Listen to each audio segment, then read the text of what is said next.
Oh,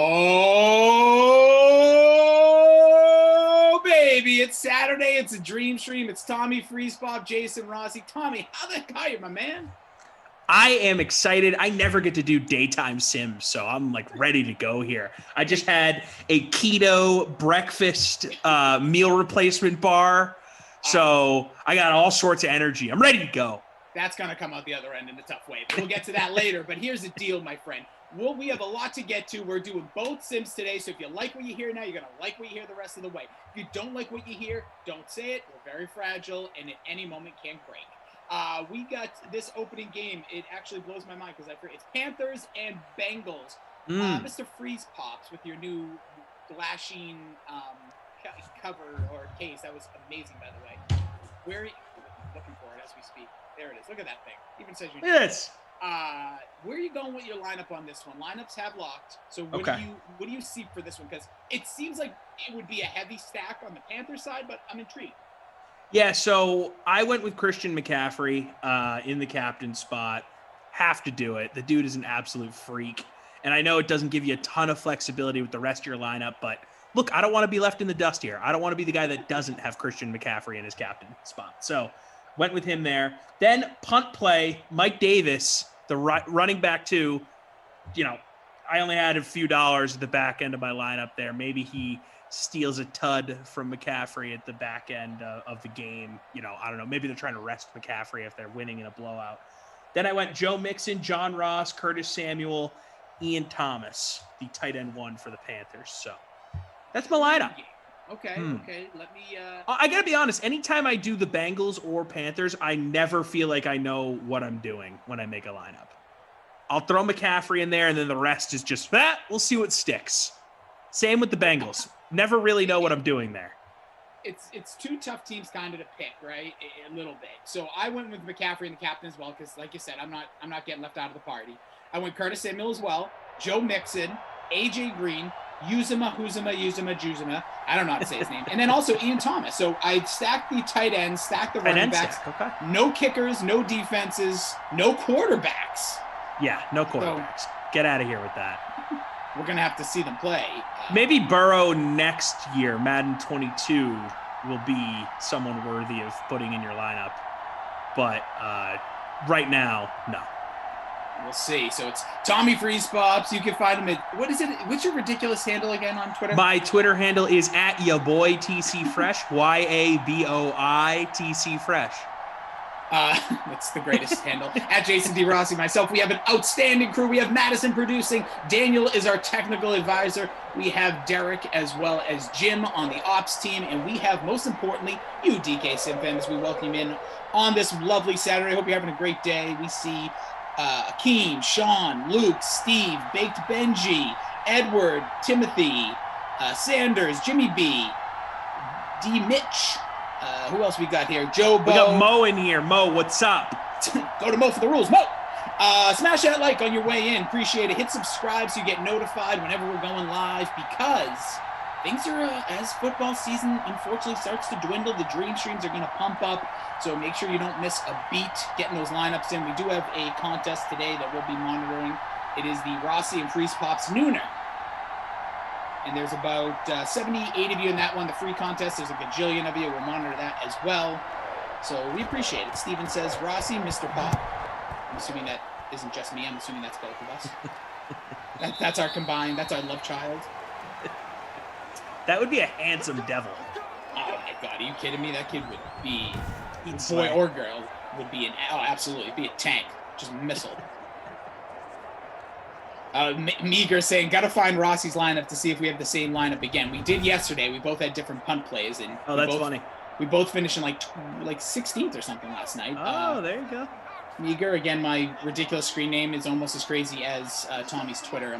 So what's your DraftKings name origin? Like, why is that your name? It's my OG screen name. Because we get a screen. Speaking of screen names. Oh, okay, nice. So it's my. I was a big Nomar Garcia Parra fan. Nomar was named after his dad, Ramon.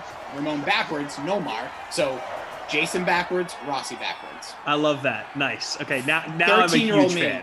13-year-old me, when I got AOL, was loving it. Actually, my first, to give Madison a shout, my very first screen name was J.R. Orlando 1, because I was a huge Penny Hardaway guy. So that was my I bet you there's an email cell there. If you email jrorlando1@aol.com. That's amazing. It's out there somewhere. Just a huge Anthony Hardaway fan. You wouldn't believe it. When he went to Phoenix, nobody believes that he was still good. He was incredible for about another 2 years. I owned a little Penny. Those are worth money now. If you have them like in really good shape, maybe in the box still. Yeah, obviously. You know how many things I have that would be worth money? Like, we grew up in an era that, like, and there's a nice catch. Joe Burrow's, they're slinging it so far. We grew up in an era that, like, if you have like those old G.I. Joes or some like wrestling I ruined figures everything. Beanie Babies, dude. I saw the Princess Di Beanie Baby, which my friend had. Don't get me started on Beanie Babies. This thing is worth like thousands of dollars in mint condition. Me and my friend used to play with it when we were like 10. Yeah, it's so one of my pandemic activities was trying to see what my at the time girlfriend, now fiance's Beanie Babies were worth. And I went through the rabbit hole of organizing everything, seeing what year everything was from, going through all these deep Beanie Baby Reddit threads and trying to get things appraised. And it turns out nothing is worth anything. I did interception. Oh, wow. Early, Carolina. So look early INT. Good thing to fade. Good time to fade the quarterbacks. I want you to continue. I just have to mention this because I will forget.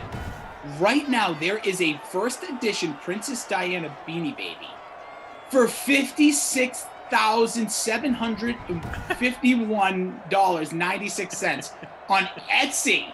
You can buy it off of an Etsy, mint condition, almost $57,000. Are you kidding me? So I will address that point in a second, but I wanted to give something I am proud of from my Beanie Baby adventure, which was about a month of my life. I sold one Princess Diana Beanie Baby. Oh. It was not in mint condition. Okay. It still sold for about $25. To sell any Beanie Baby for $25, I think that's a win. Yes. Right?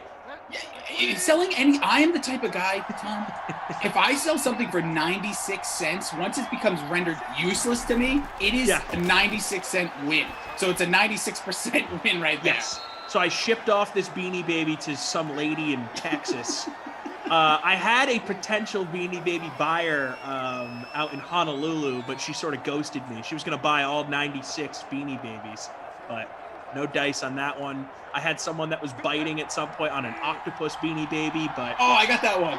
Yeah, no, it ended up ghosting me as well. And to address the $56,000 Beanie Baby that's listed online, so something in messaging with these Beanie Baby experts, I'm in these Facebook marketplace Beanie Baby groups, Reddit threads. I'm telling you, I was talking to everybody. They say, look, you can list your Beanie Baby for any price you want, but just know it may take you years to sell it at that price. So try and be realistic as you're setting up your listings. And I was like, you know what? That's good advice, because I wanted to, I didn't. My girlfriend, now fiance, Morgan, she wanted to get rid of the Beanie Babies. That was the goal. She was like, I just want to donate them. I'm like, well, these might be worth some money. So I was like, if I put these up online for X amount and they're not going to sell for a long time, then they're just going to continue to sit here. And the purpose was to get rid of these. So we ended up giving them to her baby cousin for free. So now she just has, 100 dolls to just play with. None of them are in great shape. They're not in, they are in great shape, but they're not in the shape that they need to be in to be worth millions of dollars type of shape. You know what I mean? But they're in good shape. Well, that was a foolish move. You should have sold those things. No, dude, no. And look, we made the baby cousin happy.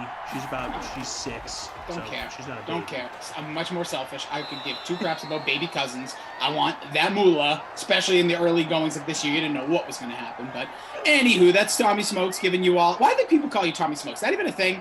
No one calls me Tommy Smokes. No, you know who does? Freeze Pops. No, you know who does? Tara Lynn does it, and it gets in my head, and I really start to think about it. And I think that's from not the show, The Jersey Shore. There was a MTV True Life. I Live on the Jersey Shore before. And his nickname was Tommy Smokes. There was a guy, Tommy Smokes, and Tommy Cheeseballs. Anywho, we're having a hell of a day here. She does call me that every now and then. Yeah, I don't get it. Yeah. I don't get it. I just always just, breeze past it. Yeah, so just so you know, just to set the scene here, we're talking Beanie Babes. We're off the wall here, all right? It is a Saturday. We're coming together. Over 350 of joining us here on YouTube. The gajillion of you across the world, Game Center, as well as our Twitch family. What up, Twitch homies? How you doing? Please, throw a question. We're going to have some fun in this first one. We have Carolina on the march. Christian McCaffrey is owned by, everybody.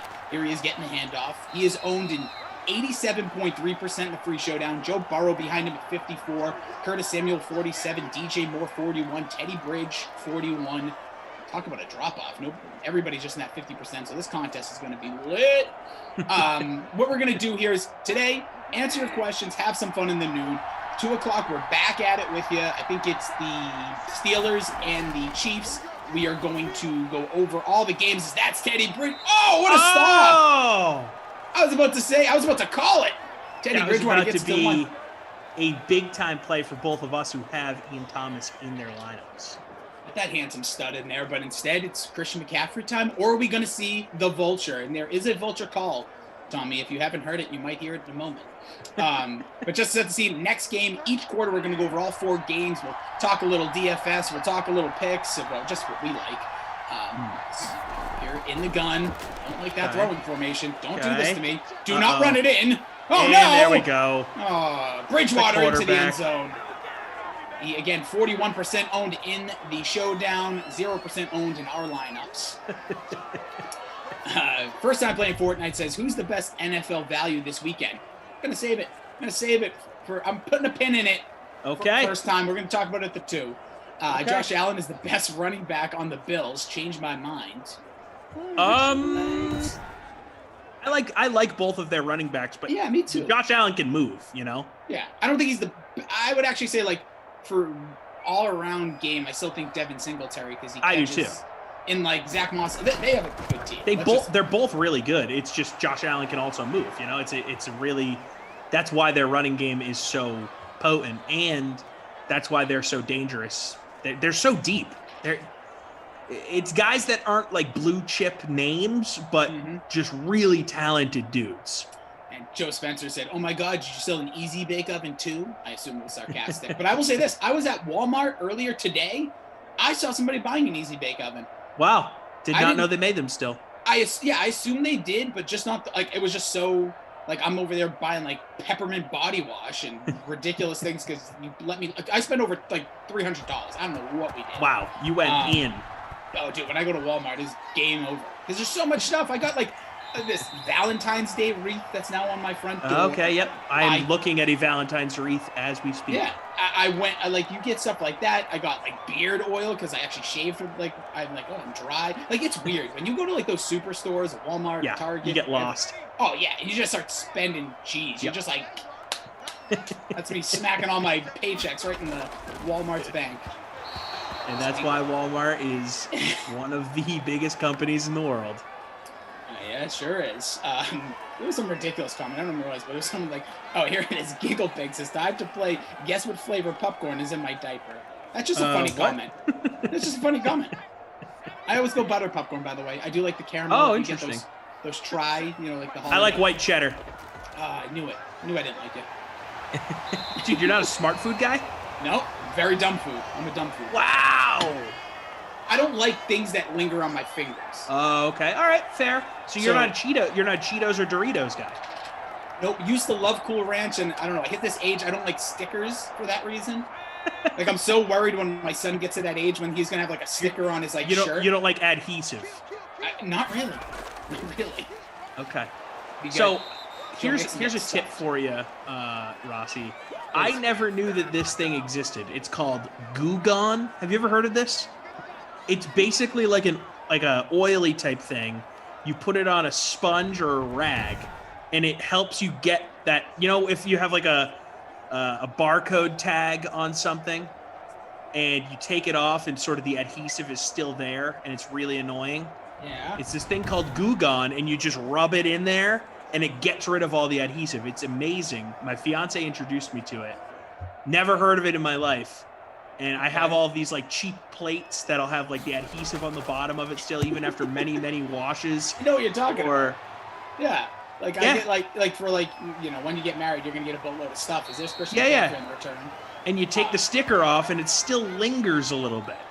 Yeah. Okay. And she's in there. She brings over this Goo Gone. She wipes it all off. I got no more adhesive. Check it out, guys. It's amazing. All right. Can you, Daniel? Can you put #ad somewhere on the screen now? Oh, yeah, we have some crazy. I give Madison and Daniel some credit. They're just like pulling our quotes so far. We'll repeat those. Yeah, this sim has been ridiculous so far. Yeah, it's gonna keep going that way as we're gonna wrap up the first momentarily. It's 7-0 Carolina. It was a Teddy Bridgewater rushing touchdown. I saw somebody I think it was Steven said faded both QBs. Yeah, so did we. So did we, pal. Yeah, it was Sean Preston. Sean Preston said it. Congo's Cad said, "What up? What up, Congo Cad?" There is a flaming hot smart food that is really good, says Steven. Maybe that's I'm a Flamin' Hot Cheetos fan, so... Look at this. Oh, wow, that's a big gainer. Go! Oh, he's going to go to the end zone. Wow! All the way! DJ Moore! What a terrible tackle attempt. Oh, my God. Emerson would say, DJ Moore. Right, just down the protein shake as we speak. There is a field goal. So look at that, ending the first quarter with some power. So not a good way to start the day if you faded the QBs, or especially Teddy Bridgewater. He's got a passing touchdown right there to DJ Moore for a gajillion yards, as well as the rushing touchdown earlier in the Unreal. quarter. 14 Zippo. Should not have faded Teddy ball game. The dude comes to play. Will not make that mistake again. Next time I have the Panthers, I will put him in my captain spot. 7 for 7 for a $119, a tud. Burrow with the interception, less than 40 yards pass. And McCaffrey, very slow start. Get 20 yards on 3 carries. Not much in the rushing game anyways. Joe Mixon, just 1 carry, 1 yard. Yikes. Not good. As Sanders says, Bengals stink. Let's see. David asking about some picks. We're going to be talking about all the picks in the 2 o'clock because me and Tommy Freesbob's got you for both games. As you can see here, DJ Moore, 75 yards and a touchdown. Dude, you roster him that you're done. That's a good day right there. Yeah, that's the B word territory, right? He's right there. Got 3 quarters to get 25 yards. I like his chances. Christian McCaffrey with a stinker so far. Yeah, 1 yard on a grab, 20 yards on the ground. Go DJ. That's my DJ, says Kelly C. I'm okay with that, says Robert. Someone captained DJ. It was William Peterson, captaining DJ. Smart man. Yeah, hope y'all doing well. Again, throw some questions in the chat if you're joining us. There's over almost 400. Smash that like. Appreciate you guys joining us on a Saturday. We got some NFL football later on this afternoon. We have Leaderboard Live with Moose and Kenny coming up for you after their 2 o'clock game. So we have at noon and at 2. There's a contest in there you can join. It's I think we're going to try to do dual. I was about to call them refrigerators, dual microwave sets for the 2 o'clock. We'll see if I can take my very large setup. Excited for that. My laptop upstairs. Nice. Who's first in the sim contest? They ask right now. Oh, Meager. I love when they ask when they know they're first. Such a brag. I love that actually. It's a power move. Yeah, it is. So Meager's got DJ Moore, Christian McCaffrey, Teddy Bridge, Joe Burrow, Tyler Boyd, Randy Bullock. Love that you have a kicker. So Meager right now holding on to that number 1 spot. But here come the Bengals. You know what? That's probably what is going to screw you, Rossi, is that you don't have any kickers. The time that you don't have kickers in your lineup is going to be the time that you needed kickers in your lineup. It's not feeling Put good a pin in that one. Yeah, exactly. Yeah, come on. Robert Kelly says 377 in the YouTube chat and only 21 likes. Let's go, guys. Come on, smash that like. I don't get why you don't just come in and be like, oh, I like this. Like, do you think your YouTube account, like someone's going to flag you one day and come up to you in real life? Did you like a YouTube video on Saturday, January 16th? 2021? I'd be like, oh my God, yeah. They're like, get over here. Oh, how'd they know? Yeah, get over here. You're arrested. Smash a like. I smashed it. Me too. Destroyed it. And you know what I'm going to do? I'm going to actually... Absolutely wrecked it. Ooh, there's Gio Bernard getting the carry. Hey, speaking of January 16th, it's my sister's birthday. Happy birthday, Annie, if you are watching. I love you. Ooh, that's very nice. I don't think she is. I think she was getting her hair did. When I tried to call her this morning, she ignored my call and said, I'm getting my hair did. You know what's funny? My sister tried to call me this morning, missed it, called her back, she missed it. And I'll be honest, I now don't really want to talk to her. You ever lose that? Yeah, oh, totally. There's my biggest issue. It's the moment has passed. Yeah, like now, like you call me at like whatever, like she'll probably call me at some point during the sim or something. Like I'm probably not just going to talk to you today. We both gave each other an op, and it's out. Yeah, that happens to me all the time. Oh, they get one chance. J.E. saying he stacked them kickers. Love that. There's a pass. We got a first down. Nice grab there. Is that Uzuma getting that tight end love, or we looks like it. I'm not even gonna. 82 actually. I don't know who that is. Yeah, CJ Uzuma or Uzuma. Yozuma. Here's the question. You said you're your sister. Are you one sister? What's the family? What's the free spot family? I have an older brother named Tim, and I have a younger sister named Annie. There you go. Tim, Tom, Annie. Tim, Tom, Annie. What happened? They didn't want to go with another T? Yeah, so Tiffany? It's interesting. So when my parents named me Thomas, they thought they were going to call me Thomas. So they thought they were going to have Tim and Thomas, or Timothy and Thomas. Okay. And then over the years, and you can watch some old home videos where they're calling me Thomas a lot, but it just ended up becoming Tim and Tom. And for some reason, they didn't think that was going to happen, and it did. So the naming of my sister, they didn't really have the sing-songy T thing in mind because they thought, you know, Tim and Tom goes together, but Timothy and Thomas, not so much. You know what I mean?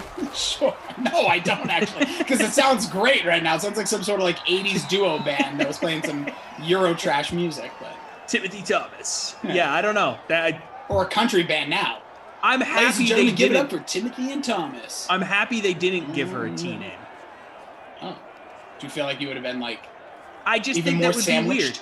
Triple T's? Yeah, like you just sort of... You get all the same initials. If you're going to ride it, I don't know. I feel like you just ride it out at that point. We have cousins that have all J's. Jeremy, Jason, and Johnny. And what's the last initial?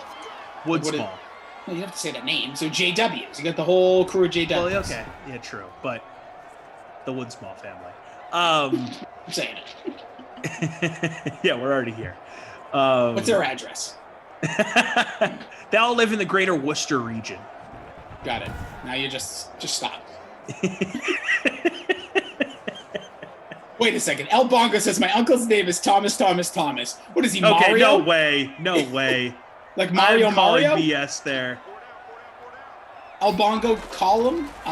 We'll give you the Slack channel. We're going to get you in on the broadcast. I want to meet Thomas.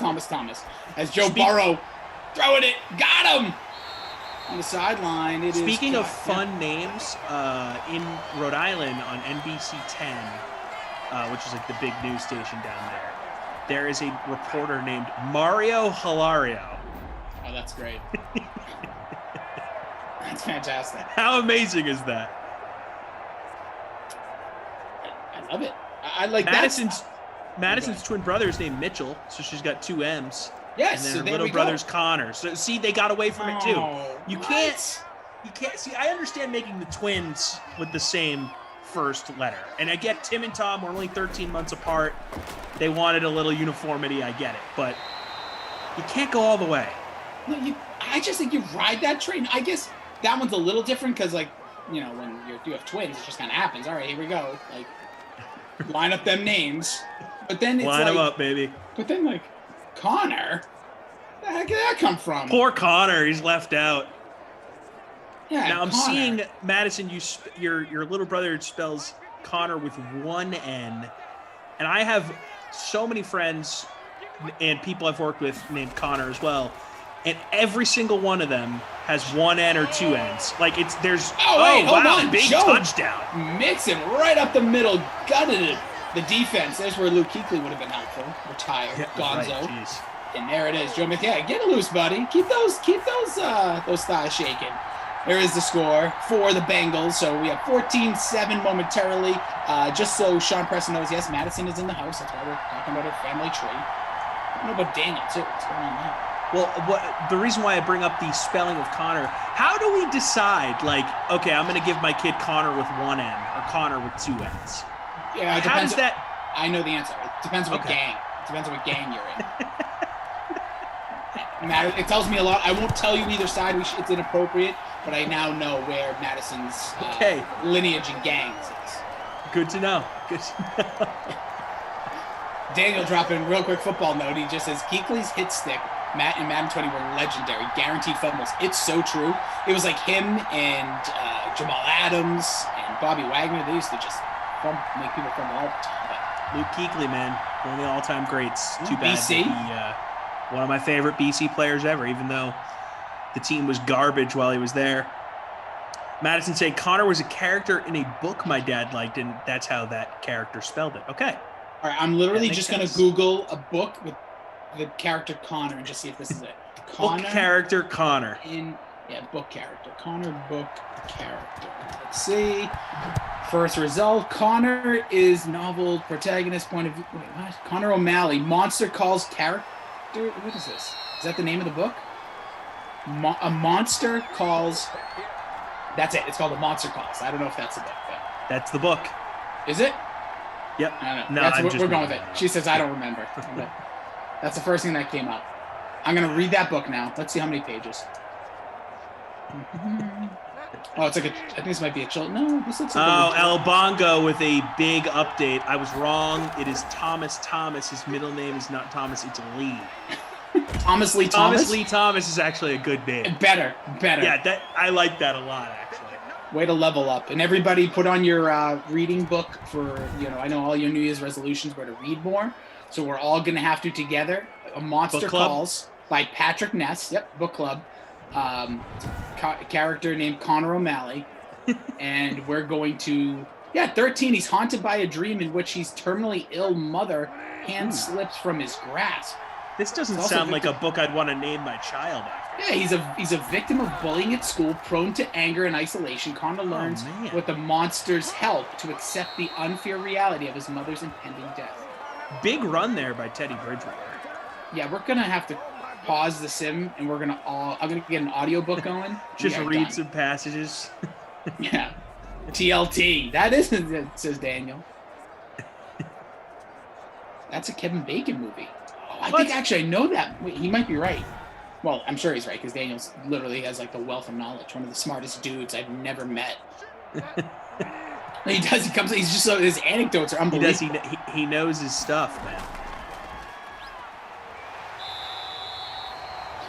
Captain Blood says Thomas's middle name should have been Ned. Thomas Ned Thomas. I always feel like I feel like Glash when he was setting me up or something. Exactly. And Daniel saying that it sounds like it would be a Kevin Bacon movie. It's not actually a Kevin Bacon movie. There's a weird Kevin Bacon movie where he goes in and out of consciousness and some ghost stuff. I don't remember. It's Christian McCaffrey gets the carry here. 2:16. We're gonna head to the 2-minute warning. It is 14-7. Tommy Freeze Bob, Jason Rossi, Madison the producer, Daniel on the 1s and 2s, Derek and your boy Jim on our ops team. Jimmy boy. We have 14-7 again. Teddy Bridgewater rushing touchdown. DJ Moore 75-yarder, and then about 11-yard rush from Joe Mixon. Those are your TUDs right now in our free contest about the 2-minute warning.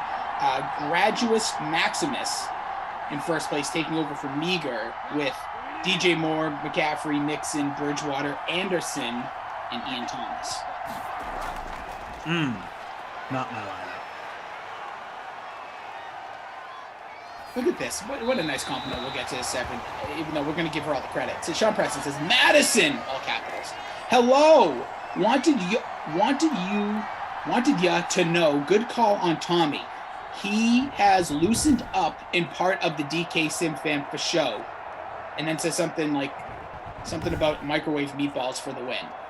Equanda? I don't know. Ewokian? Ewokian. Like an Ewok from Star Wars? I've heard of those things.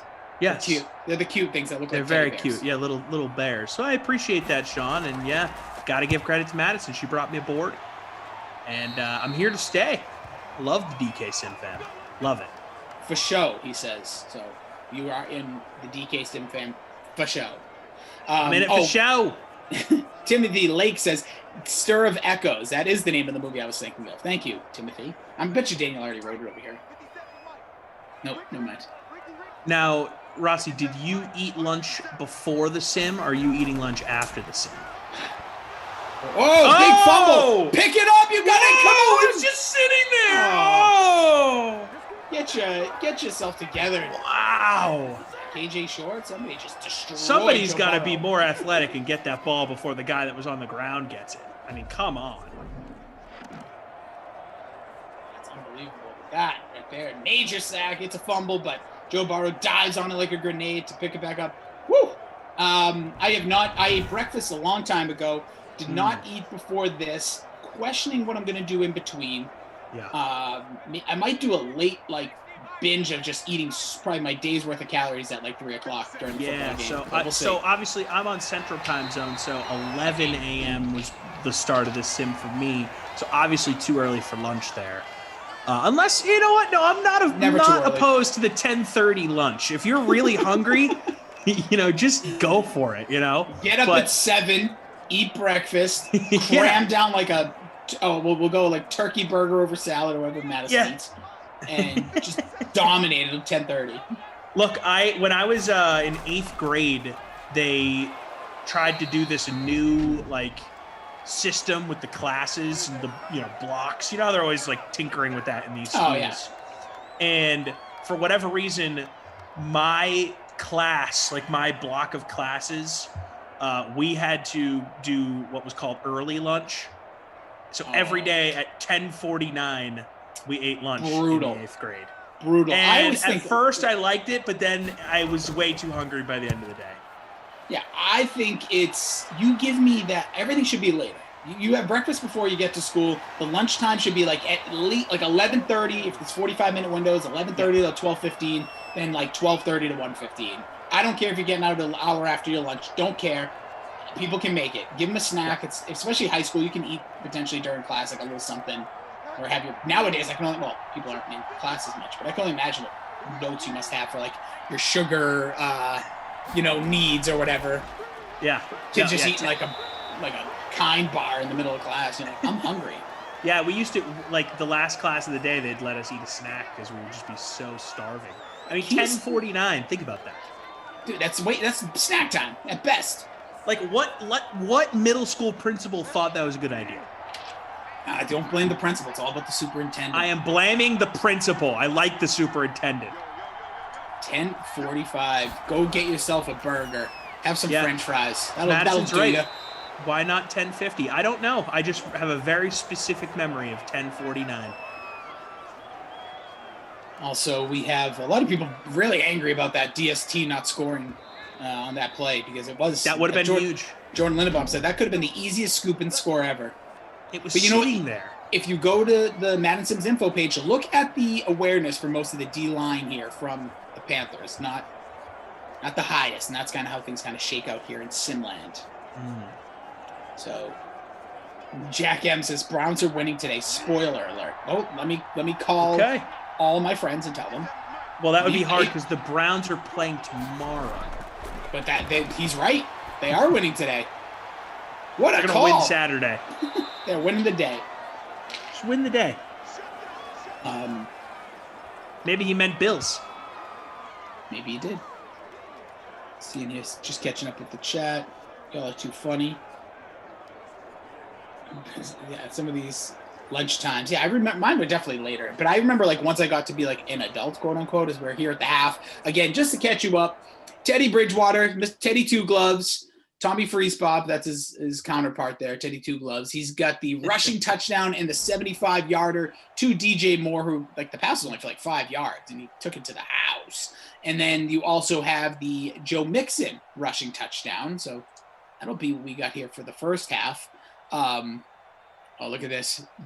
Beast of Burden over on Twitch. Thanks, Madison, for pointing it out. Says, after swearing the other day, I wouldn't captain CMC ever again. I did it again today. So you're the reason. You're the reason he's stinking out the... No, not you. It's this Beast of Burden over on the Twitch machine. Yeah, maybe it's their fault, but it feels like my fault. Well, I'll blame whoever. I'm just upset that he's just stinking out the joint. Right now, he has a whopping 24 yards on the ground. Just awful. Like, don't get me wrong, Joe Mixon stinks too. He's got 2 for 15, but at least he's got the salvaging touchdown so far. Brutal. Absolutely brutal games from the RB1s. So we also have Ian Thomas is going to be your leading receiver. 4 catches, 27 yards. Still nothing else from our guy DJ Moore. He's got 75 on 1 catch. Again, second highest total yards is John Ross the third. He's got 3 for 32. So DJ Moore, this sim kind of stinks. I got to be honest. Don't bring that. No, look, if there was a scoop and score, I would have changed my mind. But no, like nothing really all that. I mean, I guess we had the big touchdown at the end of the first quarter, but generally speaking, nothing really wowing me from either one of these two teams. And look, in real life, there's a reason why both these teams are picking in the top 10 in the draft. That's true. I said going in, like I talked about my really bad calls. I had literally, I think, the worst predictions going into the 2020 football season.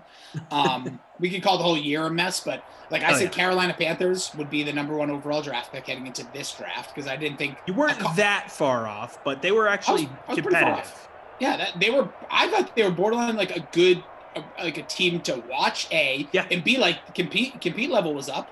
They weren't just like bowing down to, and even the games that got blown out, like there's a Tampa game where Tampa just trounced it, but like they still scored like almost 30 points. Right. You were close in the sense that they are picking high, but like as far as them being a bad team, I don't think they're a bad team. No, they just had a lot of tough breaks. I thought for losing sure McCaffrey for most of the year, I thought they'd be a lot worse. Yeah, I thought for sure it was going to be like Matt Rule coming in, no offseason, no in-person stuff. Like how do people get motivated by you? Teddy Bridgewater, new system. Christian McCaffrey, I'm like, okay, he'll do his thing. And think about it. He was like you thought he would be the reason they'd be the #1 pick. And I'll tell you, they competed. They had a chance in the playoffs going into December. A lot of dudes that were sort of counted out, right, at that receiving core is really good. Bridgewater finally getting a shot, right? Wasn't as bad as we thought he was going to be. Good stuff. Yeah, by the way, Edward Pratt says, is this the first sim together since the McRib? We all know that Rossi lost his hair and lost 250 pounds. Tom, did you have any problems after? No, I think I'm still cleaning sauce off my counter from it, though. I mean, it was like the sauciest sandwich I've ever eaten. But yeah, I think this is our first time doing a sim together since the McRib Bowl. I think that's the case. I'm gonna pull. We were both on the Simper Bowl. Yes, but we're not together. Pre-game show, right? Yeah. But other than that, no. Yeah, interesting. I don't know. We'll see. And maybe with these weekends games going to be coming up, I'm sure we'll be teaming up a little bit more. I know. I'm excited. Gonna get back in the saddle on these weekend gigs. Yeah, baby. Here's a random question. Some of the chat talking about like waking up and what they do and all that, but are you a coffee drinker? So I was a coffee drinker when I was producing mornings because I woke up at 3 a.m. every day, so I had no choice but to be a coffee drinker. I would drink a large black iced coffee just to get my day going.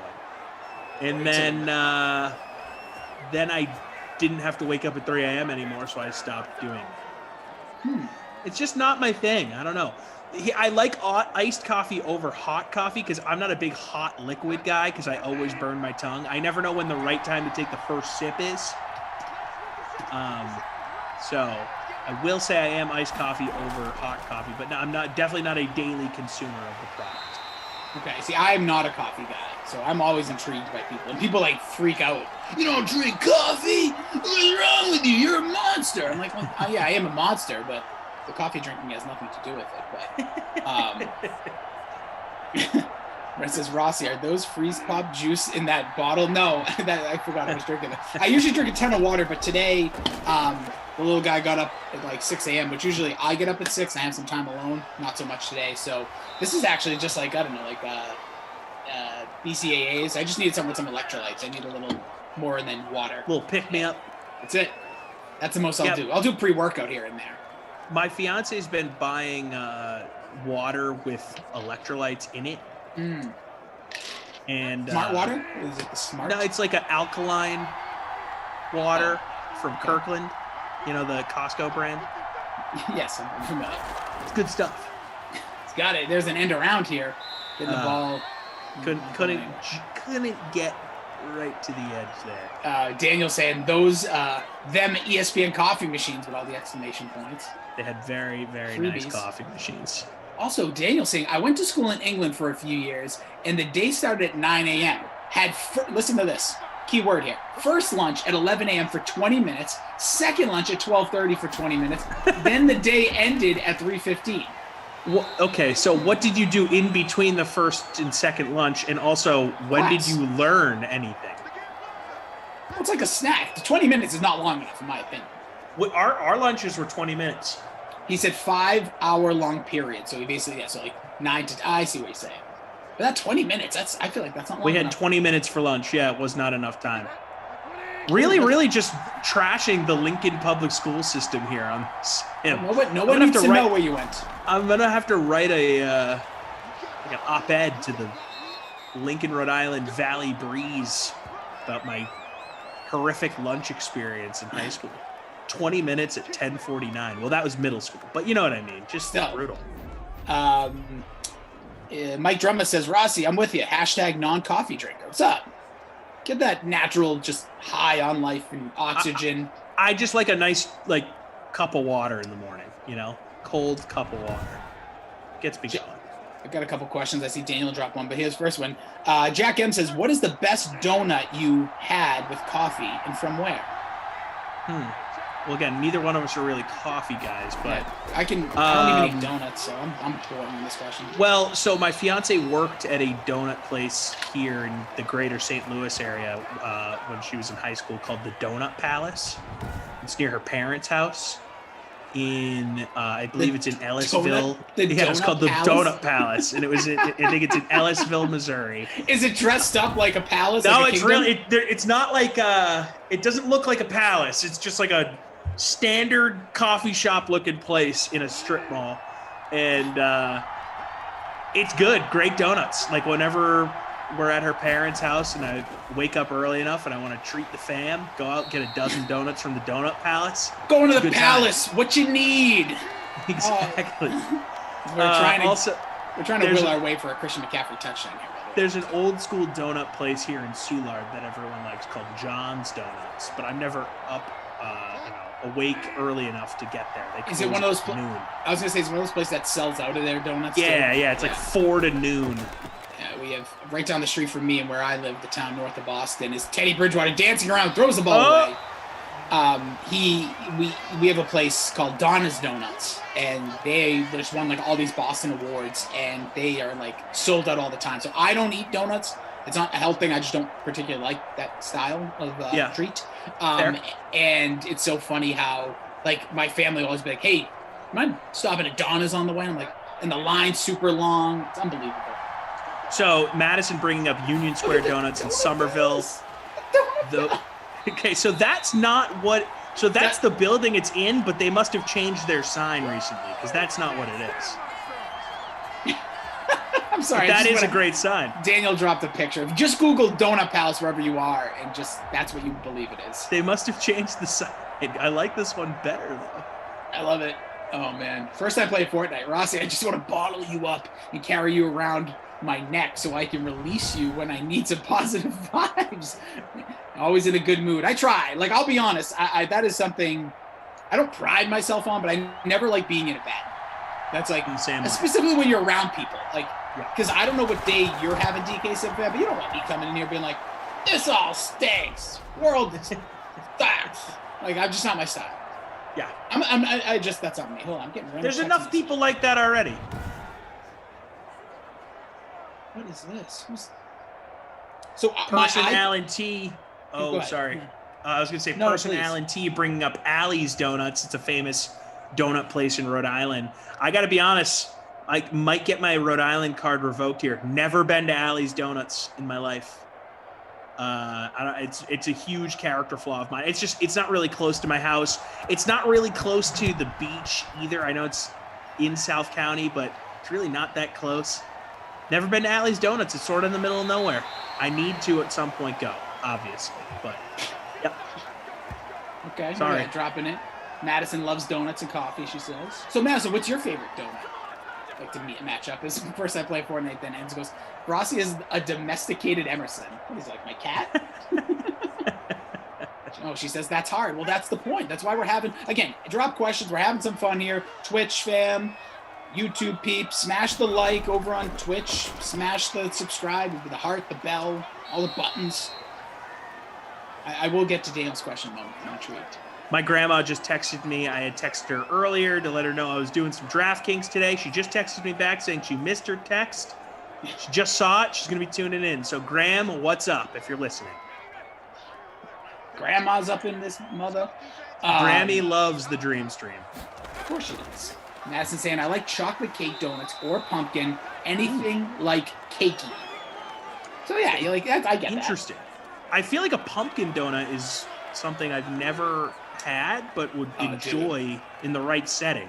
Like at an apple orchard in the fall. Between September and October. That's when you Yeah. I think a warm pumpkin donut would be delicious. Oh, like those, like apple cider, you get pumpkin. Like, I'm not going to lie. Back in the day, there was the blueberry at Dunkin' Donuts, so nothing's fancy. I used to love it. It's like lightly coated with like whatever, the glaze, and it's blueberry donut, and I just think of it sometimes. I don't want it. I just think of it. It's like an ex. It's like an old fond ex that like things didn't go so well when you were 13 years old and you held each other's hand once, and that was like, and it was exhilarating. It was like first base back in the day. So again, the completion. The blueberry donut from Donut Palace is my fiance's favorite donut. Oh, okay. Oh, look at this. Kicking Club says Bear Claws are my favorite. Bear Claws are good. Steven asked, who did Grandma Freeze Pop roster? She actually has she has a huge defense and kicker stack and quarterbacks. She's in first place right now. I don't think she's been getting into the lineup game. I think she just listens for the enjoyment. But maybe one time when I'm home, months from now, I can walk her through making lineups. Wow, what a punt! The punt game is on fleek. Madden 21, this update, I'm telling you, I want rosterable punters because I'm telling you, they're killing it. Dante says, I'll hop 3 lanes of traffic if Krispy Kreme light is on. Yeah, you get the hot and ready or whatever it is. I honestly, there was one down the street, living in like Boston area that it failed out because like I guess we don't get down with Krispy Kreme. But like I remember like it was pandemonium when that light was on. It was in a very popular circle in a city called Medford, and it was crazy when that would happen. Let's see. It's one of those things where people in New England just go to Dunkin' Donuts. So unless you're like a really specialty donut place like Union Square Donuts, it's tough to compete with Dunkin'. It's just a way of life. Jordan says donuts are bakeries, and mom and pop donut shops are so much better than crap D&D or Krispy Kreme. See, like, no offense, Jordan, I like you, pal, but like, you don't have to crap on something. You can just say, hey, this is better. You don't have to say that's crap. Like that, I'm not. That, if you want to know one thing about me, I may not like stuff. There's a whole part, like in my podcast and when radio stuff, I was known as like, people like say I have horrible takes with stuff, and I'm fine with that. I'll live and die by my takes. Whatever. We are who we are. But I don't like to ever be like, if Tommy comes on here and is like, dude, the best thing in the world is a donut and coffee in the morning, I'm not going to be like, that's disgusting. You're an idiot. Yeah, it's like, oh, for liking donuts. Yeah, like I like this, or I don't. Like if I say I don't like donuts, I'm not besmirching it. I'm not, Jordan. This isn't about you. This is just this comes to me every so often. But like people are always be like, oh, that's like you're gross. Or like Twitter, that's like if I come out and I say like WandaVision, which I'm going to get to from Daniel. I'm going to answer that question in a second. But like if I come out and say WandaVision was the best hour I've ever spent watching television, someone goes, WandaVision sucks. Like what? Like, how about I didn't like it? Or here's the reason why I was upset. Like, I'll be honest, my big hot take that people crush me on is Avengers Endgame. Are you a Marvel guy by chance, Tom? I am not a Marvel guy. Just we won't get too never got into it. Daniel's going to get ready to destroy me. But I will just say this. I was disappointed by Endgame. People think it's the greatest movie ever made. The combination of things, the way they did stuff, it's not about the production, not about a lot of things. I just think the story was a little off. For me, Jason Rossi, one individual. People come at me as if, and then like I'll say, oh, I really like something. Like I like What's something I like? Water. Drinking water out of water bottles. People be like, Sure. Drink it out of glass. Drink out of water bottles is for idiots. And I'm like, hey, weirdo. Yeah, exactly. It's like, all right. Take it easy. But I did want to ask Daniel. I did watch. By the way, we're here in the fourth quarter. It is 17-7. We are off the wall. We're just talking about anything you want to talk about. We're going to talk all the football games in the 2 o'clock sim. It's Tommy Freezepop, Jason Ross. We got Mad Madison, Daniel on the 1s and 2s. We got my guy Derek and your boy Jim on the ops team. But just quickly, WandaVision, watch both episodes. Just a delight. If you don't even know anything about the MCU and you just want to watch just kind of like a very different style show and not know where it's heading because they're only releasing 2 at a time, must watch, in my opinion. Very fun. That actually looks interesting to me, even not as a Marvel guy. And again, I don't dislike Marvel. I think I've said this on the stream before. I forget it was with you, if it was with you, Rossi. But yeah. Throughout high school and whenever those started coming out, I would see them, and then college happened, and I didn't really go to the movies for a 4 to 5 year stretch just because I didn't have money to go to the movies, and that's not what I did in my free time. So I just didn't see like 4 or 5 years straight of these Marvel movies. And then I graduated and I had a little bit more cash because I had jobs. And then I was like, well, I didn't see all of these other ones. So what am I going to parachute in? And it just felt like so much. I was like, you know what? I'm out. I'm not going to be in that world. And that's okay. But now I feel really left out because they're so prevalent. I will just say this. This is the best way. Like when you fall off or fall behind and you're not into whatever the most popular thing or conversation piece is, Teddy Bridgewater, a little RPO action. And Jordan, I see you light me up. I got you. It's cool. But like you said the word crap in there. Better than crap Dunkin' Donuts. That's what I was saying. And it's not about you, dude. You live your life. You be you. And you're a good dude. We are a member of the hashtag Always Here. I'm not trying to pick on you. But that's just the way I look at things. I always say, instead of, you could have made that point without saying crap Dunkin' Donuts or Krispy Kreme, because you're trying to say that people that like Dunkin' Donuts and Krispy Kreme, well, you're telling them that what they like is crap. End of story. This is Brandon Glasheen. I will stop now. I'm sorry. I'll only repeat this once, Jordan Lindebaum, because I love you. If we were together, I would give you a 6 foot apart dap. I would give the shirt off my back. I would tell you how much I respect you, what you do for a living, and you being a part of the DK Sim fam, Jordan, because you, just like most, are a part of me. You've made me smile when times were down. You make people laugh or make people angry, but you make people emote. And that is a very important part of you, Jordan. So thank you. Wow. Appreciate you. And then 2 minutes later, I'm really sorry. I was really negative about that, Jordan. I'm real sorry, man. Then he puts a bunch of heart emojis. Love Flash. Oh, baby. That's what we're doing here. But yes. I mean, all the Marvel movies are on Disney Plus now, so I guess I have no excuse. At some point, I just need to binge everything. And it's not overwhelming. The one thing I think, if you're not a comic book reader, there's a nice catch. Looks like it might be coming back. There's a flag on the play. I believe it's very easy to watch. Like I used to read comics when I was real little. My dad was big into them when he was a kid. Then I stopped, and the movies are just like digestible and easy to follow and like so well done. So I think you will enjoy them. But I mean, I really liked the Spider-Man movies with Tobey Maguire as a kid. Oh, same. I like the X-Men movies, but those aren't technically a part of the Marvel universe, from what I understand, right? That's sort of a separate thing. So obviously I've liked the Batman movies because those are fantastic. I know that's DC, but it's all in that genre, right? Yeah. So like I know I would enjoy it in some capacity. It's just a lot to take up. I just need to really commit to. I feel that. There's a catch.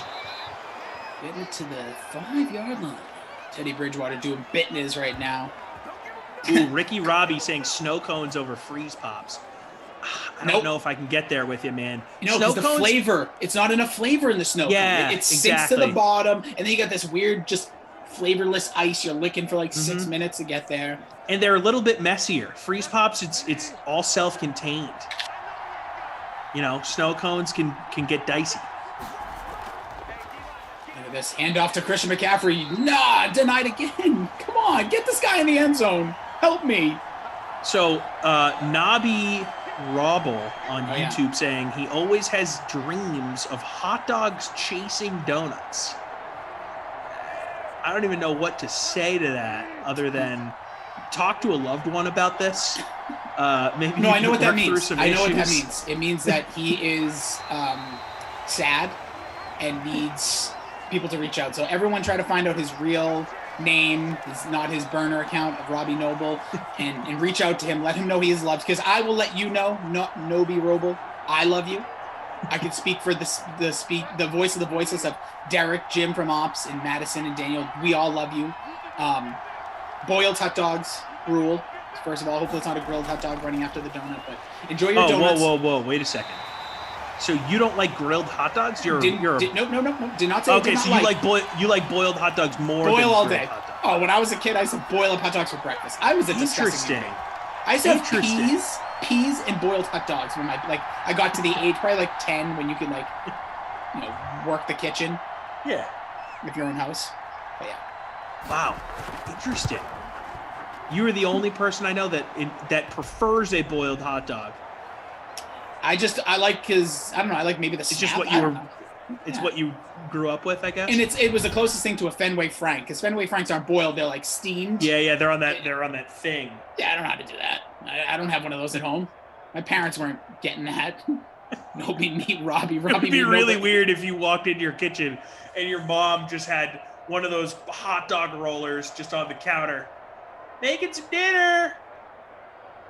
Everyone, get your buns ready. So now I want to just do a little callback. This is the point where Glash would then apologize if he ever does one of those. It's like we're so past it, and then he would just go, "Yeah, Tommy, hold on 1 second. I want to apologize to Jordan. I feel like I was a little negative, and I didn't mean that. I feel bad, Jordan. I love you." That's usually how it happens. It's usually like a 5 to 6 minute difference. You're right. Glash is a good dude. I think he's on tomorrow or maybe later, but I thought I saw him on the schedule, so he'll be a part of our leaderboard live coverage for the playoffs, which again, me and Tommy Freeze Club got you for a 2 p.m. sim with the Steelers and the Chiefs. We're going to talk all about the football. If the Thunder don't get you, if the Thunder don't get you saying microwave hot dogs, plump some better than grilling, and then in parentheses, plump some. I feel like forget boiling. Lol. Okay, first of all, that's fine. If you don't have the time and the patience to boil a hot dog, totally get it. For me, I think I've never had a microwave hot dog in my life, but I'm not against it. I feel like it's going to explode. Yeah, exactly. So I have a microwave hot dog story. So when I got to college, it was really my junior year of college. I was living off campus, and I had some roommates. One of my roommates, we're all making dinner at the same time. We're all in the kitchen. Throws a couple hot dogs in the microwave, and he's about to press start. I'm like, dude, what are you doing? Stop. Those are going to explode. Daniel says he's exploded hot dogs. And he's like, no, dude, it's fine. They're already cooked. This is, I'm good. I've done this a million times. I'm like, no. You're not supposed to throw this in a pan or something. He's like, dude, it's fine. Microwaves them. Completely fine, eats them. First time I'd ever seen a hot dog microwave in my life.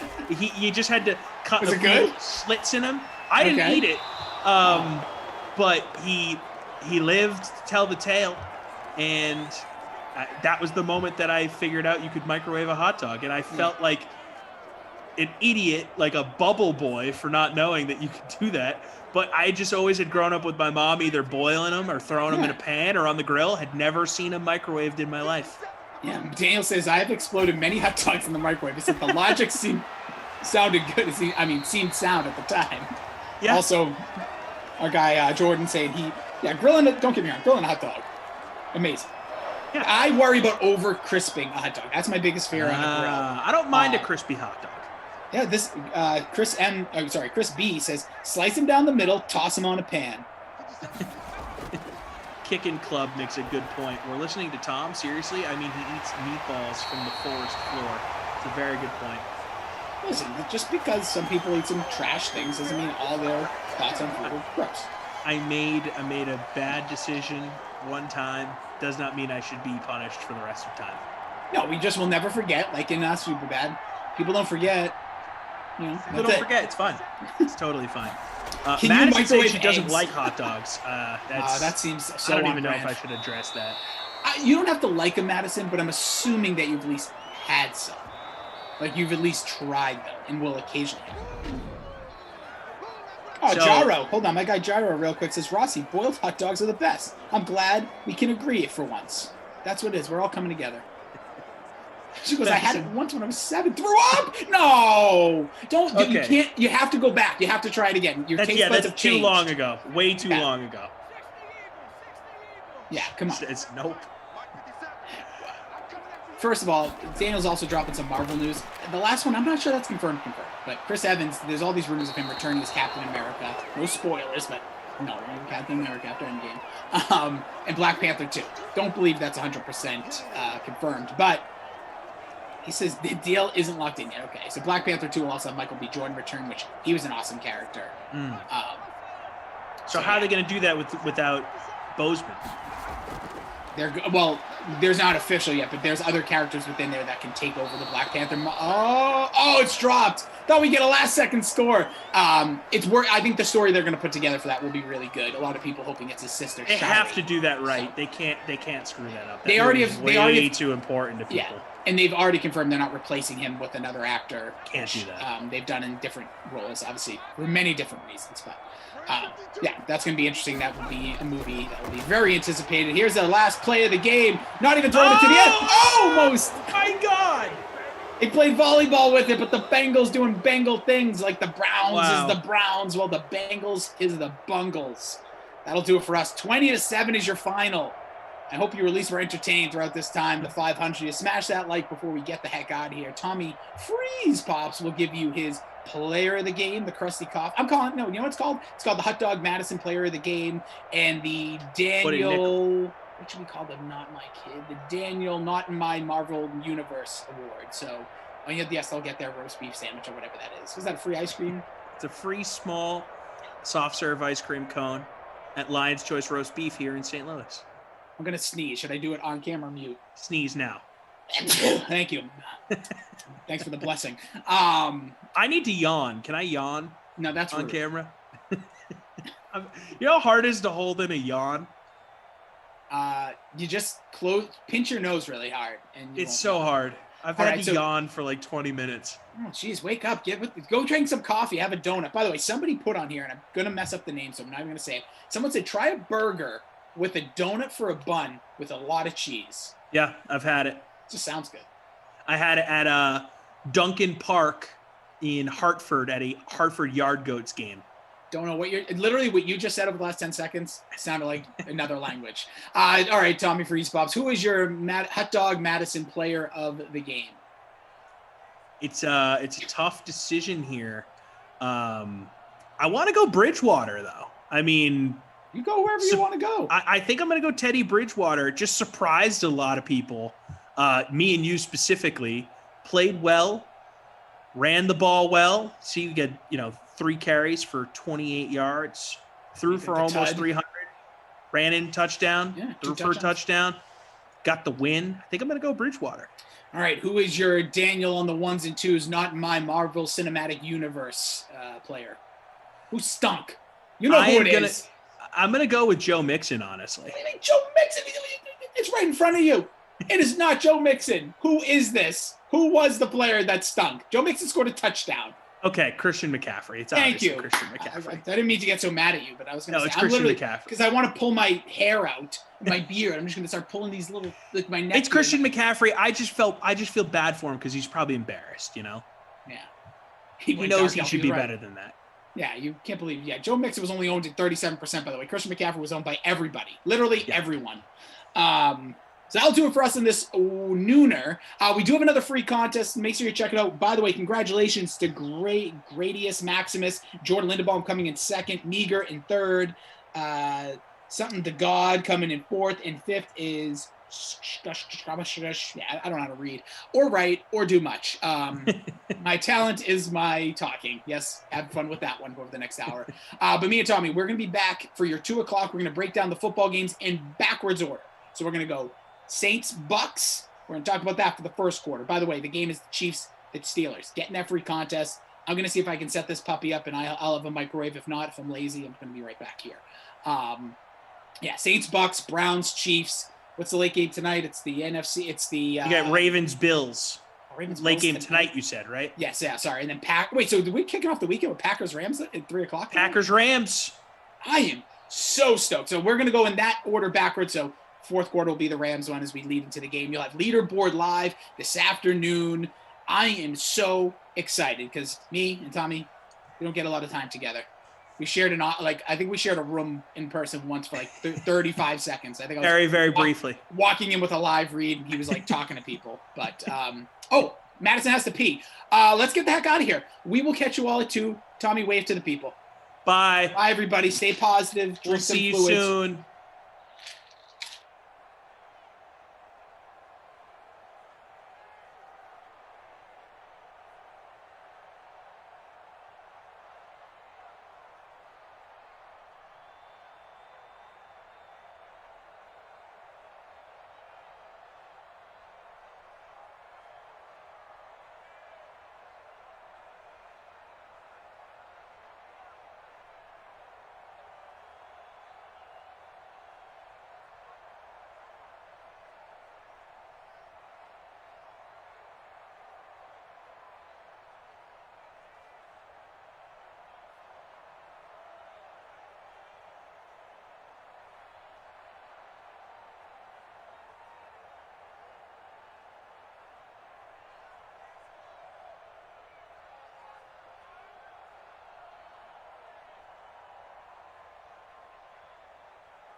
Are you ready for some football? DK Sinfan, forget about Terry, Howie, Michael, James, Kirk, whoever the heck all these people are. It's Tommy Freespop, Jason Rossi. We're going to be your official pregame show for the NFL Divisional Round playoffs. I am super stoked to be here with you. Tommy, how the heck are you? I am ready for football, and we're going to get it here in a few minutes. We got the Steelers and the Chiefs. Chiefs obviously in real life in action tomorrow. Yep. Steelers already beginning their off season.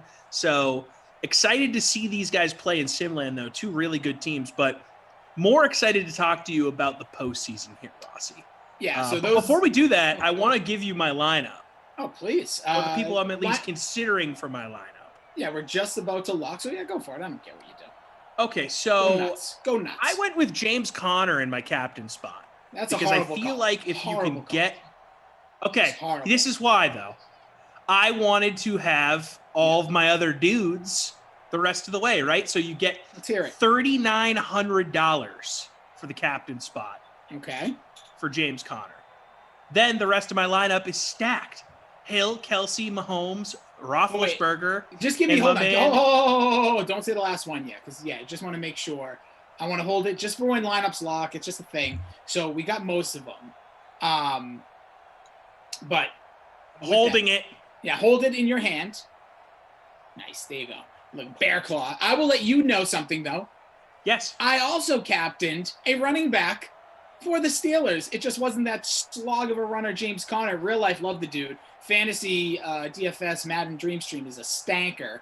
So I went with Jalen Samuels. He comes in at 8,700 in the captain, so I could fit all of my dudes as well.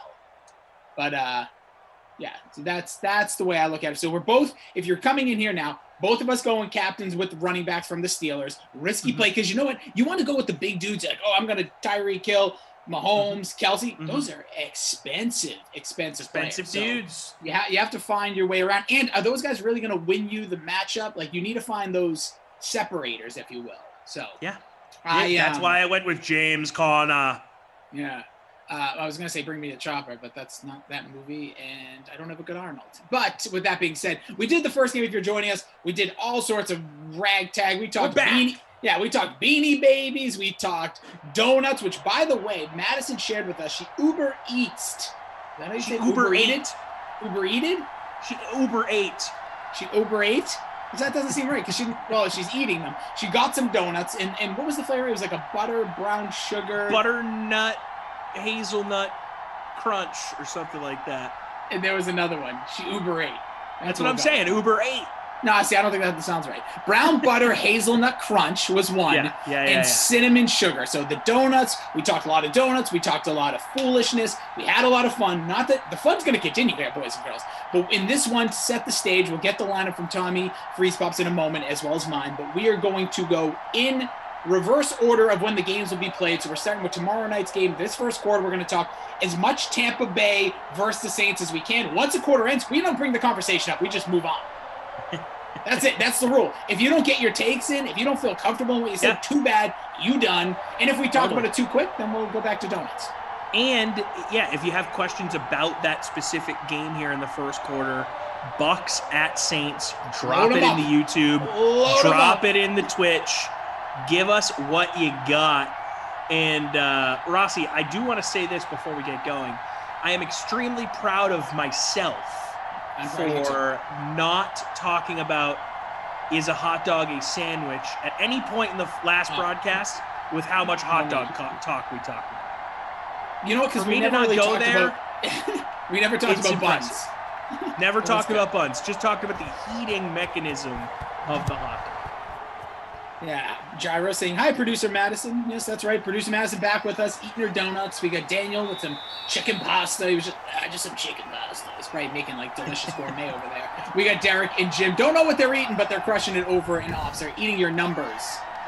So in this one, again, it is the Steelers versus Chiefs. So, okay, give us the full go of the Tommy Freespop lineup. I'll give you my lineup. Then we'll talk a little Bucks and Saints. Okay, captain, as I said, James Conner. Then I got the big boys, Hill, Kelsey, Mahomes, Roethlisberger. In my final play, an ode to my man Rossi, Harrison Butker. The punt play. Love you. I love you. $3,800. So we'll see. I like we definitely my have different lineups. I'm glad someone does. Jalen Daniels is the captain for me. Chris Boswell is going to get in there for me as well. There's my kicker. James Washington is my receiver from the Steelers. Then I stacked up the powers that be for the Chiefs. Tyreek Hill, Travis Kelce, Patrick Mahomes. So we shall see.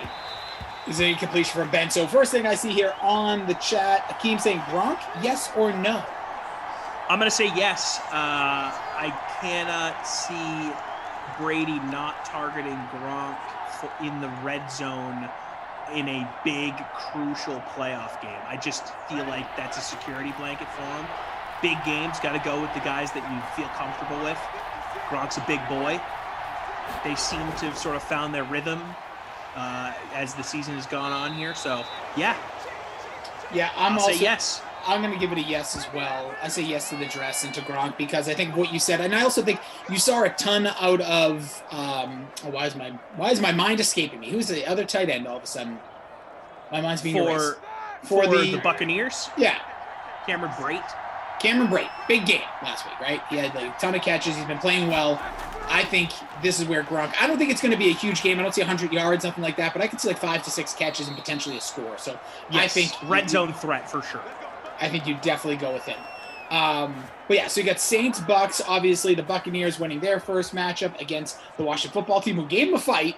So what do you think going into this one? What's maybe some of the key matchups or things you're going to be looking at here, Tommy, as we head into Sunday night, the last game on our divisional round slate? Well, Rossi, I think a good way to frame my answer here is through a question we got from Twitch. This one from Hitch720. He says, do you guys think the Saints will come out like they did the last time against the Bucks, completely flat and got handled on Sunday Night Football, or will it be competitive to start? So, look, I don't think that's going to happen to Tampa Bay again. I don't.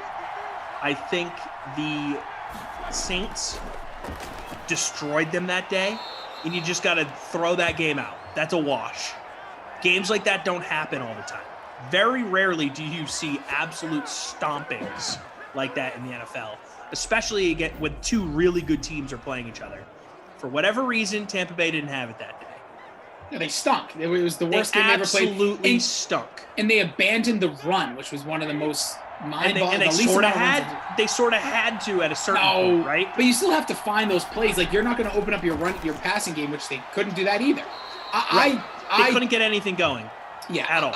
I could see it actually starting that way again because I think there is something they might be a little juiced up. This is a lot of players that haven't been there before. This Saints team just slow and steady as they go. I don't know how they do it. They just win ball games. So I could see the Saints maybe coming out maybe like a 3-and-out first for the Tampa Bay Bucks. Maybe the Saints go down and score in their first drive and kind of set that uncomfortable tone for Tampa, and then we'll see how Arians Leftwich kind of create and game plan that offense. That's just the way. Yeah, I think, maybe that's how it gets going, but the way it's going to close out, man, I just don't see Tom Brady losing to the same team 3 times in a season. It's never happened in his entire career.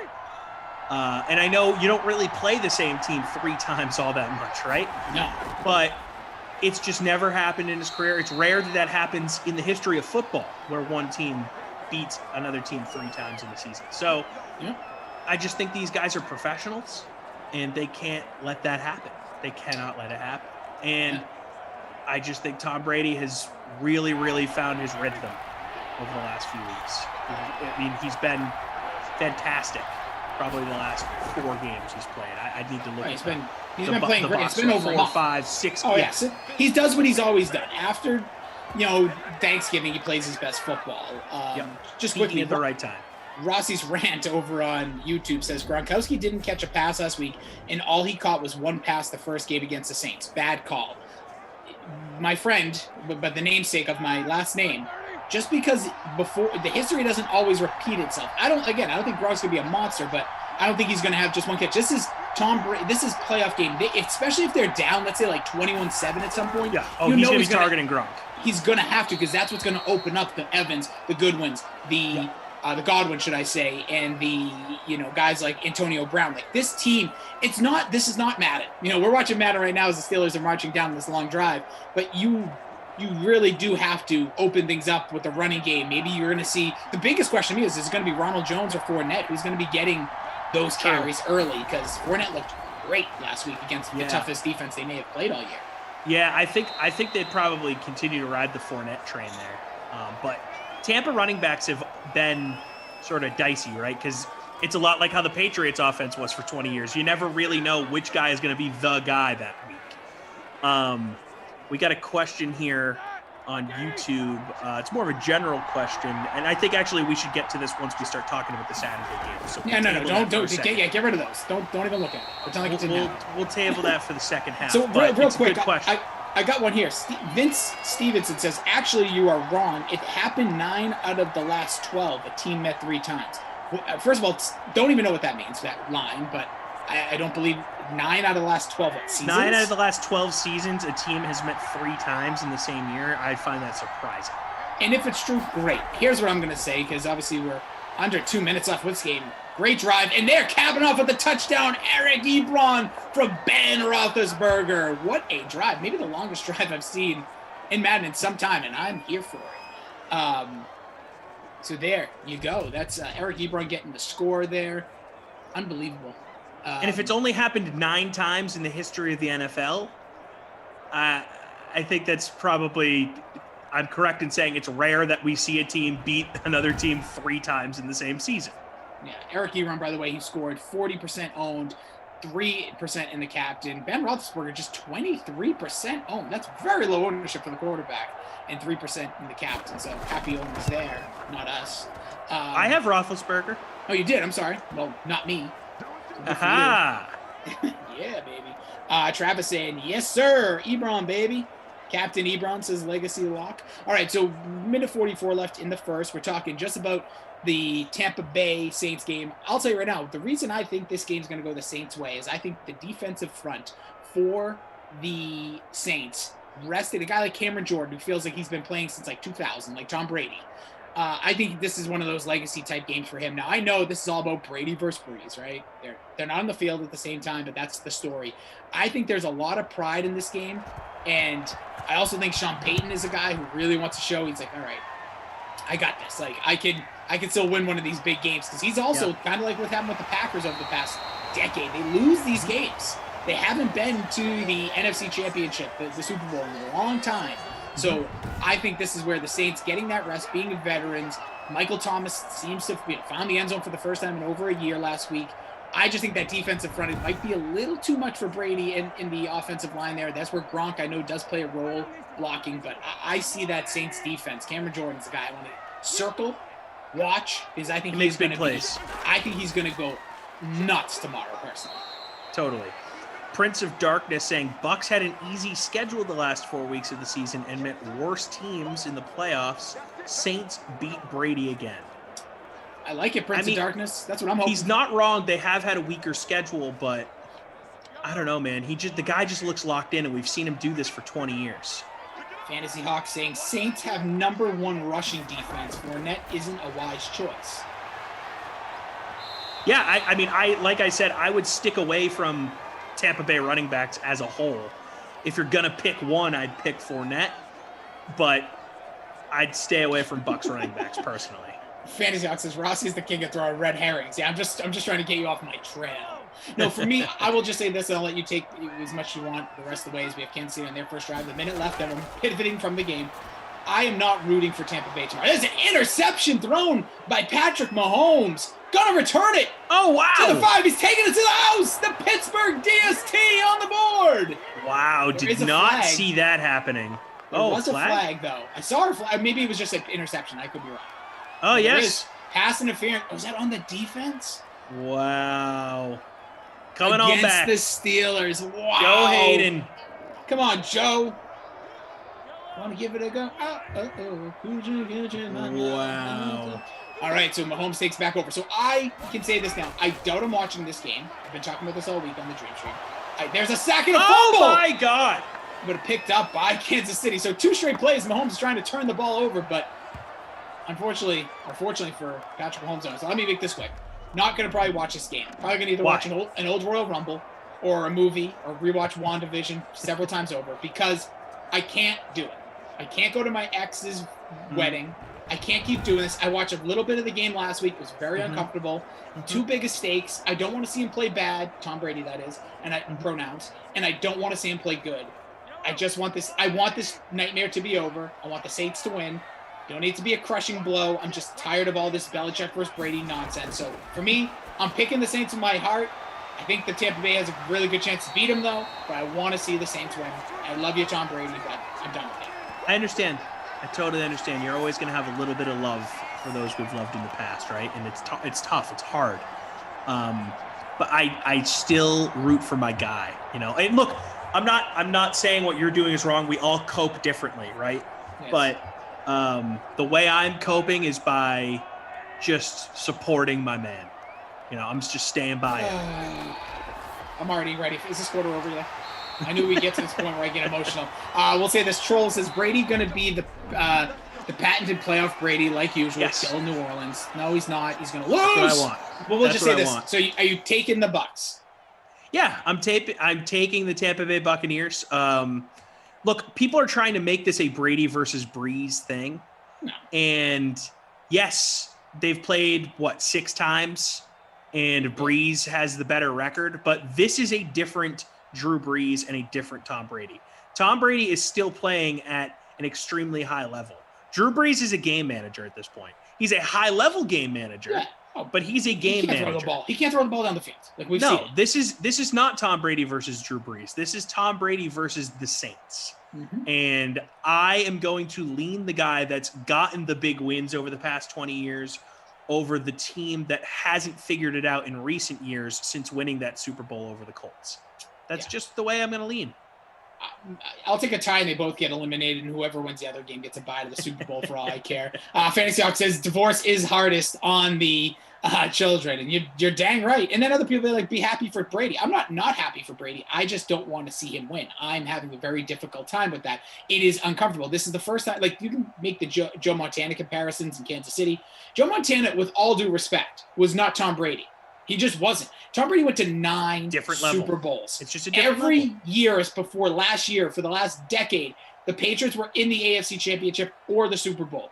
That you don't just go, oh yeah, he's the best to ever do it. He's the best quarterback on the best team of all time. You can play all this game, but there's no arguing that. You can bring up all the numbers, all the stats, Peyton Manning, Drew Brees, Joe Montana, throw them in the trash. Because no offense, nobody comes close to the way this guy won. So and Daniel bringing up something in our Slack here saying, isn't that what people were saying about Brady the last couple of years in New England, that he was a game manager? I'll be honest. He was. Okay. People were saying that, and there were times where you maybe felt that way, but you're going to pivot. If you really got to, this is my last thought. If you really, really thought about it and really were paying attention, he wasn't a game manager. He was extremely, extremely good still, and we're seeing it now in Tampa Bay. He didn't have the roster around him to look like what he's doing now. We're pivoting off it, but I will say this. Game manager is not a bad thing, by the way. I want everyone to know that. That does not make you a bad quarterback. So, it's just you throw a little bit less and you try to win a game by being smart. Look at Alex Smith. People want to make that like it's a bad thing. I think it's a compliment. Because you know what? You want to be Brett Favre or you want to be a winning game manager. Anyways. All right, so now we got Chiefs versus the Browns tomorrow. I think this game, I'm all about this. I love that this game is happening. I love that it's the complete Cinderella story of the Browns, who put a whooping on the Steelers that first quarter, and then obviously they let it back. The final score does not give any justice to what really happened. The Chiefs coming off of a very weird December. They haven't covered in a dog's age, barely covered this year. They find a way to win, though. They just, if they're down a score with 10 seconds, somehow they'll find a way to get a touchdown. They've been doing it since this time last year in the playoffs. So let's start here, that is intercepted by the Steelers in the end zone. It was destiny. Mahomes. It was. A minute in here, there is an interception by the Steelers. Patrick Mahomes, he's been doing a little more of that this year in reality, too. Do you see the Browns? Let's just start here. First quarter. Let's say you're the Chiefs. They win the coin toss. I'm assuming they're going to take it because they want to just put the foot. Do the Browns have a chance to stop them on that first drive? Or do you think the Chiefs are determined to score no matter I think the Browns do have a chance. I think this is going to be a good game. I was saying it yesterday to Koff. I think the Browns have all the momentum in the world. They're getting healthier as the playoffs go on. And, yeah, I could totally see the Browns defense stopping them. And then if the Browns get that running game going, if they can control the pace of the game with those two incredibly good running backs, both of those guys are RB1s in the NFL. Oh, yeah. Kareem Hunt is a top 10 level running back. And we saw him do that when he was the guy in Kansas City. Very, very good running back. To have horses like that in your backfield to control the pace of the game, and with Baker Mayfield seemingly figuring it out and limiting mistakes, you keep the Chiefs off the field, you're going to have a chance to win. Now, we haven't seen the Chiefs be kept off the field a whole lot since Patrick Mahomes has been the starter there. But I just think Cleveland is clicking at the right time here, and it's going to be a close game. I think Kansas City still wins, but this is going to be a fun one. I'm really excited. Yeah, I think the 10-point spread in general, not that we're going here, I'm just saying, this is the way they kind of set a tone here, is that I like that that's a good number, because I think that gives the Browns an opportunity to say, oh, going to disrespect us. Okay, let me see about that. I think the Browns needs to be like a words they're living by. They're gonna get clapped by the Chiefs from Chase Claypool. The Sammy Watkins tweeting out there's no comp in next Chase week. Claypool, can we just talk quickly about that? Oh my God, what a just petulant, absolute idiot. Baby. Just shut up, dude. Or how about shut this? up. Just say, man, they clapped us. Yeah, that's it. Be better, dude. You were 11-0 and you tweeted out, losing, don't know her. Well, guess what? Get to know her. She's a fickle bee, because you know what? You are going to be playing a lot of football in your future. You're going to be a good young stud. Notre Dame represent. But, dude, 11-0, and then how many games did you win since then? Yeah. 3? Hines Ward needs to give that guy a call and be like, hey, this is not how you do things, okay? You want a hot take? Here comes a hot one. Mike Tomlin, got to go. Maybe. I'm sorry. You can't. This has happened. And I don't mean this like I don't think Mike Tomlin should be like if a Steeler like they need more discipline on that team. They need a U-Haul, I would say. They need a rehaul on that. They need Bill Cowher to come back. I don't know about that, but you need some new voice. You need a fresh perspective, and I really do respect Mike Tomlin. Not a ton, but enough. He did trip a player on the field that no one talks about, but yet Bill Belichick's the biggest cheater. Yeah, go for it. But I will say that I think he's lost that team. You can't, from losing star players, losing the confidence in your own team this year, and I know they never buy. There's a lot of excuses, and I respect it, but as an organization, you just keep firing the DC or the OC. Well, this is 10 years going. It's time to rehaul. I see them drafting a quarterback in the first round if one of those sleeps down. But anyways, interesting. I think they need, because I think they should, but it's like they're afraid of Big Ben almost. I don't think Big Ben's back on that team. I think if he wants to be, he will be. I think, and I don't agree with this. I agree with you. They should move on. I think it's over for him. He's not a Super Bowl guy anymore. Yeah. But I think that they're looking at their team and saying, okay, we were 11-0 and we didn't have the bye. It was a weird season. We got to run this back one more time. To be 11-0 at any point in a season and to fire the coach and change the quarterback, just run it back one more time, and if it doesn't work, then you make the change. I'm just going to say it's going to get risky world. Says Mike Tomlin is Hall of Famed. Get this guy Rossi out of here. I will gladly leave, but he's not a Hall of Fame coach. I'm fine if he's a Hall of Fame coach. Guess what? He's not. I'm not even going to – I don't want to get – that's all semantics anyways. Can he sell tickets? Will he get the whole Steeler Nation to go to camp? Like, don't get me started on what the Hall of Fame really is. But – guess what, guys? If you're a Steeler fan right now, are you happy? Are you satisfied with the way things have gone? You just lost to the Browns 2 weeks in a row. And I'm not saying that's not disrespect to the Browns. Browns are a hell of a team. That should not have happened. You were 11-0 and you didn't even get a bye. You weren't even the number 1 seed. That is embarrassing. That is an organizational mess. You keep your GM if you respect him from an ownership, and you get rid of everybody else. You need to win. You've been in a win now mode for like 7 years, and your team has barely cracked over 500, a few of those, and you come back this year, start 11-0, very odd year. I'll say this then. If you want to give him a pass, if next year that is not a championship contending team, if you Yes. come back, if you try to roll them back one more time and you're Right. not with a bullet, like right up there with Kansas City, good night. Your defense is too talented and everybody is too damn talented around them to not be winning these games. They can't run block. They can't run the ball. And Roethlisberger, you can't have a guy that's 1,000 years old throwing 50 times. Don't get me started on, he's a Hall of Famer. Sorry. Go ahead. Just tell me to shut up. No, you're right. You're right. They need. Look, I wouldn't besmirch them if they were to make the change this offseason. Looks like that's not going to happen.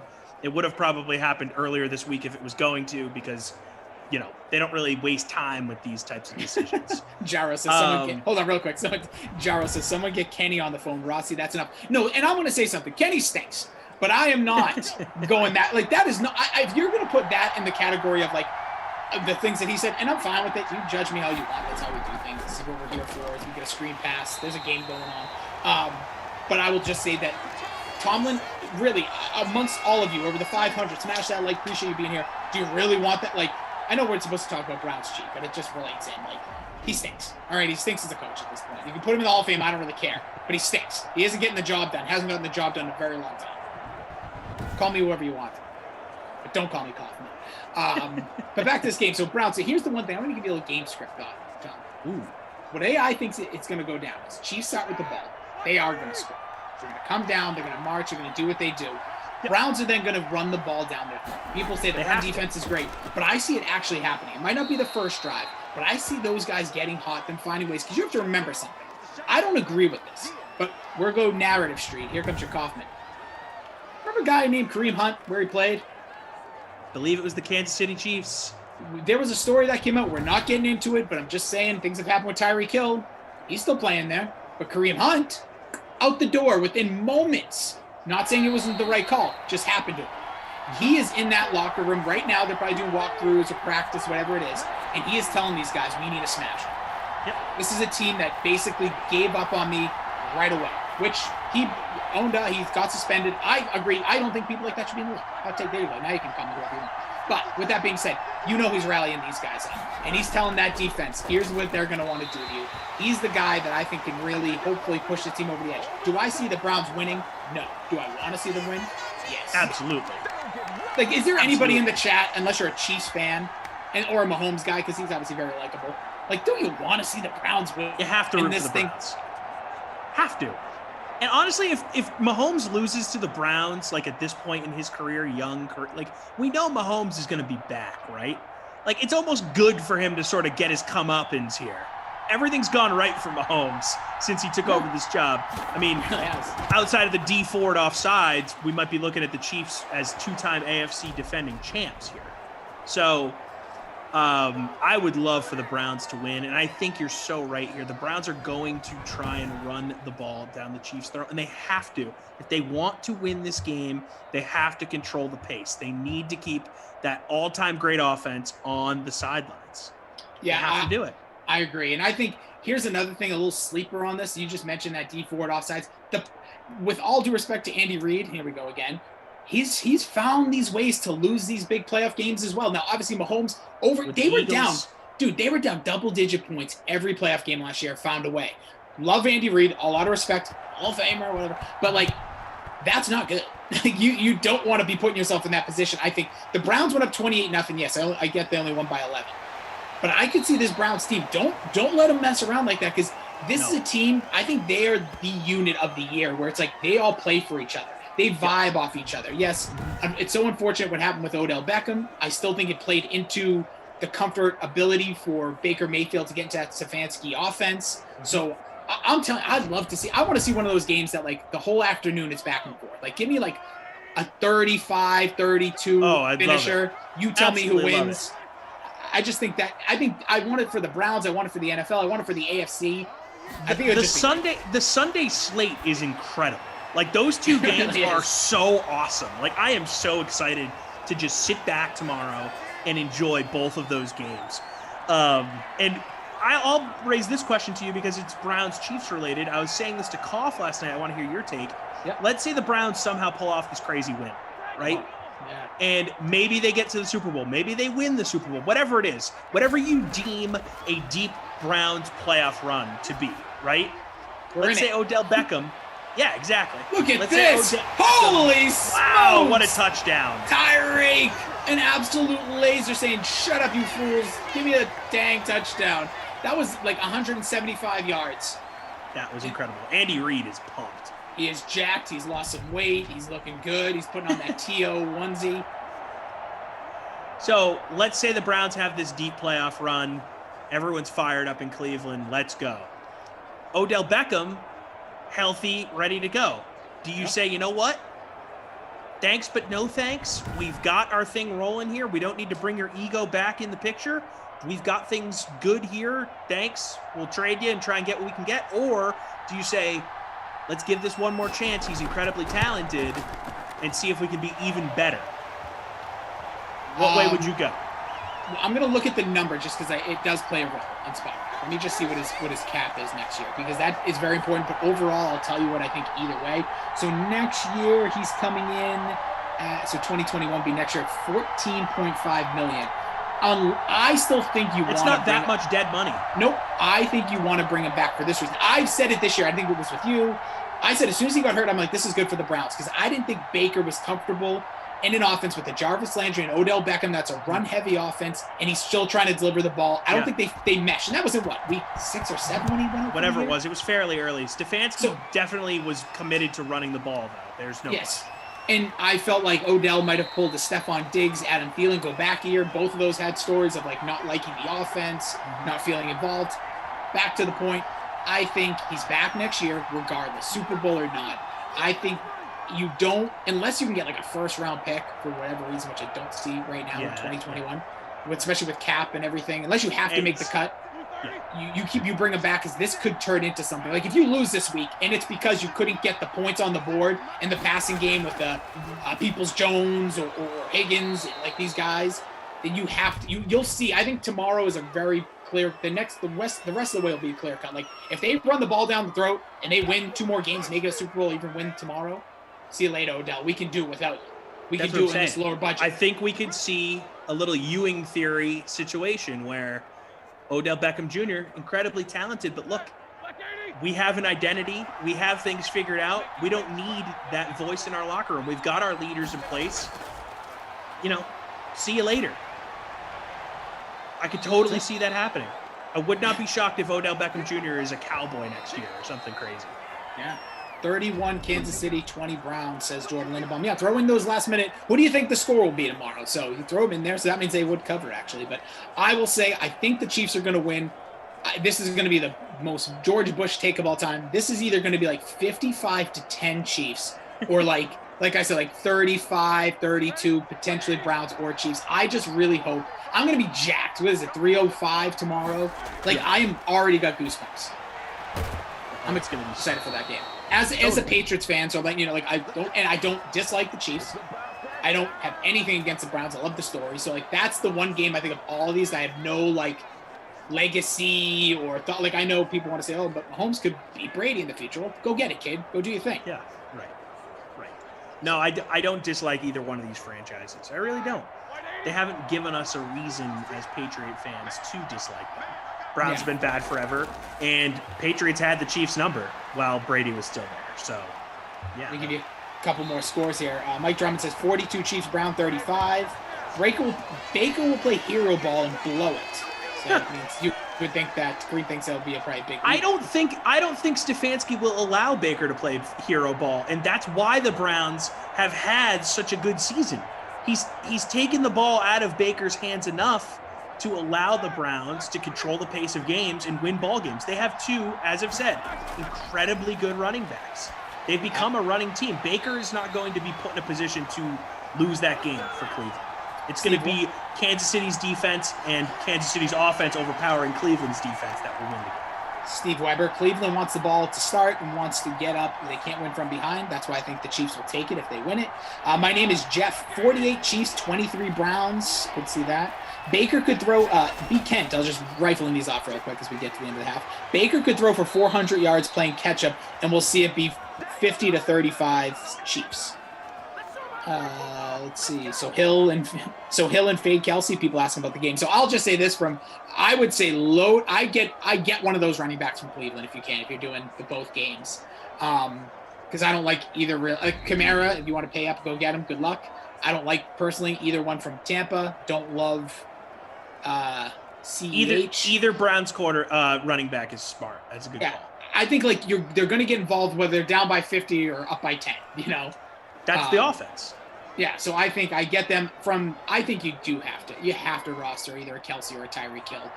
I would potentially fade Hill for Kelsey because I feel like maybe with Ward back they can double team him. Kelsey, this is a bomb. It's a 54-yarder. Boswell, this would be huge for me. Not even close, dude. What are you doing? Hit the helmet. Catch that ball, Tyreek. That's going to get us to the half, but I think Kelsey could do some damage. Yeah, I think that's the right call, too. And Ward would be a part of the Hill coverage. I personally like to have – if I can get Kelsey in my lineup, I want him there just because he's such a freak, man. And there's no linebacker or corner that I see on that team or safety that's going to be able to hold him back. No, he's an absolute problem. Tommy's Microwave, formerly Rossi's Rant, formerly whatever he was before. 42-17 Chiefs. Write it down. I will not. Do not tell me what to do. Just kidding. We will get that. You can gloat if you're right. So here at the half, it is 10-7. The Steelers over the Chiefs. We have worked our way through 2 games here in the real slate. We talked about the Bucks and the Saints, which I will be watching the probably 2003 Royal Rumble instead of that. I'll have to, Tommy, you can text me updates. Okay, I'll let you know. Or just let me know thumbs up, thumbs down. I don't want actual, because if Tom Brady's on for 400 yards and 10 touchdowns, just tell me to go to bed. Okay, well, is thumbs up good, Brady, or thumbs down good for you? What? Honestly, tell me. Don't tell me. Just send it. Okay. Send it. Honestly, Madison, and then let you figure it out. On that?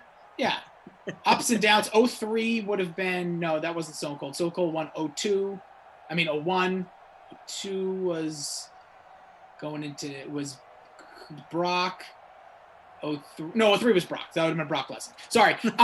Eric Ebron's leading all receivers. 8 grabs, 69 yards a tud. Crazy. Tyreek Hill's got 4 for 90 and a touchdown. Those are your 2 offensive touchdowns. Boswell's got the field goal as well. I want to check the lineup. Yeah, I'm stanking out the joint. I can just tell you. I don't even have to look. We'll take a quick peek at the lives, then we'll get into tonight's Ravens versus the Bills. So I'm in 60th. I'm in 48th. Oh, there you go. Look at me. Look at us. Better than me. Not always. Momentarily. In first place right now with the killer lineup, it is Lords Lieberman has Tyreek Hill in the captain spot. You got Patty Mahomes. That's right, I said it. Get your mom to tweet me. Patty. Eric Ebron, Steelers D, and Chris Boswell. Love that you have a kicker. Love you. Much respect. Listen, we're getting fired up. Probably didn't like that missed field goal at the end of the half. No. P. Hooligan says, I like Moose's takes. Why I watched leaderboard. That's what it's all about. Well, guess what, P. Hooligans and DK Simfam? Your boy Moose will be on with Kenny for the afternoon game, which we're going to get to in the fourth quarter, which is Packers versus Rams, which I'm going to spoil ahead and say it's going to be the best game of the weekend. Wow. We'll go get to it. Koff and Lamarca have you tonight for Bills and Ravens, which we are going to get into. We're getting ready for the third here. We got Jim and Derek on Ops smashing it. Scores are going to be updated momentarily. Mad Madison on the producing side and Daniel, our technical advisor. We are so stoked to be with you on a Saturday before all the big playoff action. Like what you hear? Give us a thumbs up. Don't like what you hear? Thumbs it up even more. It's Tommy Freespop, Jason Ross. He's at your boy TC Fresh. Fresh. Damn it. At your boy TC Fresh. YABOI TC Fresh. That's it. I follow him. I smell him. I see him.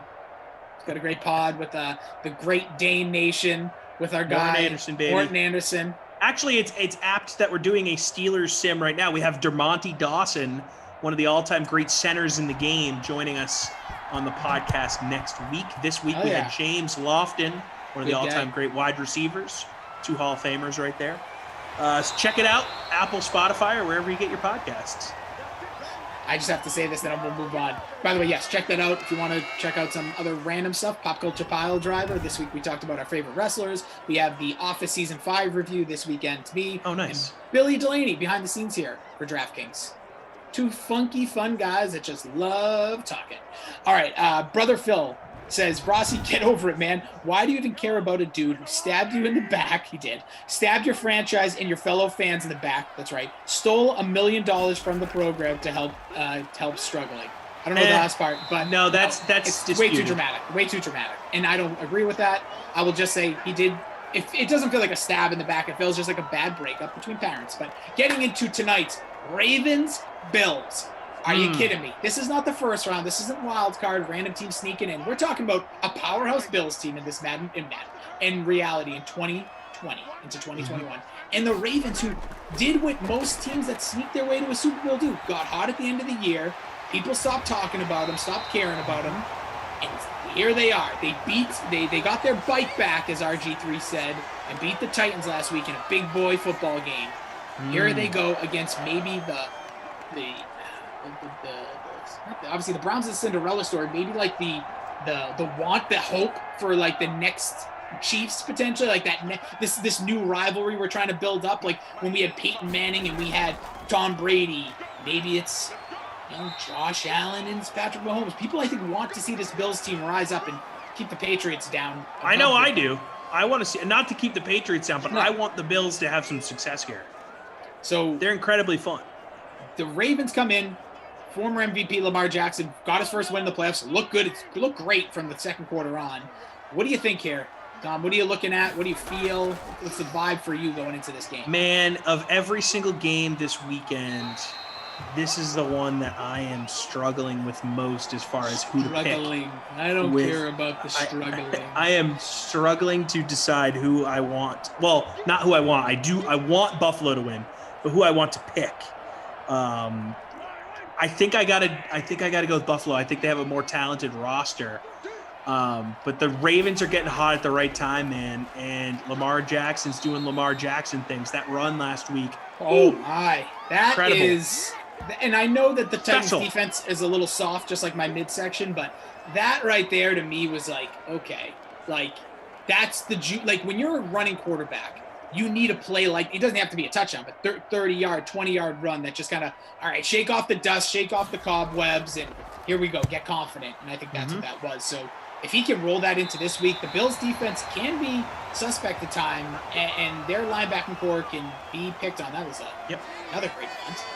Buffalo has talent on their defense. We saw them do it last year, one of the best defenses in the league. But this year they haven't been that same unit for whatever reason. They've stepped up at the right times. Obviously, they have a very good record. They were the 2 seed. So, I don't know, man. I just think Buffalo is super talented, and they seem to have things clicking. So, I'm going to go with Buffalo, but would not be shocked in the slightest if Baltimore comes in here and gets a win.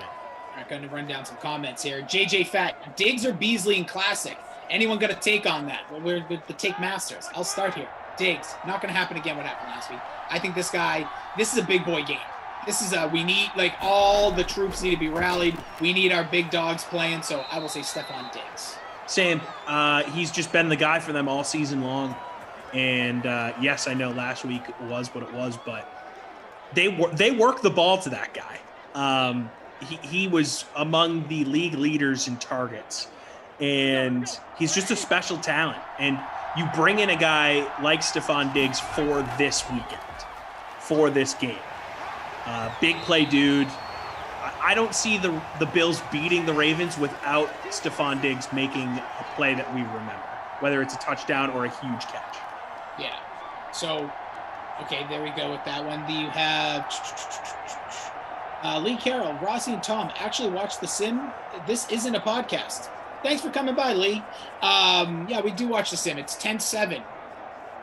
We said from the get-go we were going to go through all the playoff games because it's a little big weekend here. If you want me to... Yeah, just slightly. If you want us to go play-by-play, then you are in the wrong. It is 2nd and 10 here. Roethlisberger under center, drops back, has plenty of time. And he holds onto the ball a little too long there. Chiefs get the sack. That is Frank Clark there. Frank Clark It's is going to be 3rd and 22. My fiance telling me to be quiet in the background. Sorry. Getting paid.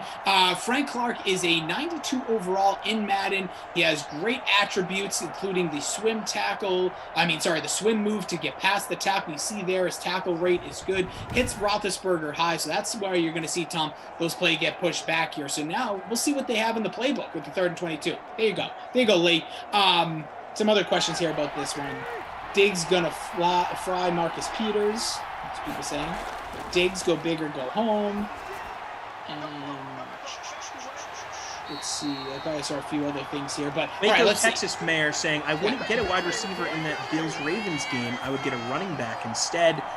I think that the running backs in that game are worth looking at. All the Bills running backs have the ability to get in the end zone. J.K. Dobbins has looked great down the stretch here.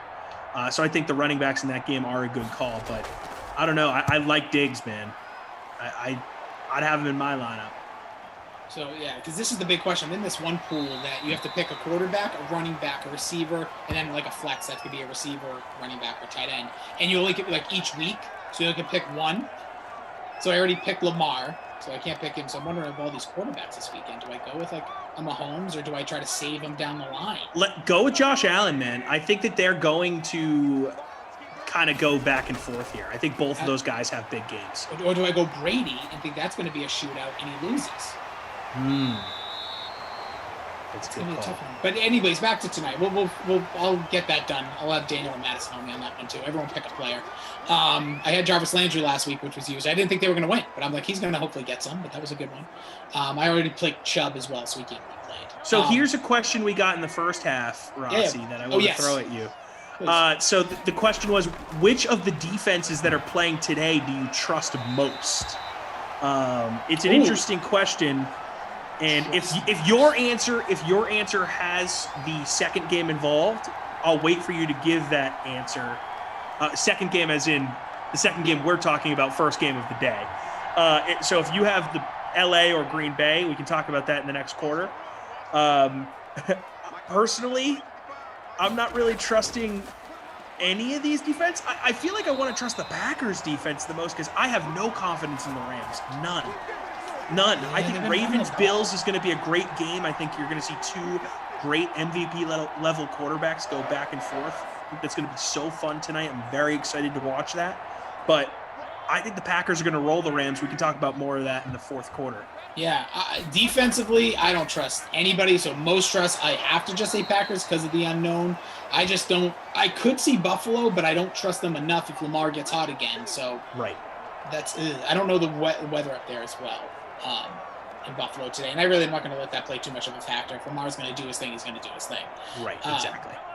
Yeah, so I guess now, Ravens, did you pick, like, who do you got? Who are you taking in this one? You know what? Okay, so I said I was going to go with Buffalo, but let's just flip the wood and nickel, okay? All right. So we got the Lion is going to represent Josh Allen. The free ice cream is going to be Lamar Jackson. Okay.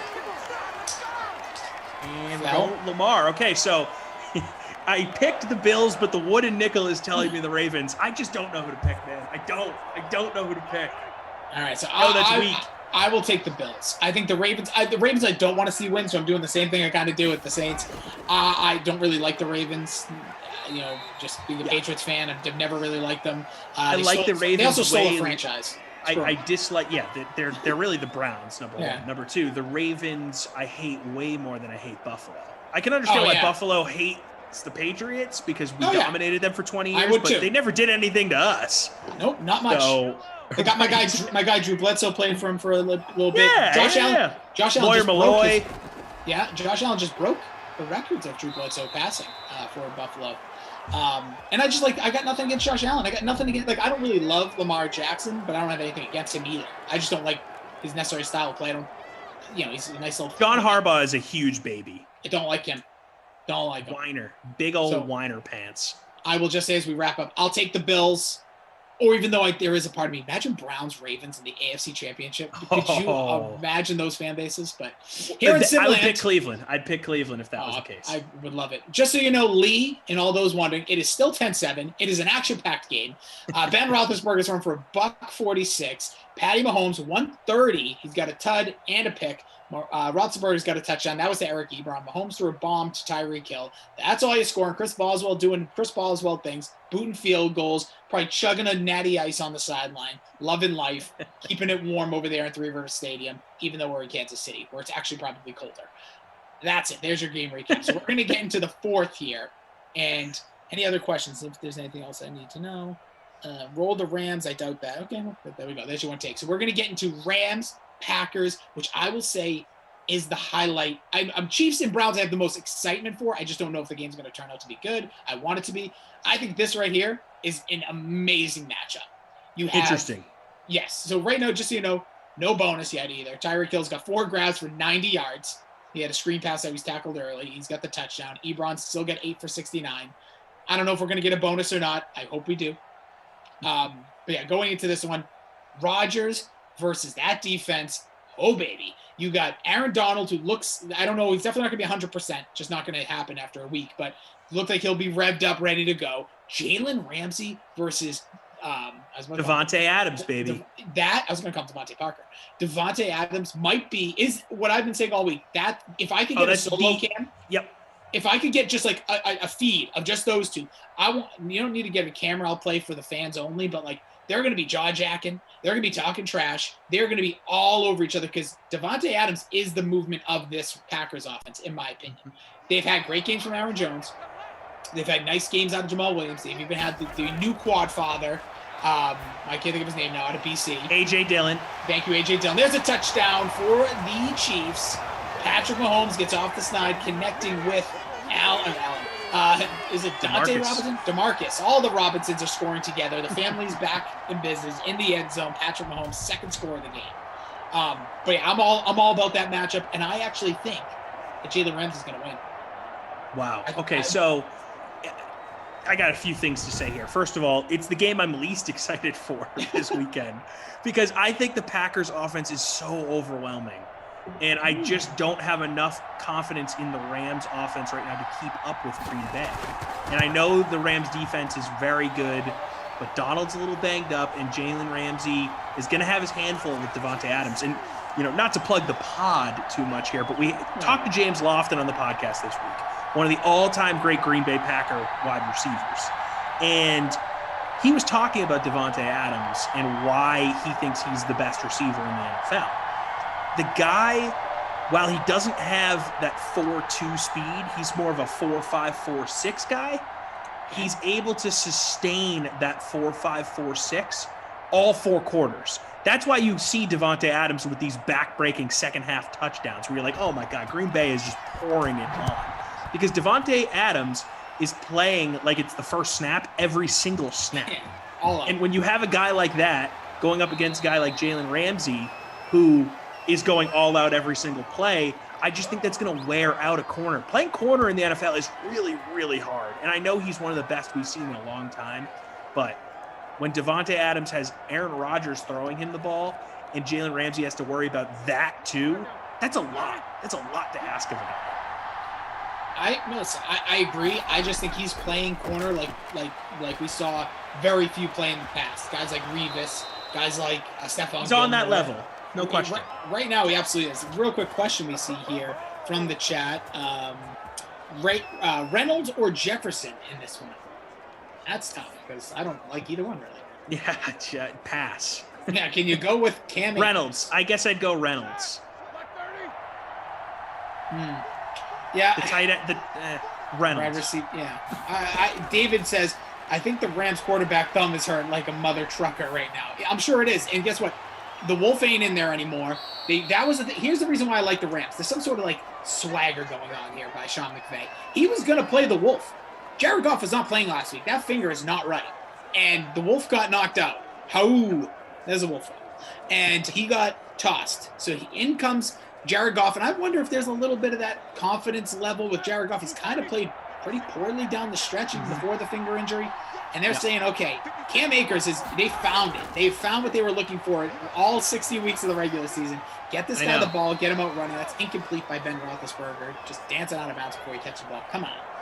I can't believe it took Cam Akers so long to get ready. I drafted him like late in my fantasy draft thinking, oh man, like I got the steal of the draft. This kid's going to be amazing. And he just was not right for most of the year. It was a rotation. They just couldn't figure it out. And then he had that massive game. So I had cut him for my fantasy team. That next week he had that game against the Pats. I was like, are you kidding me? This just isn't my season. It's not my season on so many levels. Yeah. Travis asking, is Aaron Donald good to go from his injury last week? It's not. I wouldn't say he's not good. He's definitely playing. I wouldn't say he's good to go. He's right. But he's not going to be 100%. But right, if you have Aaron Donald on the field, he's having an impact. So I think that they found a little something here. I think Jared Goff finding a little bit of confidence, running the ball, not making mistakes. The Packers defense, kind of like the Titans, sleepy, soft, not great. Don't play big in the big games. This has been just like we talked about the Steelers, just like I mentioned about in the past. New Orleans Saints. New Orleans Saints, like I said in the past with Andy Reid coach teams. I know LaFleur, maybe this is him going to take that big step forward. They lose these games. Yeah. They lose these games. This Packers team has lost these games over and over and over. And Aaron Rodgers is great. He's the MVP, no doubt about it. But he needs to really will this team to victory. And I think he's having his best physiological, mental year I think he's had in a very long time. Yes. But I still think that this Rams team has a real shot to go into Lambeau fanless. And well, I think there might be some fans. Is there some? Some very, very few, but some. I still think like that impact's not going to have the impact it would have. I don't care if it's cold or not. I think these guys, this Rams team is finding that gelling, and I could see the Rams going in there and win. Will they? That's the question, right? I will. Go ahead. A fun little wrinkle, Goff, Rodgers, both Cal guys. Rodgers has been sort of a mentor for Goff for a long time. So I wonder if there's sort of a grasshopper versus the master type of situation here. So if the Rams are able to pull it off, is it finally like, the Karate Kid beating Mr. Miyagi in a karate match, Figured you as a pop culture I'm intrigued nostalgia guy would like this angle here. I'm intrigued by the thought of that. Like if there's something there, like if Goff's going to kind of dig deep, think of something Aaron Rodgers may have told him in the fourth quarter, down by 3, Overall, I want to see the Packers win personally, but the Rams, because here's the reason why. If by some chance the Bucs win, and it's Bucs versus Rams, and I don't want to know what the thumbs up or thumbs down means, I just don't think I can watch that game. I'm going to be so sick tomorrow. So you're saying if it's Bucs Rams, that means Brady is going to win? I hope not, but yeah, I do. I just think that way because I think they have more of a. I think Jalen Ramsey can make the stop on Devontae Adams, slow that down. You'll have nice running game. I think it's like one of these games that could be like 2014 Rams, like they sneak out a win today. But I don't think you can slow down that entire Pats off. The Pats. There we go again. I did that. I did the same thing. I was watching last weekend. I wasn't watching it. I was talking with my fiance, like, oh, well, the Pats are on at this time. And she was like, Pats? I'm like, oh, no, I did it. Yeah. I did it again. Every time I've referred to Brady this season, I always screw it up. I just call him. It's an extension of the Patriots for me. Traitor, that slime ball. I'm just kidding. I still love you, Tom. There's a touchdown. Is that Donald? Yes, Vance to make her dance. Wow. Look at get some. Go get yourself a McRib at McDonald's. Too. I almost had him as my punt play, but I was like, no. Yeah, well, yeah. So there it is, taking the lead again. The Steelers here in the fourth quarter, just about 3 minutes and change to go. So here we are. So we've talked about also, who do you think? You got Packers winning this one or the Rams? Yeah, I got the Packers winning like 28-3. I don't think it's going to be close. I really don't. You got no respect for that Rams team, huh? No, I don't. I want to see the Packers win. Like I've gotten to the point with a guy like Aaron Rodgers, who I don't love necessarily either. I've always rooted against him personally because it was like a Brady versus Rodgers thing. I'm like, screw that guy. Brady's better. But I'm like you. I've sort of switched now that he's sort of older. The whole Jordan Love draft thing kind of was like, you know what? I'm going to root for this guy now. He's not done yet. Nope. And I like he's kind of having a little bit of like an FU season. And good for him. He's 36. He's not that old. No, and guy like Tom Brady, well, like, let's be honest, he still probably could play at a decent level 3-4 years. Like, he should be able to if he keeps himself healthy and, and wants to play. He's taking a lot of hits. Jobo says Freeze Pops is cool until he says his Rams prediction. By the way, I just want to say this to the chat. We love each and every one of you. Almost 600 of you with us. Appreciate you. Have so many things you could be doing on a Saturday afternoon. And the fact that you're spending time with us and Madison and Daniel and Derek and Jim and anybody who would be here on the Dream Stream means the world. It really does. Like, this is so cool. Yeah. We have a great community here. So let that be said. I will say, first sim, we're juking. We're having jovial conversations about Beanie Babies and underwear and Kenny's bunk beds. Microwaving hot dogs. And people are eating it up, loving us. You guys are the greatest of all time.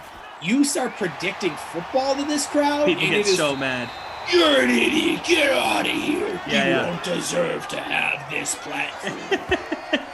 So appreciate you. That's the best Everyone thinks they're the genius, man. It's one of the things when you actually work in this business, right? Then you realize, oh, none of us know anything. That's the thing. Here's the thing. It's all just conjecture. We're all just using numbers, and we're all watching the same games here, people. Or forming opinions. That's what it is. Rack 'em. We'll go all Jim Rome on them. Rack 'em. Haters gonna hate. Robert Kelly. Not sure, bro. It was brutal. Showed all week though. Kareem. I also need to pick against the Rams. I do live in St. Louis. My in-laws, okay. It's all hate the Rams. Yeah. So poor St. Louis. Get them an organization. They deserve a football team. There's no question. I know they've lost 2 football teams in their history now. That's brutal. Yeah. The Bidwells moving the Cardinals to Arizona. And JJ Fats, your guys take some crap, but you're all cool. Well, that's like the world we live in, though. Like, right, exactly. I don't want you to necessarily agree with everything I'm saying, but I bring it up. Like, it'd be really boring if we all agreed all the time. Yeah. Like, I think this 3 o'clock or 4 o'clock start today, like, I am all geared up. I am all excited. I think it's a game of the weekend. Freeze Pops is like, that game's trash. It's the game I'm least excited for. He's going to be, like, eating a microwave hot dog. And I'm coming in late to that game, and I don't feel bad about it. I'm strapping in heavily to the next 3, the late game tonight and the 2 games tomorrow, but I don't really – I mean, the Packers are going to take care of business. I don't need to see them beat the Rams, who, were wrongfully ripped away from my adopted home. Okay, I have a serious question. 2 minutes left here. Steelers up 3. Patrick Mahomes, game on the line. We shall see. I have to pick a quarterback, a running back. Let's just say 2 receivers, or I could go with Travis Kelce or tight end. Okay, are you doing like a tiers, or are you doing this is just like, this isn't even like a DFS. This is like a little home This fun is just thing. a pick 'em type thing. But you have to pick a quarterback that I didn't pick last week, so it can't be Lamar. Any other quarterbacks eligible? Interception for Patrick Mahomes. Kirkpatrick gonna take it all the way, 99 yards. Wow. Did not see that. I can't believe it. Kenny, calm down. We'll get you later on, kid. What a celebration, too. Just tosses the ball. Unbelievable. Here's the good thing. I know this sounds, I'm going to make this a positive for you Mahomes fan and people that own him like myself. You just have more opportunity for him to sling it. I know you want that touchdown there. And that was a horrible throw. Look at that. Looking like James Harrison in the Super Bowl, just jumping in front, taking it all the way. Woo! That was huge. So that's basically going to be your game. But... Okay, so don't pick Mahomes. No, I'm kidding. Yeah. Okay, so here's the eligible quarterbacks.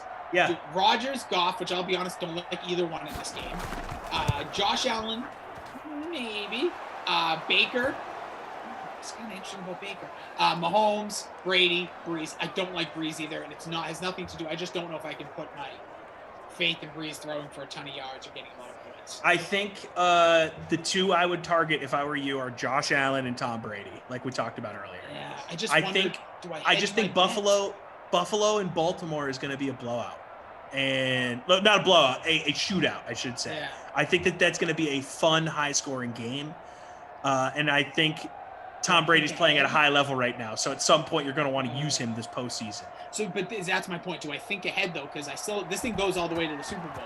And I don't want to lose a guy that you think is going to make it, where a guy like Josh Allen and Brady potentially could. Do I go with Baker Mayfield? Do I take that chance at him, like, getting down a ton and throwing? Or do I go with So here's why. I'll give you. I'll neg the other guys to tell you why you wouldn't do that. Okay. Browns are going to run the ball if they're going to win. Sure. So that's why you avoid Baker. Lamar, look, he's going to use his legs, right? I can't pick him anyways. You already used him, so you can't use Lamar. Goff, obviously, you're not using. I don't think so. Mahomes, do you want to save Mahomes? It's likely he's going to beat the Browns, right? Or think about it this way. Do I go with Mahomes? Because let's say he throws 4 touchdowns.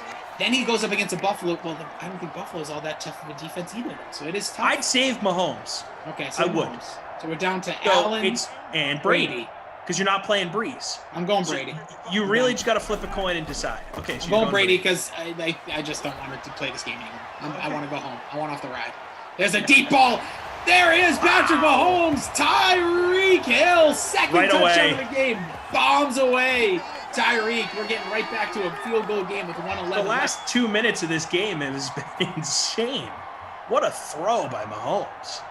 Josh Allen is overrated, says Andy G. Couldn't throw a ball to Diggs. That's not true. Get out. Okay. So what about receiver?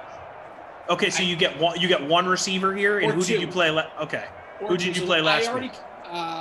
Played Jarvis Landry, and this would be nice if I had that in front of me. I think I played Allen Robinson.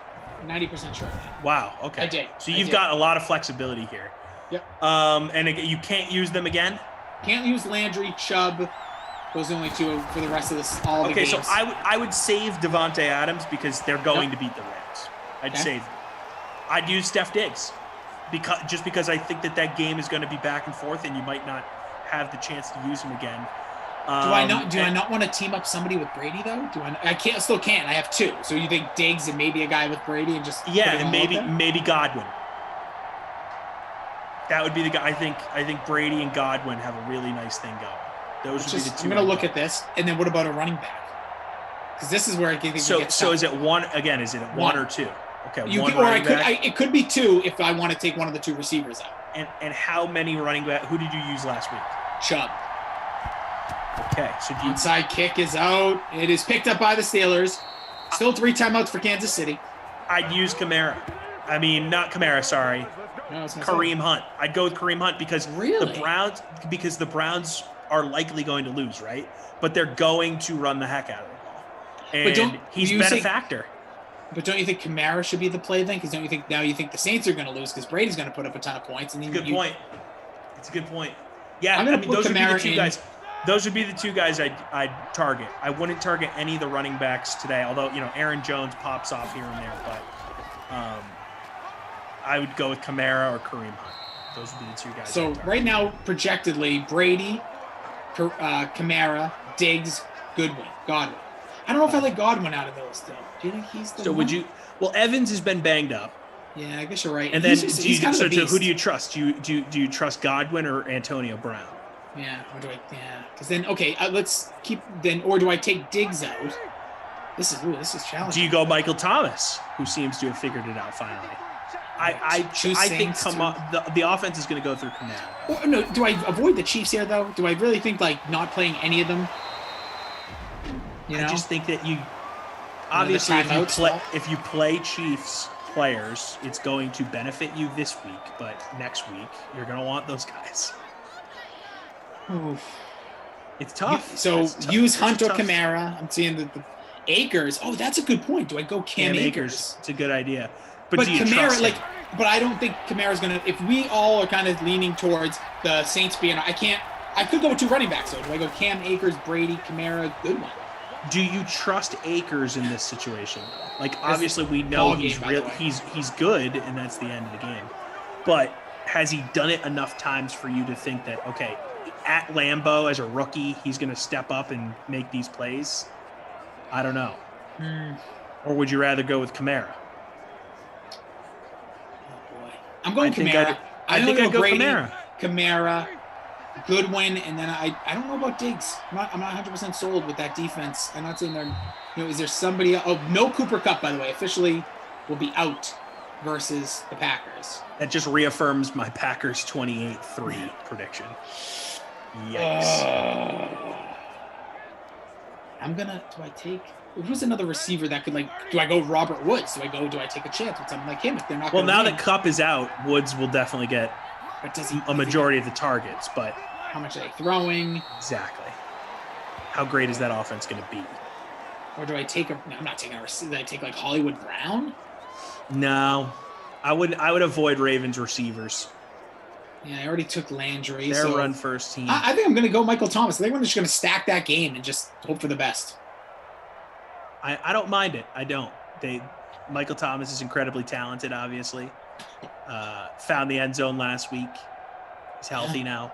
We'll see. I'm going to do it. I'm sending it. Not even thinking about it anymore. That'll do it. So we have picked. So I will take the Packers, followed by I will take the Bills. I will take the Chiefs. I want to take the Browns, but I'm not going to. And I will take the Saints. Okay, I'm doing all the same, except I'm going Bucks instead of Saints. Oh, baby, this is it. We are your final dream stream before the divisional round playoffs. You will have Moose and Kenny, so you can call him Rossi, I guess, the rest of the day. Tommy Freeze Pops, this was incredible. We had ourselves a kind of a stinker of a game between these two. I do want to get your, what am I going to call it this time? Madison's Donut player of the game. Man, I definitely want to see the stats before I'll tell you who it is. Make my determination here. It's one guy. He caught let's 2 hear touchdowns. It's Tyreek Hill. Go Tyreek. They lost, but he was the MVP. He's getting the wooden nickel. He'll get a free soft serve ice cream cone from Lion's Choice Roast Beef if he's ever here in St. Louis. Congratulations. Get some, Tyreek. And who is your Daniel on the 1s and 2s, not in my Marvel Cinematic Universe player? James Conner. He was in my lineup. He did crappy. 9 attempts, 18 yards. Running back 1. That's just embarrassing. Absolutely embarrassing. Get out of here. Never again. Never again. You embarrass us all. Leading and winning potentially is Lord Silverman by 0.2. Wow. 0.2. Lord Silverman. Tyreek Hill, the captain, with 61 points. Patrick Mahomes, CEH, Ebron, Steelers D, Chris Boswell. That right there is a heck of a lineup. So congratulations to you all. Enjoy all the football. Have some fun. Get excited. Bring out all the energy. If your team's out like mine and Tommy over here, let it all out. Enjoy it. Don't watch Tom Brady. Go fire up your WWE Network or Peacock. Watch The Office. Do something else because it's going to be uncomfortable. Go microwave a hot dog and have some fun.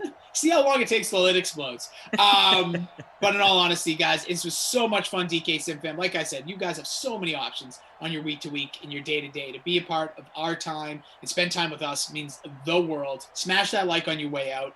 He can be followed at your boy Tommy Fresh, TC Fresh. At your boy TC Fresh, YABOI TC Fresh.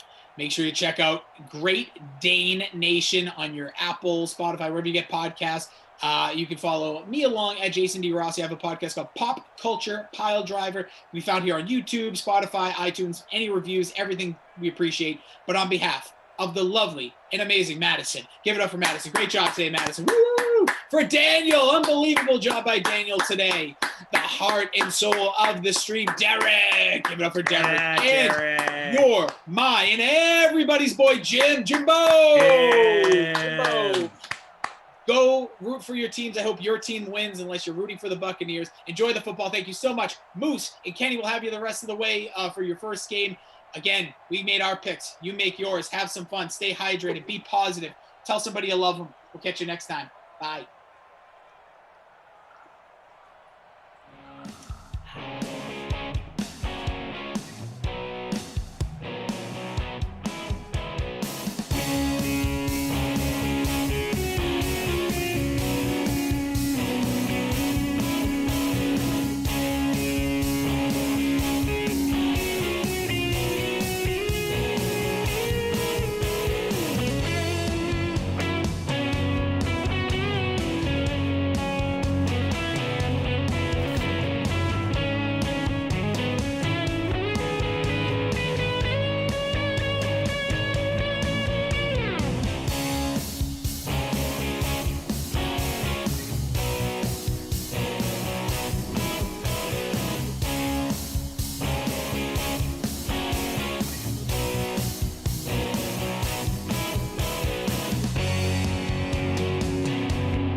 Welcome. It's DraftKings Leaderboard Live. I'm your host, Kenny Ducey. Jeff Ulrich alongside me. We got an amazing crew as well. Daniel and Jordan and Madison hanging out. And then, of course, we're switching gears all day long here with 2 games and a long slate ahead. And then, of course, a long weekend ahead, Jeff, because we got 2 more games tomorrow. We start things off. We have the pleasure starting things off with you, being with you throughout. The Rams and the Packers should be a very good one in store. The Packers coming in as 7-point favorites on the DraftKings Sportsbook. The total coming in at 45. We'll get to Sportsbook angles. We'll get to DFS angles. But, Jeff, I'm going to ask you, I'm going to give you the floor here. Your favorite play on this game, whether it is a Sportsbook angle or a value, a DFS guy.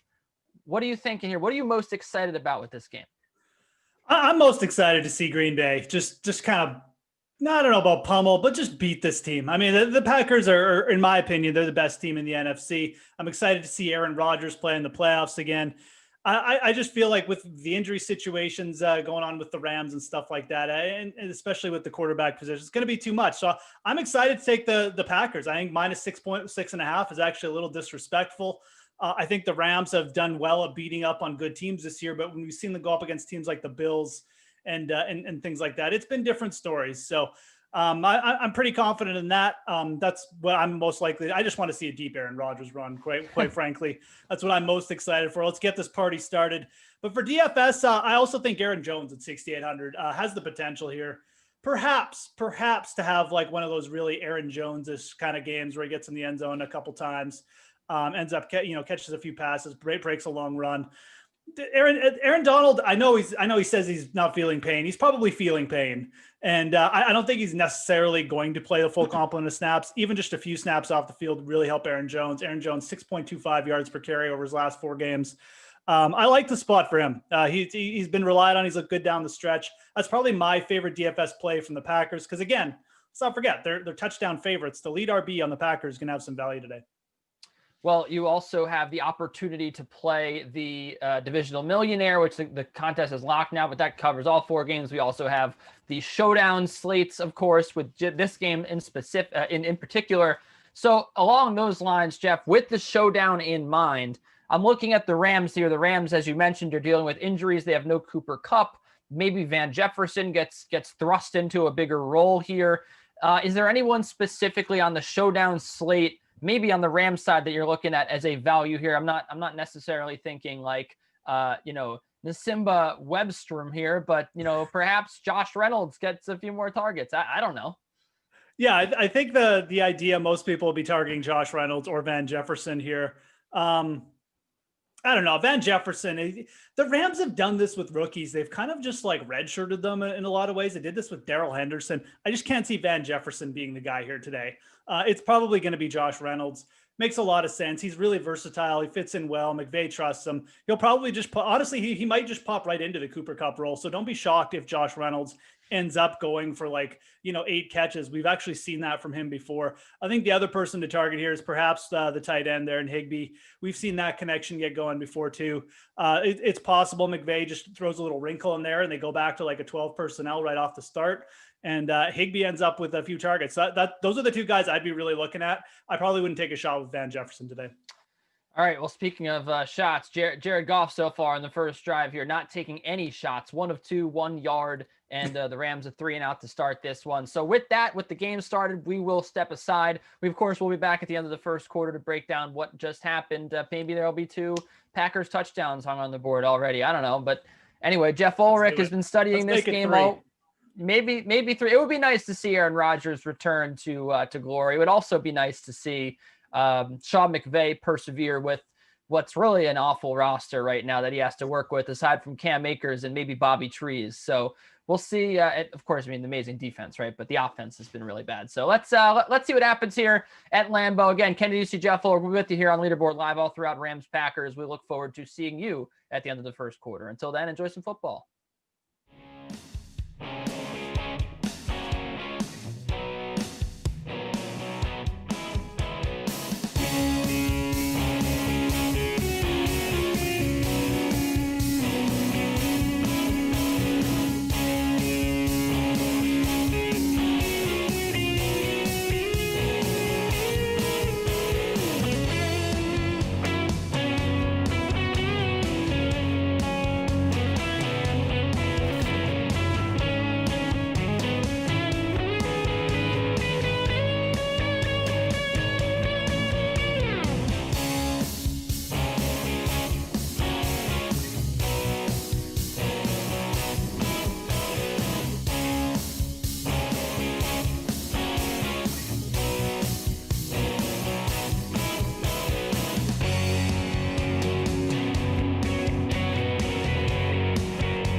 Well, Jeff, not exactly 21 points for the Green Bay Packers. In fact, not a touchdown at all. The Rams defense holding strong. Jared Goff looking good.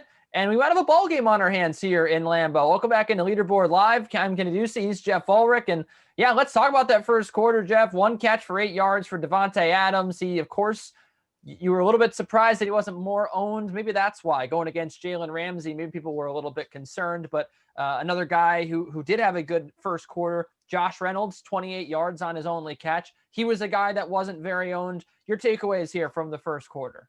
Yeah, ownership-wise, Devontae Adams, Josh Reynolds, and the Rams defense kind of stuck out. Devontae Adams, I just felt like, I don't think he was like super low owned, but I felt like more people at least would have given him a shot. I mean, look, he's Devontae Adams. He averages like, an insane amount of targets and catches per game. We all know that. And look, the matchup's terrible, but what else are the Packers going to do? I mean, he's their man, right? So a little bit surprised he only came in at 16% owned. We'll see if that was a smart decision or if it burns people. Josh Reynolds, I just thought would have gotten a little bit more of a bump with Cooper Kupp out, but I think people mainly, Kenny, were just kind of in the big Millie maker, like the four game slate this week. I think they were just trying to stay away from this game. It did have the lowest total on the slate. That's what it looks like on the ownership. The one that really stuck out, probably the most surprising, is the Rams defense at 28% ownership. I get it. Like, the Rams are maybe the best defense in the league, but like, Aaron Rodgers doesn't throw interceptions. So, we'll see how that one plays out too. I think they're trending at 28% owned. That one surprised me a little bit. Probably the most of all the bunch. Well, it's been about the field goal kickers here in this one. Mason Crosby and Matt Gay, the only guys scoring here. Are you looking forward to maybe a more high scoring second quarter here? What are you expecting out of these two teams now that you've gotten to see how the Rams are coming out? They look decent on offense, how the Packers have coming out. Do you think perhaps that the Rams have more of a shot here than you initially anticipated? Yeah, look, I know I called the Packers to win, but it's not like all these teams have shots. We're in the playoffs. All these teams are pretty good, right? So at the same time, I think the one thing that could hold the Packers back and really make this a close game is that just both coaches are play a little bit too conservative. I mean, we saw the Packers kick a field goal at the 5-yard line. You should just go for it there. I mean, you really should. You got Aaron Rodgers. Even if you give up the ball, it's the 5-yard line with Jared Goff and his thumb, right? I mean, you can get a pick six. So I think that's the one thing right now. We know Sean McVay kind of likes to take the conservative approach too. So, which is why the Rams play a lot of close games. We'll see if LaFleur can just if he can just up the risk level a little bit and trust Aaron Rodgers. I think the Packers could still put this game away. They've moved the ball beautifully. They just haven't converted for the touchdown yet, but they could be doing it right now. Yep, the Packers are certainly threatening here. And hey, Jared Goff, that thumb looks fine, man. I don't know if you can necessarily bank on Jared Goff picks anymore. He looked like he was pretty comfortable throwing that ball. We'll see if the Packers punch it in here. Regardless, we'll be back at halftime at the end of the first quarter, end of the second quarter, I should say, to break it all down, what exactly went down. Maybe we'll get more points on the board before then, it looks likely. So for Jeff Ulrich, I'm Kenny Ducey. We'll see you in a little bit.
Well, the Packers got away with one there at the end of the second quarter, Mr. Jeff Ulrich. A couple passes that could have been intercepted. Instead, they make out with 3 points. Although I'm sure most people were expecting another 6 out of that last drive. Welcome back into Leaderboard Live. Kenny Ducey joined by the aforementioned Jeff Ulrich. And Jeff, well, we last saw the audience when it was 3-3. Any surprise here at the score? 19-10. The Rams have managed to move the football pretty well. It looked like they might only be down 6 going into the half. They get lucky there in a way, really, to get out with 3 and be down 9 in this spot. So what do you make of the Rams' chances here? Yeah, I mean, it was a wild end of the half there. I mean, it looked like the Rams were about to pull within a score again and, perhaps just make this, at least get themselves in the vicinity for a close game. But 2 quick passes by Aaron Rodgers, man. That pass to Tanyan where he was getting chased by Donald or whoever had to grab his jersey. Donald, if you let that up, I mean, it's going to be tough, right, for the Rams to come back. I know they've moved the ball well, but this is still an offense I'd not be wanting to ride when you're down in a game. So it's going to be tough. But Rodgers taking some shots there in the end zone. Also lucky he didn't get picked off, but you're right. The Rams probably fortunate just to come away with just letting 3 there. So it was a wild end of the half. I think more offense than expected is probably the biggest takeaway from me. Most people had this pegged as a bit of a slow moving game. We're well over the pace for the pre-snap over under of 45. The over under right now in the live line at DK Sportsbook is 51.5. So points have been scored, more points probably than people expected so far. Yeah, the pregame over-under of 45 still sitting on my screen here, minus 480 to hit right now. Yeah. So you're feeling pretty good if you took the over, plus 325 on that under. And speaking of which, before we get into the DFS angles here, just to talk about how the game went, we're already talking about that last drive. The Rams currently sitting, the pregame line of plus 7 here is all the way back at plus 170, or it was at plus 160 at one point just a few minutes ago. And at one point, the live line on this game was, I think, up towards 15. The live line here, 11.5, and you've also got, you've got an over/under here sitting at 51.5. Do the Rams score enough points here to make both of those enticing, or are you not buying into their early start? Because they did move the football on most of their drives pretty well. Yeah, I mean, I buy into it from the fact that I think the Packers defense, they've done well when they've gone slow and they've kind of stuffed the run and gone to golf. But when they've gone tempo, the Rams have gone tempo. They've moved the ball, and I think you're going to see that late in the game again. The Rams are trying to play catch up. So I'm of the opinion, we probably are going to get to the over here, maybe even quite easily. Like we might see a bit of a shootout here at the end because the Packers, this has been their MO, right, all season, Kenny. I mean, they get ahead, but they do get in these situations sometimes where they just allow a few more points, and you're like, what are they doing? They're playing off. They're not great in those situations. So that's kind of been their Achilles heel all year. Luckily, they have A-Rod to just execute at the end of the game. But, I think we're going to see points here. I think the Rams will probably keep this semi-exciting, at least till the very end, possibly even to the last drive. So, all right, well, let's get into the showdown here, the $3.5 million or the $3.5 million divisional millionaire we will get to as well. But the $250,000 showdown with $50,000 going out to first place. Speaking of first, Aaron Rodgers, you mentioned him, A-Rod, the 25.29 points in the captain spot of the leading lineup at a whopping 81.8% owned. So we saw low ownership relatively on Rodgers in the millionaire. We see super high ownership in the showdown. Devontae Adams in there as well. Cam Akers, 58.1%, sitting at 7.8 DKFP, but perhaps with the Rams down in the second half, they might not be going to Akers too much. Robert Tonyan, Mason Crosby, who still is, people thought he might be injured at one point in that first half. He's still in there.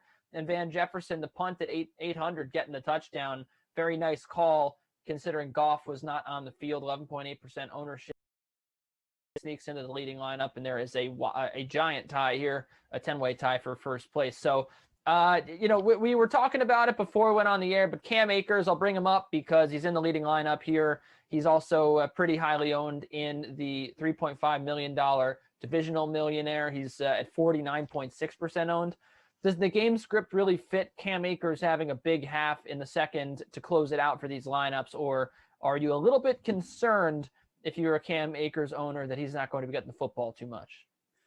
No, I mean, look, we've seen this from Sean McVay. I mean, he's basically essentially committed to Cam Akers as his lead back, right? I do think Cam Akers, you're going to see him on the field regardless of the score. I mean, who else are they going to bring in? Like we haven't seen Darrell Henderson Jr. since whenever. Malcolm Brown, maybe see a little bit more Malcolm Brown sprinkled in, but I think Akers is probably just going to be the guy. We saw him on that tempo on the last drive. So yeah, it's, it's not the exact game script you'd like as a Cam Akers owner, I guess. But at the same time, I think he's pretty much in a point now. He's just going to be on the field. So, you might not get the rush bonus just because they might not have the luxury of running, much in the second half, but he probably should be on the field. You never know. I mean, he might pay off from a PPR standpoint. So not ideal for Akers owners, but it's not necessarily the end of the world either. You could still end up with a touchdown or something late. All right, so speaking of that $3.5 million divisional millionaire, of course, the number one lineup here is stacking up this game except for DST. So they're probably not going to hang on to the top spot. I think everyone knows that at this point. But, I guess it's always possible if we get like 50 points in the second half. You never know. But, of the guys in the leading lineup here, you got Rodgers, 9.4% ownership. He's at 16.86 already. You've got Devontae Adams at 15 points already, despite only having 43 yards of receiving. Which of the guys in this leading lineup, maybe even a Robert Tonyan here at 11% owned already with almost 8 points, which of these guys will have the power to stay in the top lineup throughout the 4 games, do you think, if any? Yeah, so I mean, it is interesting, right? Like Aaron Rodgers, I know one of our producers was mentioning, like under 10% owned for Aaron Rodgers on any 4-game slate. It's kind of ludicrous, right? Obviously, it speaks to like we got Mahomes coming up and Josh Allen and stuff like that too. But this is interesting.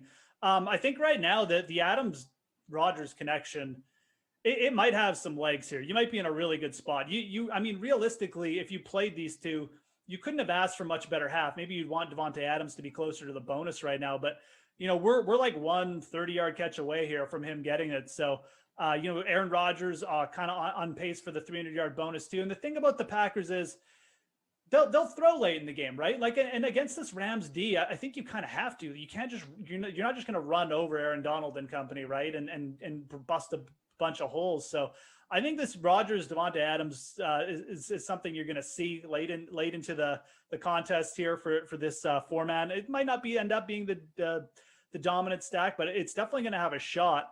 As far as the other guys go, I don't know. It's tough to say, right? Like Josh Reynolds is interesting, right? At 3,200, he's already got 49 yards. If he found the end zone, I would put him as he would be a monster value at that price. So I think Reynolds has some legs too, but outside of Rodgers and Adams, these guys are going to need to find the end zone to end up counting, because we do have a 57-point total coming up with the KC and Cleveland, and then we got obviously a high passing attack with the Bucs and stuff like that. So now, and Lamar Jackson, man, he could run for 2 touchdowns, exactly. Right? I mean, there's like 4 good QBs coming, right? So I think Rodgers and Adams probably going to have to hit the bonus, probably both of them, to really end up probably in the top lineup. Yeah, sorry, Jared Goff, and sorry, Baker Mayfield. I don't think that you guys are going to have your day in the sun. You didn't get a shout out, sorry. Yeah. Also, I mean, Baker Mayfield, the guy that it's ridiculous that we're talking about him now in the vein of like, let's take his over 285 yards. He's going to be a great quarterback in this matchup when, the guy was barely hitting 200 yards all season long. Right now, all of a sudden he's a hero, but we'll see who ends up being the top quarterback. It could be Baker Mayfield. You never know. Kansas City secondary, not the best. And it could end up being Jared Goff. You never know. We'll see what happens in this third quarter. Jared Goff has been throwing the football pretty well. It's been an uphill battle for him to get to, the likes of Mahomes, Jackson, and even Rodgers status on this slate. But we'll see if he's got a good half up his sleeve. The Packers will get the football first. Jeff, any parting thoughts for the people at home before they hunker down here, get ready to watch this third quarter? No, I mean, look, this is a pretty low-owned game. So, yeah, I don't know if much people will be, like, panicking to make late swaps or anything like that. But obviously keep an eye on that. You want to make sure you got that option. If you got a guy in the flex, you can always start thinking about it. But, I think we need to let this one play out a little bit more. Aaron Jones owner is probably the most nervous at 21.4% owned.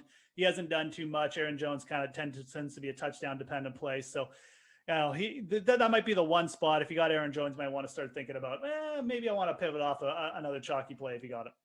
Yeah, that's actually a really good point that we didn't bring up on the show. But Aaron Jones, he's been splitting carries with A.J. Dillon and Jamal Williams. I'm sure people who drafted Jamal Williams in their season-long leagues like 2 years ago are very upset right now that Jamal Williams is now the featured back for the Packers, right? Like that was supposed to happen way back when. But at any rate, he's got 7 carries for 32 yards. Aaron Jones, 7 for 22. They've mixed in A.J. Dillon, 3 for 15. He's been very effective. And Aaron Jones with the lone catch out of the backfield in the game of 14 yards. So, there's a lot of questions to be answered here in the third quarter. Can the Rams score the football? Who's going to end up getting all the carries for the Packers going forward? And then can Cam Akers continue to produce despite the fact that the Rams are down 9 and they could be down as many as 16 after this upcoming drive? We will have answers to all those questions during the third quarter, and we will break down all those answers at the end of the third quarter here on DraftKings Leaderboard Live. We appreciate you being with us. He's Jeff Ulrich. I'm Kenny Ducey. We've got an amazing crew. We've got the Drew Stack, Drew Connolly, Drew Johnson, Jordan as well.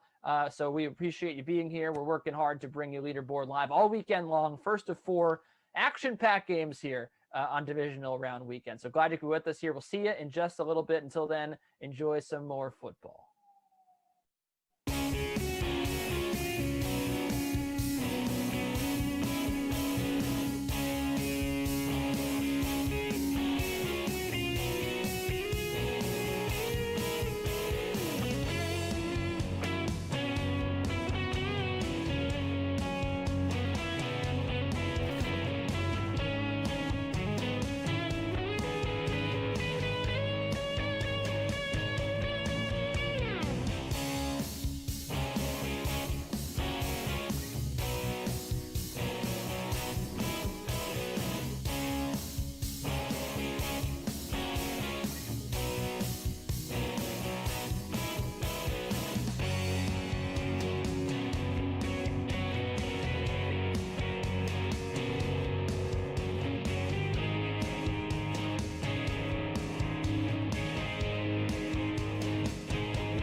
Well, we got a ball game on our hands. Welcome back into Leaderboard Live. Kenny Ducey, Jeff Ulrich, our entire crew here, the Drew Stack and Jordan. And, well, Jeff, we talked about the running game before we headed out to watch the third quarter with all of the folks at home. And we talked about Aaron Jones. He was splitting carries with Jamal Williams. And then we were talking about Cam Akers. Perhaps the Rams fall behind by too much. Cam Akers doesn't have an opportunity. Well, looking at things right now, Cam Akers has certainly been quite involved in the second half. He's got 82 yards now and a touchdown. Aaron Jones goes for the 60-yard runner right out of the break. He's got 89 yards. Are you a little bit surprised here that we saw so much running happen in the third quarter? We saw a graphic on the broadcast as well. The Packers, I think, over 120 yards on the ground in the third quarter and just 41 through the air. I mean, it makes sense that the Packers wanted to come out and run the ball. I mean, A, they were doing it effectively, like with all three backs, right? And then B, they were ahead. So, I mean, let's jam a little run a little clock off early in the game, see if Aaron Jones can break one for us, which is exactly what happened. Basically just took them down the entire way. So I wasn't shocked from that standpoint. It's becoming more and more clear, like with every week, that Sean McVay has found his new Todd Gurley and Cam Akers. He just wants to run him into the ground. Let's get a couple of years out of this guy, and then we'll probably move on a bit. That's what it seems like. So the Rams are going to run the ball regardless of score, at least a little bit, it looks like. I mean, they were only down, like we still had a half to play, so you can understand them running a bit. But even just down a score here, they're probably going to get a bit of Akers is probably going to get a bit of work. All right, well, the Packers with the ball right now, they are up by 7. What'd you make of the decision to let Aaron Rodgers make the call to go for 2, right? He was on the field. He was saying 2, 2, 2. So what do you make of the decision to go for 2, to let Aaron Rodgers go for 2? And really, you saw the risk that you run there because it opened things up for the Rams. They score, they go for 2. It's now a 7-point game. Yeah, I'm all about being aggressive in the NFL. And quite frankly, if I had Aaron Rodgers, that many points, Jeff? Doesn't matter, Kenny. I mean, you got to keep the pedal down, man. I mean, this is how teams get in trouble, right? It comes down to the player. If that was Mitch Trubisky doing that, yeah, I'd probably say no. But when Aaron Rodgers, if he was my quarterback and he said, I wanted to go for 2, you're really going to say no to Aaron Rodgers? Like, yeah, let's get Aaron Rodgers another play. Why not? So I didn't mind it. Like I said, I generally am pro being aggressive in those situations. The flip side to that is they're still up a touchdown. And if they had made it, Kenny, they'd be up 2 scores. So, it's easy to have the results-oriented bias. But, in a close game. It's an 8-point versus a 9-point situation. You make the Rams convert two 2-point tries instead of just the one to get back into it. So, perhaps maybe a good risk there. But, I mean, speaking of which here, I'm probably going to spoil things for myself looking at the live line. But, it is just we looked at the halftime line. The halftime line of plus 11.5 is now sitting at minus 420, Mr. Jeff Ulrich. So if you guys took that, you're looking pretty good. And the halftime line, the over-under, looking pretty good as well. But the line's set at 7 here, just as it was pregame. Are you inclined to maybe take the 7 with the Rams getting the football back here at the start of the fourth quarter? Do you think the Rams have a real shot to cover? Well, I mean, let's think about this. McVay, I don't know. Are they in a spot where he's going to be taking a field goal at this point? Because if not, you're kind of in you need the Rams to score another touchdown. And I know they've looked pretty good, but I don't know if I'd necessarily just be wanting to rely on the Rams having to score another touchdown. And the other thing is, you're betting against Aaron Rodgers here. I'd still be leaning towards the Packers here in this situation, or maybe just laying off altogether on the live line. I'm not confident enough in the Rams. Their defense hasn't really shown that well that I think in crunch time I would still take Aaron Rodgers. And B, you're relying on the Rams to go right now. They got the ball on their own 6. So all things considered, I'm not on it right now. If you already got the Rams, it's not a terrible place to be. The live line. This is basically what you paid for. So, but I wouldn't. How this game has gone and how we're sitting in the fourth quarter, not for me. Well, you look at the drives for the Rams, and they start off with the awful 3-play, 4-yard drive to start the game. They go on that nice drive to score a field goal. They have a 3-and-out, and then they get the touchdown drive and a punt and a touchdown again. So really, all things considered, the Rams offense has not been doing too bad of a job in this game. We do consider the fact that the Packers defense is not that great, but no one wants to talk about that tonight, right? But Jared Goff, 15 of 17, 142 yards. You can't ask for really anything more from him. Let's take a quick peek at the leaderboard before we get out of here, Jeff, because I wanted to bring up, we've got Van Jefferson in the captain's spot of the leading lineup. Van Jefferson with the receiving touchdown, 3 catches. He's been almost assuming that Cooper Kupp role. I don't think anyone has truly assumed the Cooper Kupp role. You were thinking about Josh Reynolds. He's 1,800 in the Showdown. I believe he was 3,800 in the Millie. And then, of course, Van Jefferson, he wasn't really even on the radar in the Millie. But he's all the way up to 17, the captain's spot. And boy, I mean, do you think that this has the potential to stay as the leading lineup when you consider the fact that you got Akers, Reynolds, and Jefferson here, Rodgers, Adams, and Aaron Jones? Do you think there's a realistic shot that this lineup could win the Showdown? Yeah, probably. If Van Jefferson gets a couple more catches, I think it's got a very realistic shot. At the same time, it feels like we're probably going to see at least one more touchdown. So if one of these stud players gets a touchdown, it's going to separate themselves a little bit. It's definitely got a realistic shot. I don't think it's going to happen just because I feel like one of these players will probably end up getting in the end zone again, separating, like another Devontae touchdown. Then you've got Rodgers and Devontae. So probably the odds aren't with this lineup, but it's very unique. And like I said, if Van Jefferson does catch a couple more passes, definitely going to up his chances. So we'll see. It's been pretty even flat scoring among the studs so far. No one's broken out with like that monster game, but it could still happen. Well, the odds are ever so slightly in the Packers' favor currently to cover the 7 points. We'll see what ends up happening here in the fourth quarter. But one thing is for sure, people might have thought this would be a snooze fest.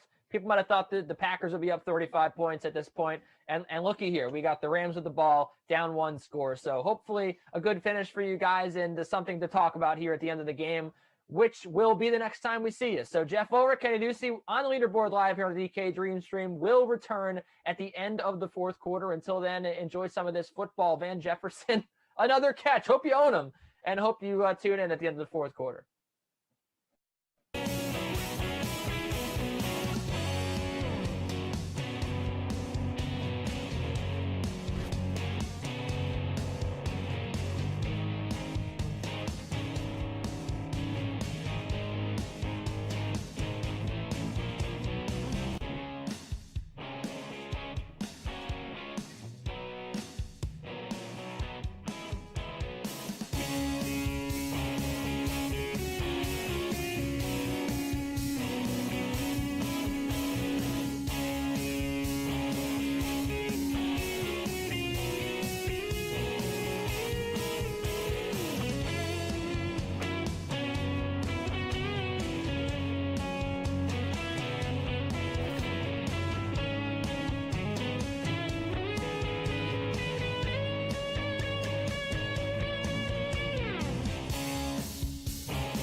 Well, the Rams sort of fell apart there in the fourth quarter. The Packers easily taking this one 32-18 over Los Angeles. They were down 15 early in the second half, and then, well, they got back to 7, and then things got away from there. Aaron Rodgers putting the hammer down with a long touchdown pass to Allen Lazard. And Mr. Jeff Ulrich, that is exactly the last member in the winning Showdown lineup unofficially. Allen Lazard finishing with 19.6 DKFP, thanks in large part to that big touchdown catch, a touchdown, 96 yards and 4 grabs, and Van Jefferson in the captain spot of that winning lineup. We'll just go through it here. Davante Adams, Aaron Rodgers, Aaron Jones, and Akers. So just to touch on the contest before we talk about the actual game, pretty significant long touchdown there at the end to Allen Lazard, and Cam Akers as well, getting some points there at the end to kind of solidify this for the many lineups that had the Van Jefferson captain lineup. At 16-way tie for first place, but all of these guys really heavily featured in the fourth quarter. Yeah, for sure. I mean, Van Jefferson, when $1,200 player coming through with, over 12 points, it's really significant. You can get him in there in the captain spot, especially in a game where you got multiple studs. It just ends up being where you have to have all the exposure to all these guys. There's like one cheap guy that you need, and Van Jefferson was there. So kind of a pretty interesting lineup, to be honest. 0.7% owned. It's always cool when you get a low-owned captain like that. The Lazard touchdown, like you said, this is why we love Showdown. I mean, it just gives us massive swings at the ends of games. I'm sure everybody with an Allen Lazard play or roster was just like, oh, well, I probably wasn't even watching. And all of a sudden, you get this massive jump. So Lazard at 21.5% owned, pretty interesting play as well. Definitely like the other difference maker. The other guys all over 50% owned. Well, in the game, you mentioned we mentioned the Allen Lazard touchdown, but really there weren't too many wins to be found through the air. I mean, Davante Adams, his the receiving total hits the under. I mean, everyone was talking all week long about the Jalen Ramsey matchup, and then I saw all game long people on Twitter just talking about, oh, he's cooking Jalen Ramsey. He's just shredding Jalen Ramsey. Jalen Ramsey can't keep up with this guy. Davante Adams finishes with 66 yards receiving.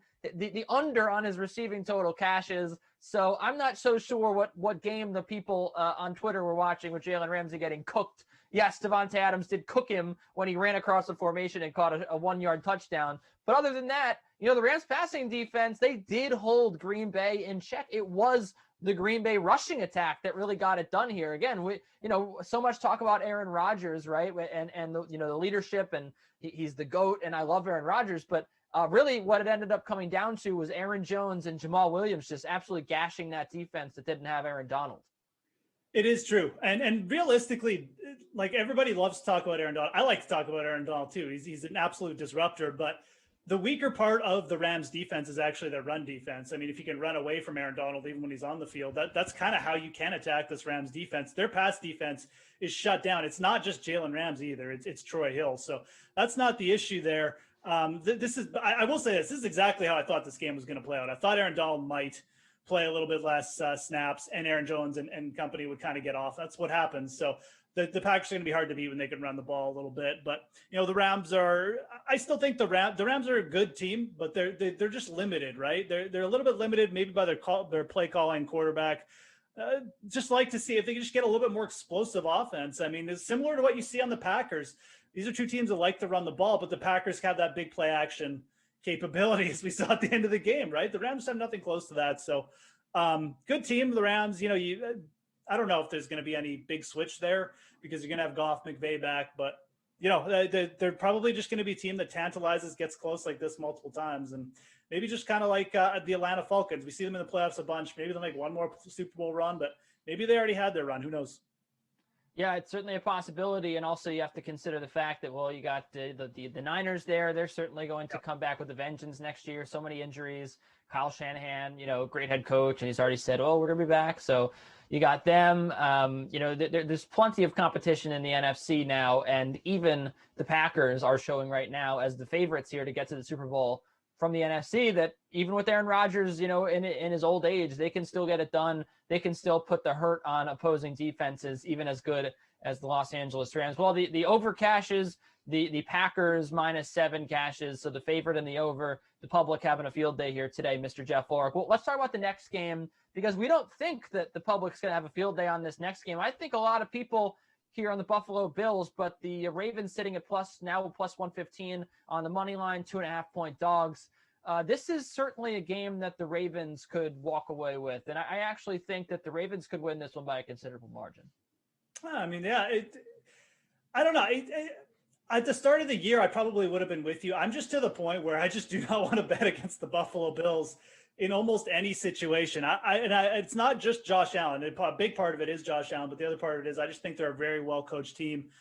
You got Sean McDermott in there making the appropriate changes preseason just to move to a higher volume pass offense. It's worked for them so well all year, but stylistically, I do have to agree with you. Like, this is a tough one. We saw the Colts even give the Bills a little bit of trouble last week. That game was really close, and the Colts just convert like one red zone opportunity there. It might have been overtime or worse. So I do think the Ravens, this is a very winnable game. Like, this is not a side where I'm confident like I was on Green Bay on either of them. I would probably lean the Bills, like I said, but this is kind of one I'm laying off of personally. I do think, again, stylistically, with Lamar and having J.K. Dobbins, the Bills' rush defense is vulnerable. So I have the feeling, one thing I think we're going to see a lot of points in this one, maybe even similar to kind of similar to what we saw here, maybe even just a little bit more pronounced. I think you're going to see these offenses kind of a couple big plays here and there. And, these are just two prolific quarterbacks as well. So should be a good one. This one's got me scratching my head because I don't really have a strong take either way. Yeah, we'll definitely be able to see what ends up happening here in just about 30 minutes or so. So just to get off of the next game, because we'll have another leaderboard live crew coming in behind us as my microphone has fallen uncooked from my shirt, so you might not be able to hear me that well. Let's get that all fixed up here. All right, take your time, Kenny. It's okay. All right. Yeah, we're trying to. It's great. Live television, right? Magical. Let's talk about the $3.5 million divisional millionaire contest before we get out of here, Jeff. Because, look, we talked about this, right? The stacking up this game, even though, the overhit, whoop-de-doo, 50 points. This is not going to be a game that's going to, if you stack only this game, we're going to win the millionaire, right? But when you consider, Robert Tonyan, 10 points, it's not like tight end is the best position here. I mean, 10 points is a pretty good score. You do have Travis Kelce coming up, which should certainly throw a wrinkle in this. But Alan Lazard in the flex, $3,900, 19.6 DKFP. Cam Akers had a decent day, and Aaron Jones did as well. And we're not really sure. Even J.K. Dobbins, right? Which running backs are really going to dominate here on divisional round weekend going forward. So I don't know. Do you see any of these guys sticking around in the leading lineup? It's the same question I asked you in the second quarter, but I mean, it's still valid. So I do think you'll probably see at least one of these running backs factor in, right? These are solid scores. I know we don't have the flame emoji, but let's remember that we only have a 4-game slate. A team like the Bills don't really rush the ball that much. Neither do the Chiefs. Nick Chubb could definitely reel one off here. But maybe Kamara too. But I wouldn't be shocked if we saw one of those two guys stick around. Decent totals. I think the guy that's going to be very key is Lazard at 6.8% owned, 3,900. If you used him as your flex, you might even see a Rodgers-Lazard stack take this down, quite frankly. Similar to what we have here, just with less Green Bay Rams players. Rodgers at 25.5 points. I mean, we're not guaranteed to get 40 points from any QB. Even if Mahomes goes for 30, he was over 11. He was $1,100 more than Aaron Rodgers. So I think the Aaron Rodgers-Lazard stack is definitely in a great spot. That's the number one sticking point for me of the early games. If you got that stack and you went light on everyone else, you're probably good. But I think one of those running backs to stick around. But we got Chubb, Kamara. We'll see. It's like a solid game. You feel okay about it, but you're going to need a little bit of help if you did go, with 4 or 5 Green Bay Rams guys.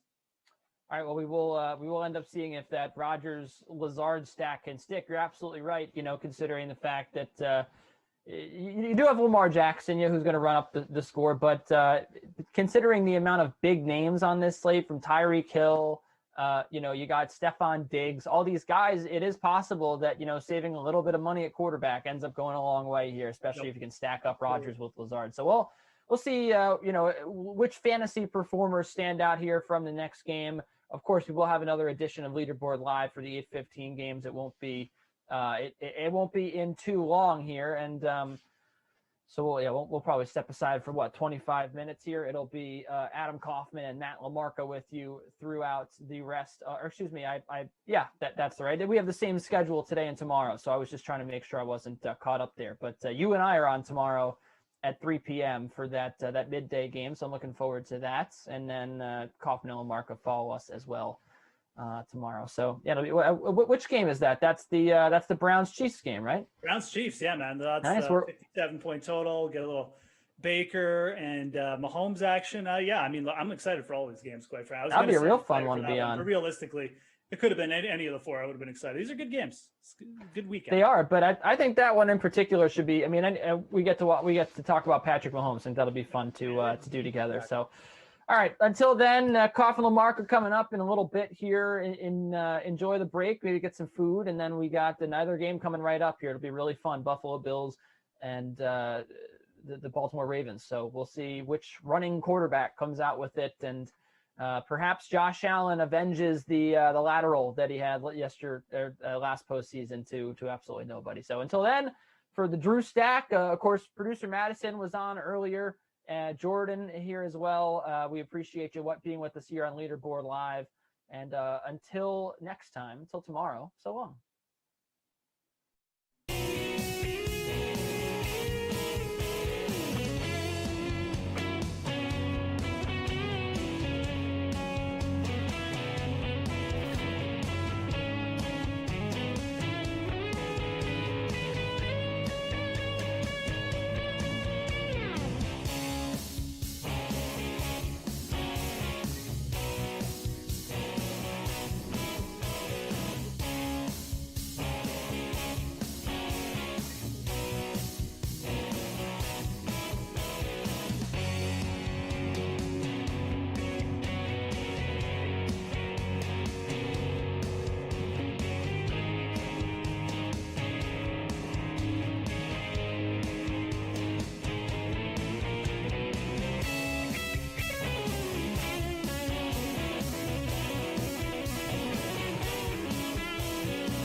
What's up, everybody? Welcome to DraftKings Leaderboard Live. Of course, that first game of the divisional round of the playoffs here on a Saturday.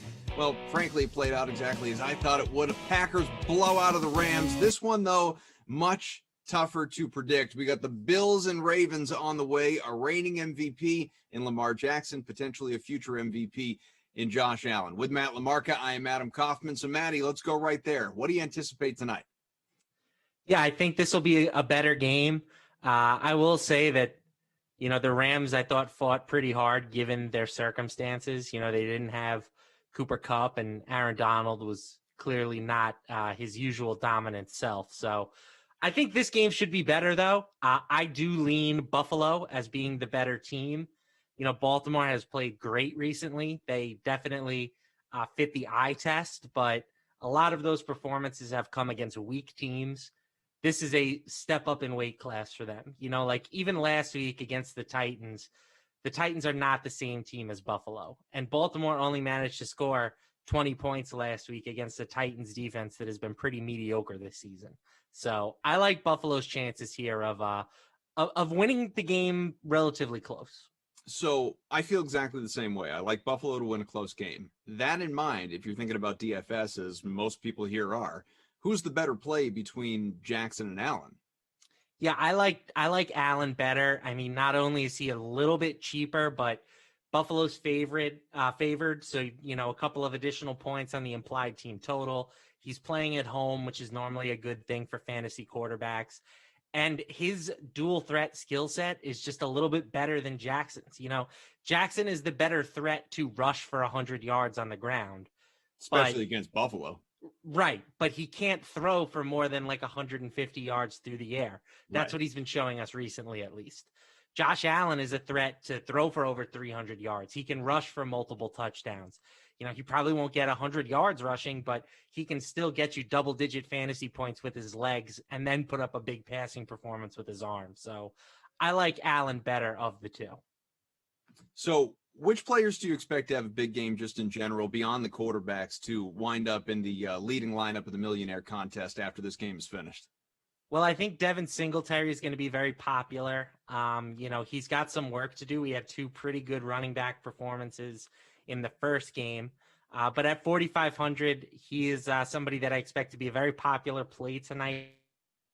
He's going to catch some passes. He might not get as much rushing work as people think, but his ability to catch balls out of the backfield will make him a relatively valuable fantasy asset. On the wide receiver front, Marquise Brown is somebody who has been dominating recently. He saw 9 targets last week. He had 2 touchdowns the week prior. I think he has a good game at just 5,200. And I think that some version of Buffalo's pass catchers will be in there. Probably Stephon Diggs. He's the most obvious target, but there are some other secondary guys. I think John Brown is a nice buy low option. Is he going to bounce back from that goose egg in the wild card round? I'm sorry? Yeah, is he going to bounce back from that goose egg in the wild card round? Yeah, I'm expecting so. I mean, he's still he had 4 targets, didn't catch anything, but it's kind of a pick your poison thing, right? Like if you try to slow down Diggs, Brown and Beasley can very easily beat you, and so can Dawson Knox. So if I had to predict what the leading lineup is going to look like at the end of this day, I would say it's a Bills stack, run it back with Marquise Brown, and then, maybe some of the, like a Van Jefferson and the Aaron Jones from the first game. All right, we'll keep an eye on it, obviously, as we are with you here all night on DK Leaderboard Live, talking about the DraftKings Sportsbook element of things. As you mentioned, we expect it to be a close game. Odds makers expect it to be a close game. The Bills are 2.5-point favorites. The over-under has risen to 50 points. So, which of those would you be more comfortable betting on? I like the Bills side more than anything else. I will say that outdoor playoff games are historically not great bets to go over. There's something like the under is 82 and 64 since 2004, something along those lines.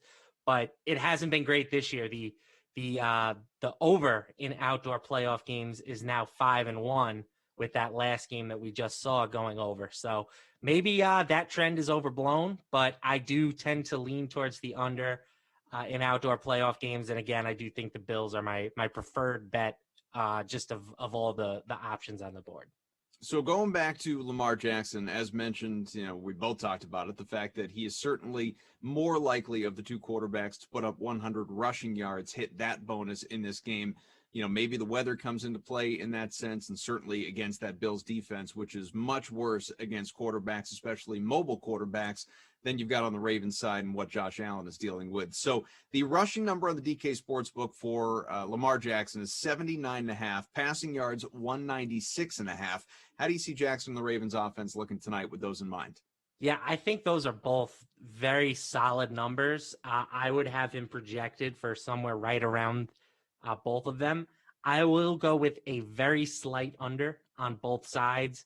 I do think this Bills defense is not getting enough credit for sort of some of the improvements that they've made on that side of the ball.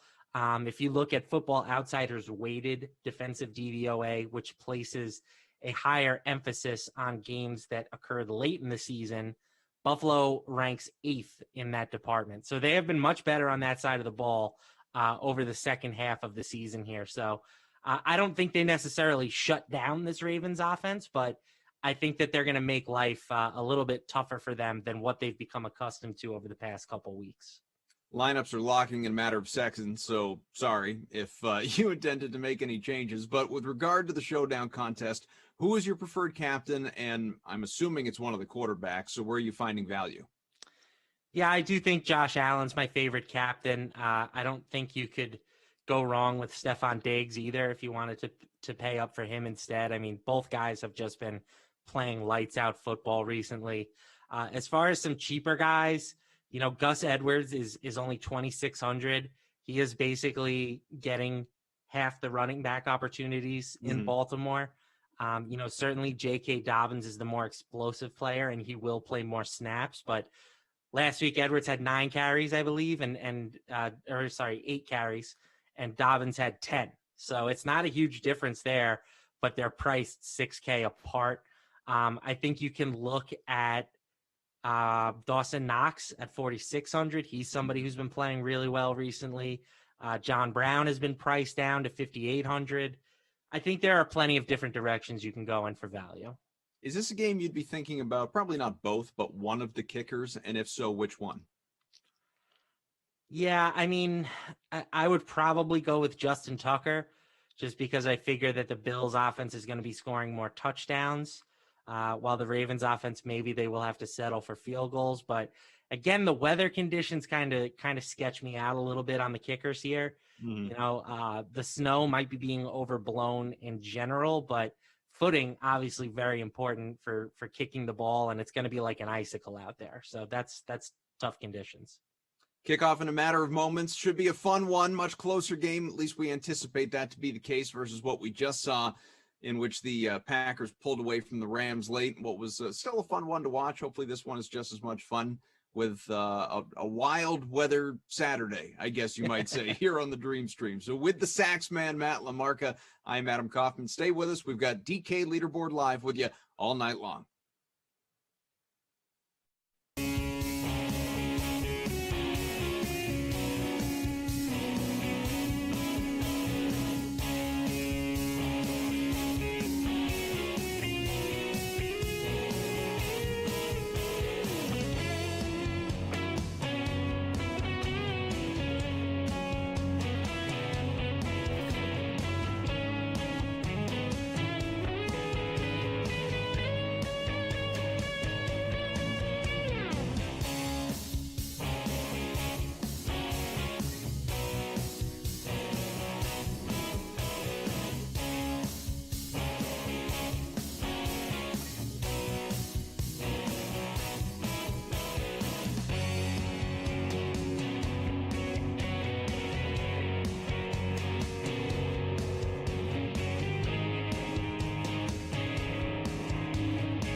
Second quarter is underway in Buffalo with Matt Lamarca. I'm Adam Kaufman. This is DraftKings Leaderboard Live. It is just 3-0 Bills on top of the Ravens. We expected a close game, Matty, but I don't know that we expected a defensive stand on both sides. The Bills have not yet rushed the ball, even with their mobile quarterback, obviously, Josh Allen. He has been superior pretty much in every way early on through one quarter as compared to Lamar Jackson, who, he's done a very little in the air, a little bit on the ground. Gus Edwards is the leading receiver. You do have an injury. Gabe Davis, questionable to return. What do you think of this one so far? Yeah, I mean, it's definitely been interesting. The Bills have been one of the most pass-heavy teams in the league. They did just lose their lead running back. So I don't think it's ultimately that surprising that they've been pass-heavy to start, but not a single rushing attempt is definitely a bit surprising. So I'm going to go out on a limb and say that at some point, someone for Buffalo will carry the football. On the other side, go ahead. Yep. Lamar is doing about what I expected, to be honest. We're not really expecting to get very much from him as a passer. He's on pace to carry the ball a ton. He'll pick up his yards on the ground, but I thought it was going to be a little bit of tough sledding versus this Bills defense, and so far that's been true. Buffalo, though, on the other hand, has struggled a bit against the Ravens. If not for a relatively soft roughing the passer, Buffalo might not even be on the board at this point. So. Oh, we've got a Justin Tucker missed field goal, obviously a Tyler Bass field goal, the only points that we've got so far in the $800,000 Saturday night showdown with $200K going to first. If, in fact, we wind up with a solo leader by the end of this one, we'll see. Right now, it is a size of first. Currently, it's a 18-way tie. Bills DST in the captain spot, which obviously has been a solid play so far, 16.5 points. Both QBs, Diggs, Brown, and the Ravens DST. Really, it's the QBs that are doing the worst of anybody in that leading lineup so far, which is not what we anticipated, but again, long way to go. Yeah, long way to go. I mean, the defenses always start out hot. I feel like every time we come on these leaderboard live segments after the first quarter, it's like, well, are the defenses gonna, be in the winning lineup? They're in there right now, both defenses, and it just never lasts because defense scoring for the most part only goes down. So I do think that these teams are going to start scoring points eventually. Whether or not it's touchdowns or field goals, that remains to be seen. But I do think that we expected points in this game for a reason, and eventually we're going to get some. Well, Bills do have a rush by Josh Allen. That's where we're at right now. Early second quarter, we will return here. Of course, divisional round matchup between the Bills and Ravens. One of these teams is going to have the right to face more than likely the Chiefs or the Browns coming up for a date to try and reach the Super Bowl. Long way to go before that. Long way to go in this one. Stay with us here on DK Leaderboard Live.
Welcome in, everyone. DraftKings Leaderboard Live. Matt LaMarca, Adam Kaufman, and we have a divisional round showdown between the Ravens and Bills. Exhilarating 3-3 game at halftime with Lamar Jackson and Josh Allen at the helm. What do you think so far?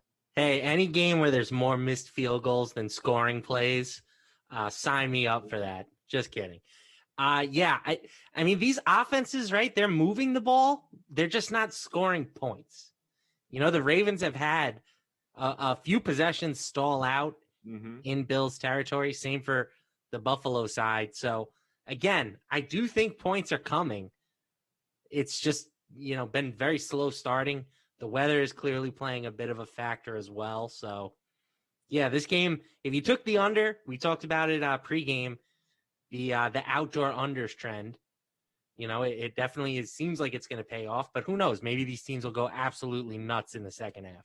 Well, heck, I mean, the live betting on the DK Sportsbook, this game opened at 50 in terms of an over-under, or not open, but just prior to the game was sitting at 50. And right now, if you were to try and jump in, it's 29. So it has plummeted Wow. that much, but still, you might be inclined to take the under.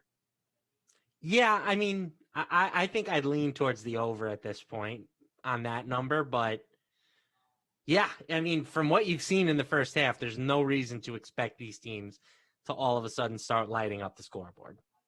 The two quarterbacks have been comparable. Lamar Jackson, 123 in the air to Allen's 120. Allen's rushed two of Buffalo's 3 times for 3 yards.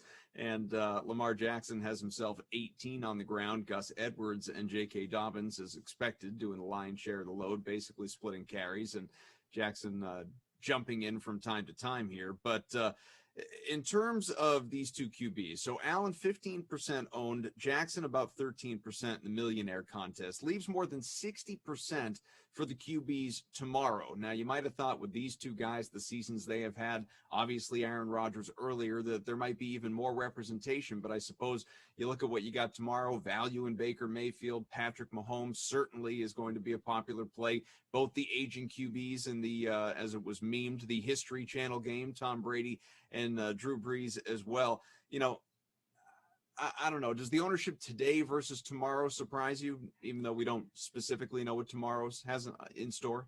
Yeah, honestly, it really doesn't. Not that I didn't. I probably would have expected Lamar to be a little bit higher than what he's at currently, but you know, Rodgers, for as great as he has been this year, he just doesn't carry that elite ceiling that the top fantasy quarterbacks possess. He did run for a touchdown today, but normally he's not going to give you very much on the ground, and his game is based more on efficiency than on volume. So I thought that the two best plays at quarterback on this slate both played tomorrow. Obviously, like Patrick Mahomes, the Chiefs buzzsaw is just waiting for all of these teams that have players in the game right now, like the Mahomes, Kelsey, Tyreek Hill, even some of the ancillary pieces like Mecole Hardman. They are all going to be massive chalk. The Chiefs with Andy Reid and Patrick Mahomes have played 6 games with at least 13 days to prepare, and they are averaging 38 points per game in those contests. So the Chiefs offense is like the White Walkers in Game of Thrones. They're coming, right? And Baker Mayfield, I think he, for his price tag, was also an excellent play on this slate. I mean, if you look at that game, they're going to have to throw the ball to keep up. So I thought those are the two best plays, the two quarterbacks I expected to carry the most ownership. You know, these other guys, Rodgers and Lamar, you had to kind of talk yourself into them a little bit, while the other plays I thought were the clear top choices. On the Buffalo side, beyond Josh Allen, obviously, you have some decent players who are pretty popular in the millionaire contest. John Brown, he's having a bounce-back game, already much more efficient and successful and productive than he was last week when he got that bagel, as you talked about, in the wild card game. And then you have Devin Singletary, who does have a few catches. He's not doing anything on the ground, but he has caught a few balls, and he's 24.5% owned in this contest. Is he going to get involved enough in the second half in the passing game to actually prove to be a good play, you think? Yeah, I'm honestly surprised that he wasn't higher owned. I thought he was going to check in closer to like where Cam Akers was at, 40-50% range, just because he was so cheap and there was no Zach Moss. But there were clear warning signs with him. I mean, the Bills just don't run the ball that much. And when they do, like Josh Allen led the team in carries last week. So I was expecting if he was going to return fantasy value, he was going to have to do it on 5-6 catches. And he still has a shot for that. But it's pretty clear at this point that he is not going to be getting much work on the ground game. So I think it ended up being a pretty smart fade for those who went in that direction. But I also don't think that if you played him, you're necessarily dead quite yet. Let's take a look at some of the leading lineups here in the various contests that we are tracking, obviously, here on Leaderboard Live. You have the $3.5 million Divisional Millionaire Contest. Now, that is the 4-game slate. It's not just today. So that million, if there is a solo leader at the end of all this, will not be awarded until tomorrow evening. I mean, more than 24 hours from now. But looking at where we stand currently, like you said, the Chiefs' buzzsaw is probably coming. But at the two-way tie, Jack's back to win, which maybe he is, and another entry as well. These two are evened up. Rodgers had the big day, about 26 points. He had north of 20 for Devontae Adams. Alan Lazard surprised. He is only 6.8% owned, went for almost 20 points. The Ravens DST and Marquise Brown. Hollywood in this game, obviously, for this lineup. And then the next lineup, you've got Dobbins and the Bills DST. You look at close range here, Diggs and the Ravens DST. So how you feeling? A little close to the top, at least based on where things stand today. You're feeling terrible. I mean, you can't. It's a lineup of things that almost broke right for you. Like Aaron Jones, 99 rushing yards. Just get me one more Aaron Jones, or at least let's contact DraftKings and see if they can round this up for us. Yeah. Well, Aaron Rodgers went 296. Right, Rodgers 296, and then Lazard with 96. Yeah. So that's 9 potential points right there that you could have gotten with just a couple of plays. I don't think that these lineups have enough firepower at the moment to hold off what is coming tomorrow. I mean, we talked about the Chiefs and the Saints, or the Chiefs and the Browns both being in great spots offensively, but that game between the Bucs and the Saints has the second highest total. So I think that there is a legitimate chance that the lineup that ends up being the winner when all is said and done didn't have a single player from Saturday's slate. I mean, maybe Alan Lazard works his way in. He was a good play today. If you bought into the narrative that, Devontae Adams was going to struggle against Jalen Ramsey, Lazard made a lot of sense. Maybe somebody like Van Jefferson, who was 1% owned, super cheap, and scored a touchdown, or maybe an Aaron Jones or a Cam Akers. But I do think that the majority of the players that will be in the winning lineup are coming from tomorrow's slate. The $800,000 Saturday night showdown with $200K going to first. Right now, it's still four-way time for first. Small group there, 57.17 points. Diggs in the captain spot.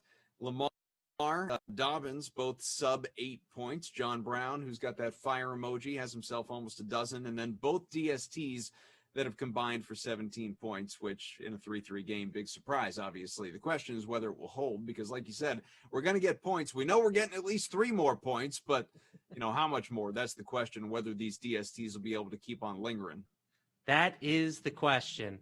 And one thing that I have learned from my good friend Joe Holka is just always play Stephon Diggs in the captain spot. It seems to have worked out for him. He's had a few nice showdown scores this year in Bills games just because he plays Stephon Diggs in the captain spot.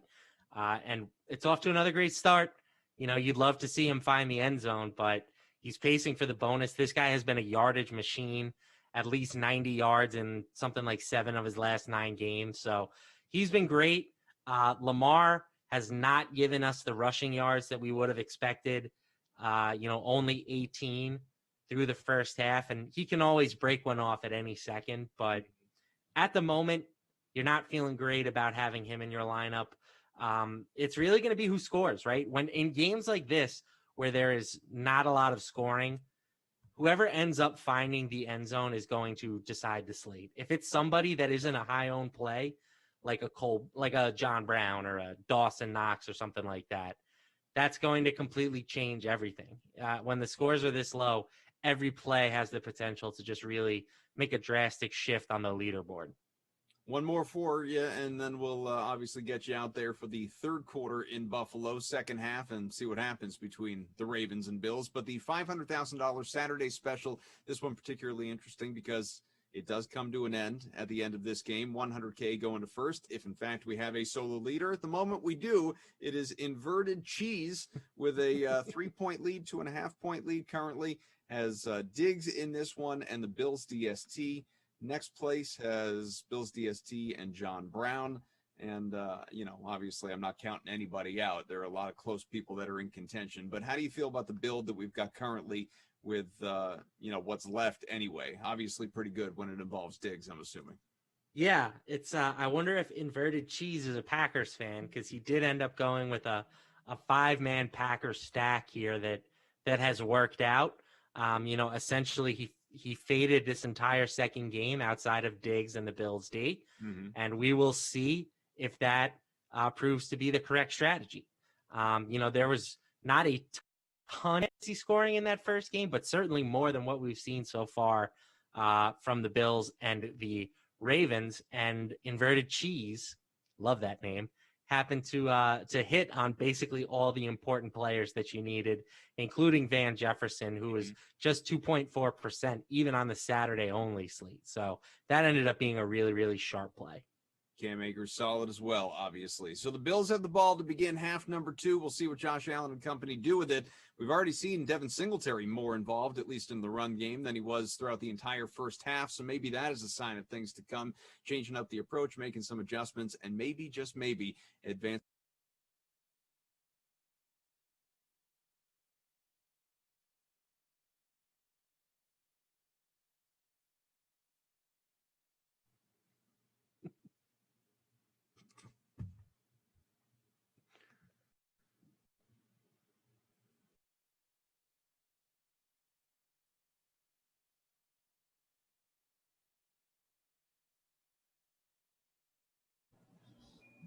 $20.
This is DraftKings Leaderboard Live, and this game is all but officially over. The Bills, with a defensive touchdown, have taken a 17-3 advantage going into quarter number 4. Matt LaMarca, Adam Kaufman here with you.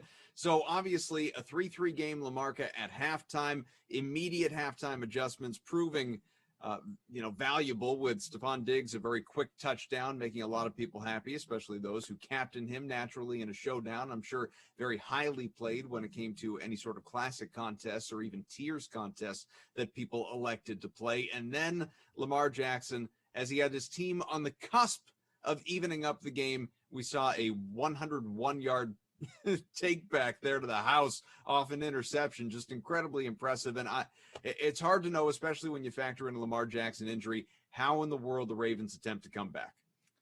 Yeah, that seemed like a real backbreaker. And these are the moments that make you question whether or not Lamar is really I don't want to say a starting caliber quarterback, because he clearly can start and get you to the playoffs, but I was MVP last year. Yes, I question whether or not he can ever take a team to that next level, because this is a game where the Bills are just bringing the house play after play after play and daring Lamar to beat them with his arm. And he has just not been able to do it. You know, they found themselves in an obvious goal line passing situation, and the Bills sat back in zone coverage, read his eyes, and a pretty elementary pick by Johnson there for the Bills, who took it back to the house. So these are things that Lamar is going to need to improve on if he wants to eventually win a Super Bowl. And I'm certainly not writing him off in just his third year as a quarterback, but I think the doubts are going to start getting a little bit louder for him. Well, you said it before the game, of these two quarterbacks, Josh Allen and Lamar Jackson, you were only comfortable or confident in one of them to beat you in the air versus obviously on the ground. We knew that, there was a potential high ceiling for Lamar Jackson to rush for the bonus, but when it came to the potential to actually get you in the air, it's centered on Josh Allen. Not to say he's been a powerhouse in this one, but he has done enough, especially since it is such a pass-heavy offense. And Ravens have just had no answer for this Bills defense. Yeah, none. I mean, we've seen Lamar is really in run-first mode right now, and he is not getting enough space to really make that an effective offense. He has had some moments. I'm not completely taking it away from him, but, we've seen him miss some guys that have been open. Mark Andrews a couple of times was open, and these are throws that NFL quarterbacks need to make, and he just hasn't done it. So I'm expecting Lamar is going to continue to work and try to improve as a passer. He's got to work on, his ability to read defenses and make decisions quickly. Certainly, again, don't want to write him off. The guy has an electric skill set, but he has a lot of work to do still. So before we take you back for the fourth quarter, which I understand is underway, obviously, the $3.5 million divisional millionaire contest with 201,000 entries and $1 million going to first, if in fact we wind up with a solo leader by the end of the 4-game slate, the 2 games tomorrow. We do currently, though, it is A. Atwell, 416 with a 1-point lead on the nose. Has still a flex play to go tomorrow, obviously, but currently in this game, Stephon Diggs, who's crossed over 20 points, and the Bills DST that's sitting at 18, and that's that unit 15.5% owned. Honestly, I'm a bit surprised it's not higher. Yeah, I mean, they were a little bit, not on the expensive side, but there were some cheaper defenses. People like to save money at defense, but I thought the Bills were the best defensive play on the slate, and it's paid off. Once you score a touchdown, it becomes very hard to kick you out of that winning spot. So now the bar has been set that one of these other defenses on tomorrow's slate is going to need to score a touchdown, or they're not going to be able to catch the Buffalo defense.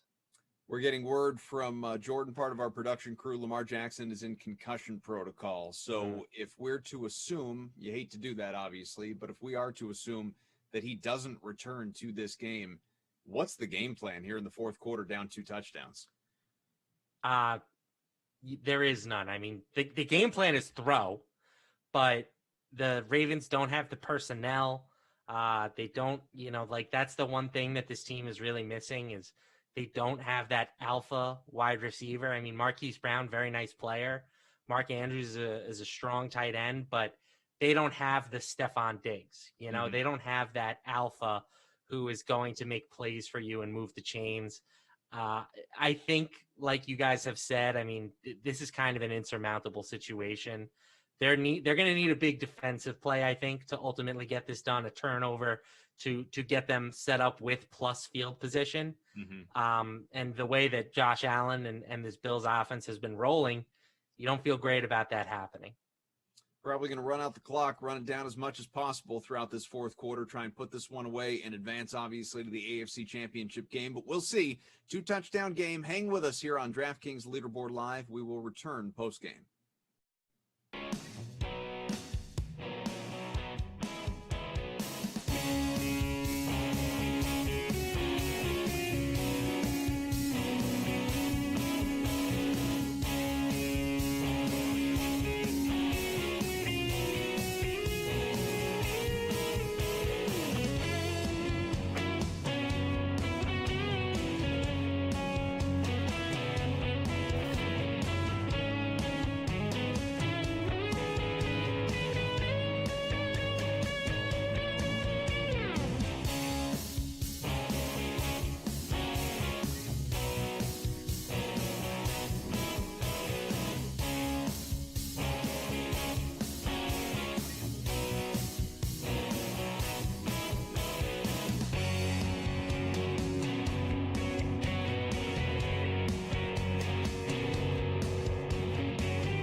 What's up, everyone? Welcome back one last time, at least for tonight, to DraftKings Leaderboard Live with Matt LaMarca. I am Adam Kaufman. This is not the game that we anticipated. A heavily offensive struggle, of course, defensively influenced, a defensive touchdown to really put the Bills over the top late, a 17-3 victory. Lamar Jackson couldn't make it all the way through, wound up in concussion protocol after 3 quarters, so obviously a shame there. No threat of a comeback, just kind of rode out the string with Tyler Huntley, who quite frankly kind of played better than Lamar Jackson did in this one. What were your big takeaways, bud? Big takeaways. The Bills defense is legitimate. Mm-hmm. You know, there were some concerns about them early in the year. They had kind of morphed into this offensive juggernaut, which is very weird to say about the Buffalo Bills, but the defense was just, it was not playing up to par, especially when you consider that Sean McDermott is an elite defensive head coach. But those concerns are pretty much alleviated with how they've played down the stretch of the season. They did as good a job against the Ravens as anyone has done this year. So I think we can officially mark that concern, take that off the list of things to worry about. And then also just Stephon Diggs, really good at football.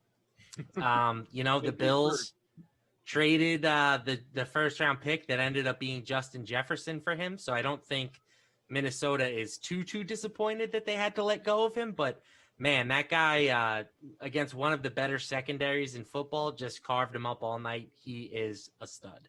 Yeah, bright future ahead for Justin Jefferson, obviously. Not that the present was all that bad, obviously. Phenomenal rookie year. But Stephon Diggs, yeah, an insane season working with Josh Allen this year for Buffalo. Year 1 with the Bills, and kind of a shame Bills Mafia didn't have the opportunity to be in the stands to watch it firsthand, not to mention, you know, for this one tonight in the same way that Bills fans are used to celebrating. But he Trust went me, off 8 for they'll 1. be celebrating. Yeah, not to worry. 8 for 106, a touchdown, had about 28 fantasy points. Obviously, the player of the game in this one, the difference maker in this one. How much does it, before we get to these contests, just in general, surprise you? We were talking about this a little bit off air, that Josh Allen was the one that, you know, kind of unlocked Stephon Diggs. Not that he was bad beforehand. He was great. We all knew that. But to take him to this next level, and simultaneously, Diggs take Allen to the next level of his development. Yeah, you got to give Allen a lot of credit for, you know, doing the work. He entered the league with very questionable accuracy. You know, there was concerns that he would never be able to, you know, play quarterback at the NFL level just because he wasn't capable of completing the simple passes. He has a bazooka for an arm and clearly has plus athleticism. But the touch pass, things like that were lacking. And he has clearly made great strides in that department. And I also give a lot of credit to the Bills coaching staff for adapting their offense to take advantage of what they have at quarterback. You know, we see so many times teams will try to jam a square peg into a round hole. And McDermott and the rest of the coaching staff out there in Buffalo have been very great, honestly, at adapting their offense to the pieces that they have. So they've gone pass heavy this year after being one of the most run heavy teams in football. And now they will be headed to the AFC Championship game as a result. So congrats to them. Congrats to their fan base. I know it's been a long time. And again, just a very beautiful job by everybody all around. Coaching staff, front office, players, everybody. Great note from our guy Jordan, part of our production crew. The Bills' last conference title game, championship game, same thing. Last AFC title game was 1993 against, fittingly, Kansas City. It was a 30-13 win en route to a Super Bowl loss number 4, as a matter of fact. We know the history there for the Bills, but as you look ahead, and, you know, it would be a fascinating narrative, clearly, for the NFL if we had a Buffalo-Cleveland battle to go to the Super Bowl. I mean, talk about 2 championships. The Sadness Bowl. But yeah, I mean, it'd be incredible. But if in fact that doesn't happen and we have a repeat of what we had, you know, whatever it was almost 30 years ago, and it's Kansas City, as most people suspect, the defending champs, how do the Bills match up? You know, they match up okay, I think. I mean, these two teams did meet earlier in the year, and the Chiefs were able to secure a victory. It was a relatively comfortable victory, if memory serves. They ultimately won 26-17. But again, I think Buffalo has gotten much better since then. Kansas City, again, they deserve to be favored.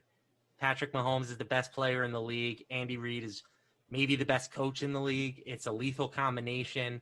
But Buffalo is doing their best Kansas City impersonation on offense, and their defense is better. So that game would be played in Kansas City. I would expect Kansas City to be, favorites of somewhere maybe 5, 6 points, 4 points. But yeah, I think the Bills would be live underdogs. I do. Lamar Jackson in this one was, in a word, bad. He didn't make it all the way through, just a few quarters, as mentioned, before the concussion protocol, and those are nothing to mess around with. So hopefully, first and foremost, he is okay, and there's no lingering effects. That takes precedence over everything. But on the field tonight, prior to that, 162 passing. He was picked off, as we know. That was returned the length of the field for a touchdown. Really put this game away for the Bills. On the ground, just 34 rushing yards. Still not exactly in character. How much of this was the Bills' defense, which, as you said, is legitimate, went for about 20 fantasy points in this one, holding Lamar Jackson and a not-so-potent Ravens offense, but a phenomenal quarterback, in check? Or is the narrative of this guy can't get it done at the biggest time of the year going to stick? I'm going to give the Bills defense a solid handful of credit here. I do think that they had a great game plan. They just brought pressure all night. They didn't give Jackson many running lanes. And when you can do that and make him stay in the pocket and beat you with his arm, this Ravens offense is below average, probably significantly below average. So by doing that, they did a great job. They won the game. I don't think that there are a lot of people out there that would have said Buffalo wins this game if they're only going to score 17 points. Mm-hmm. But of course, some of the blame has to fall on Lamar Jackson. Teams are only going to continue to try and take him away as a runner. And he has to adapt. He has to be able to beat some teams with his arms. And hopefully the Ravens maybe get him a little bit of help in the offseason. Maybe they bring in another wide receiver to go next to Marquise Brown. The combination of Willie Snead, Miles Boykin, and Dez Bryant isn't scaring anybody. So I give Lamar a solid handful of the blame, but also, you have to give credit to the Bills and their coaching staff for putting together a great game plan. Let's look here at the $3.5 million divisional millionaire contest, which, of course, wraps up tomorrow. It includes both games tomorrow, but you have 201,000 entries. Currently a solo leader. It is A. Atwell, looking at $1 million if everything holds, but a long way to go. A. Atwell, 416 with 160.24 points. Still has a player left. It's a flex place. We don't know who that is, clearly, among the two games, but no one quite close to that individual at the moment. So I'm sure, as you talked about earlier, a lot of people are going to be leaning on the Chiefs tomorrow, and probably a good chunk of Bucs stacks, Saints stacks. There are a lot of good, talented players on the way tomorrow. Do you have any confidence, if you're A. Atwell, in this thing sticking? I mean, this is a good lineup.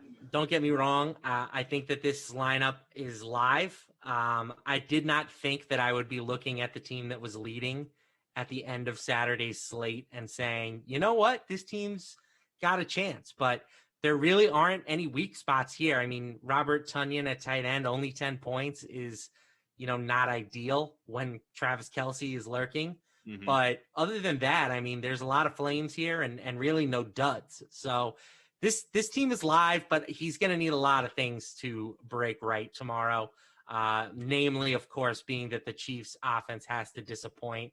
And again, I just don't see that happening. They've scored at least 31 points in all 6 games where Mahomes has had an extra week to prepare. They're averaging 38 points per game in that situation. And the Browns defense is just 25th against the pass in terms of DVOA. So I just don't see a scenario where the Chiefs are held to under 30 points, let's say.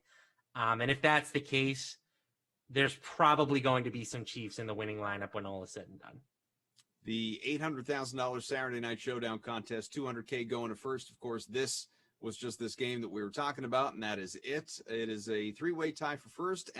At the moment, any changes, stat corrections, that sort of thing, but, 3 people in line to win about $117,000. Diggs in the captain spot, all reliable, as you talked about earlier, about 42 points for him in that slot, 14% captain.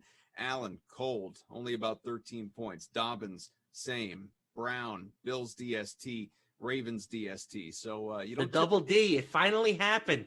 Yeah, you don't. The double defense held. Both defenses. We come on after the first quarter. Can these defenses keep it up? And I always say no. And this time I was proven wrong. The Bills defense obviously deserved to be in the winning lineup. They were the second highest scorer on the slate behind Stephon Diggs. The Ravens, it was more of an attrition thing. I mean, we had at least 3 missed field goals, maybe even 4. I think we got up to 4. Both kickers missed 2. Yeah.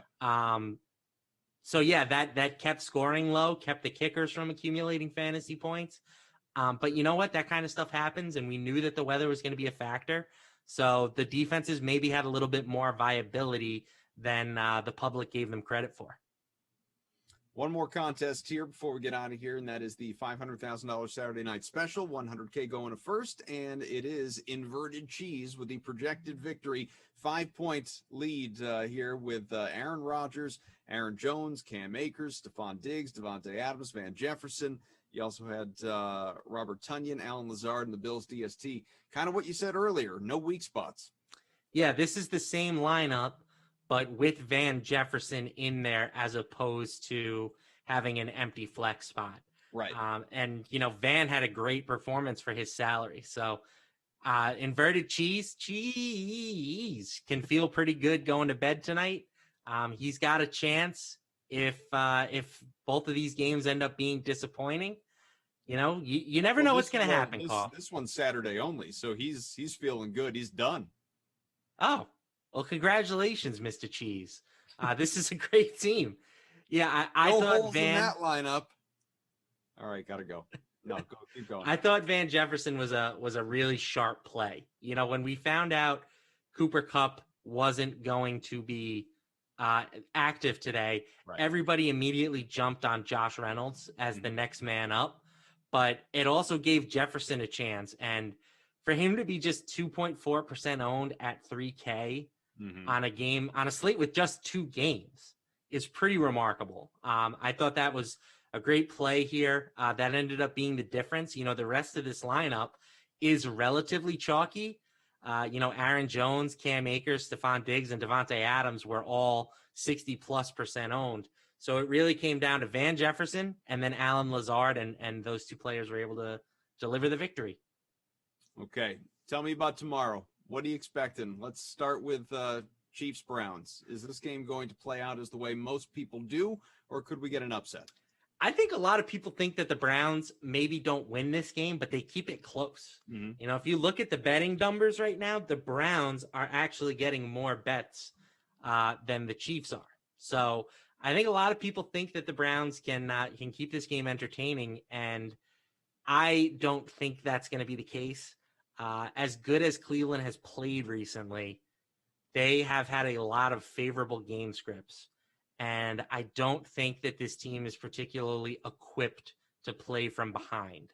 So if Kansas City can get out to a lead, which they tend to do, I'm not sure if you know Kaufman, but they've got a pretty good offense. Seen that somewhere.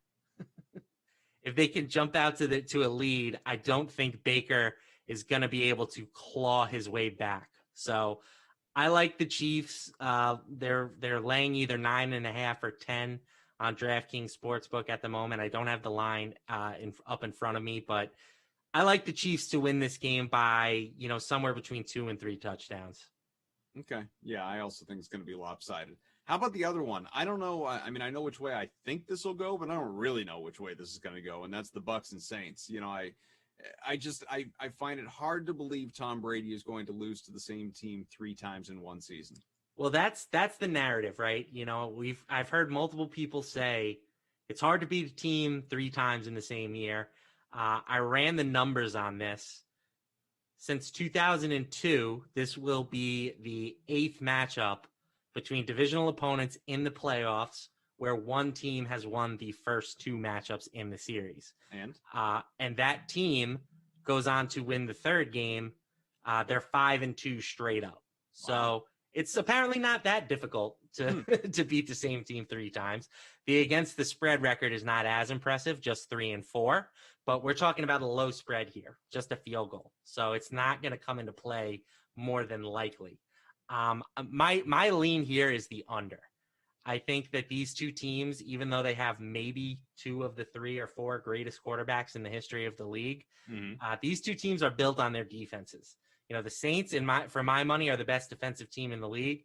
Tampa Bay, they have sagged off in that department just a little bit since the beginning of the year, but still a very good pass rush and very good against the run. So I think this game was lower scoring than expected, especially considering the familiarity that these two teams have with each other. So I maybe am expecting less points in this one than most of the general public. As for who wins the game, I'm going full Michael Jordan security guard from The Last Dance. Don't know. Yeah. Just being honest. I don't know. Sure. What do you think? Just for fun. For fun, I'll take the Saints by a field goal. All right. See what I think the Bucs are going to win, but I do think it'll be close. So I'm right there with you on that.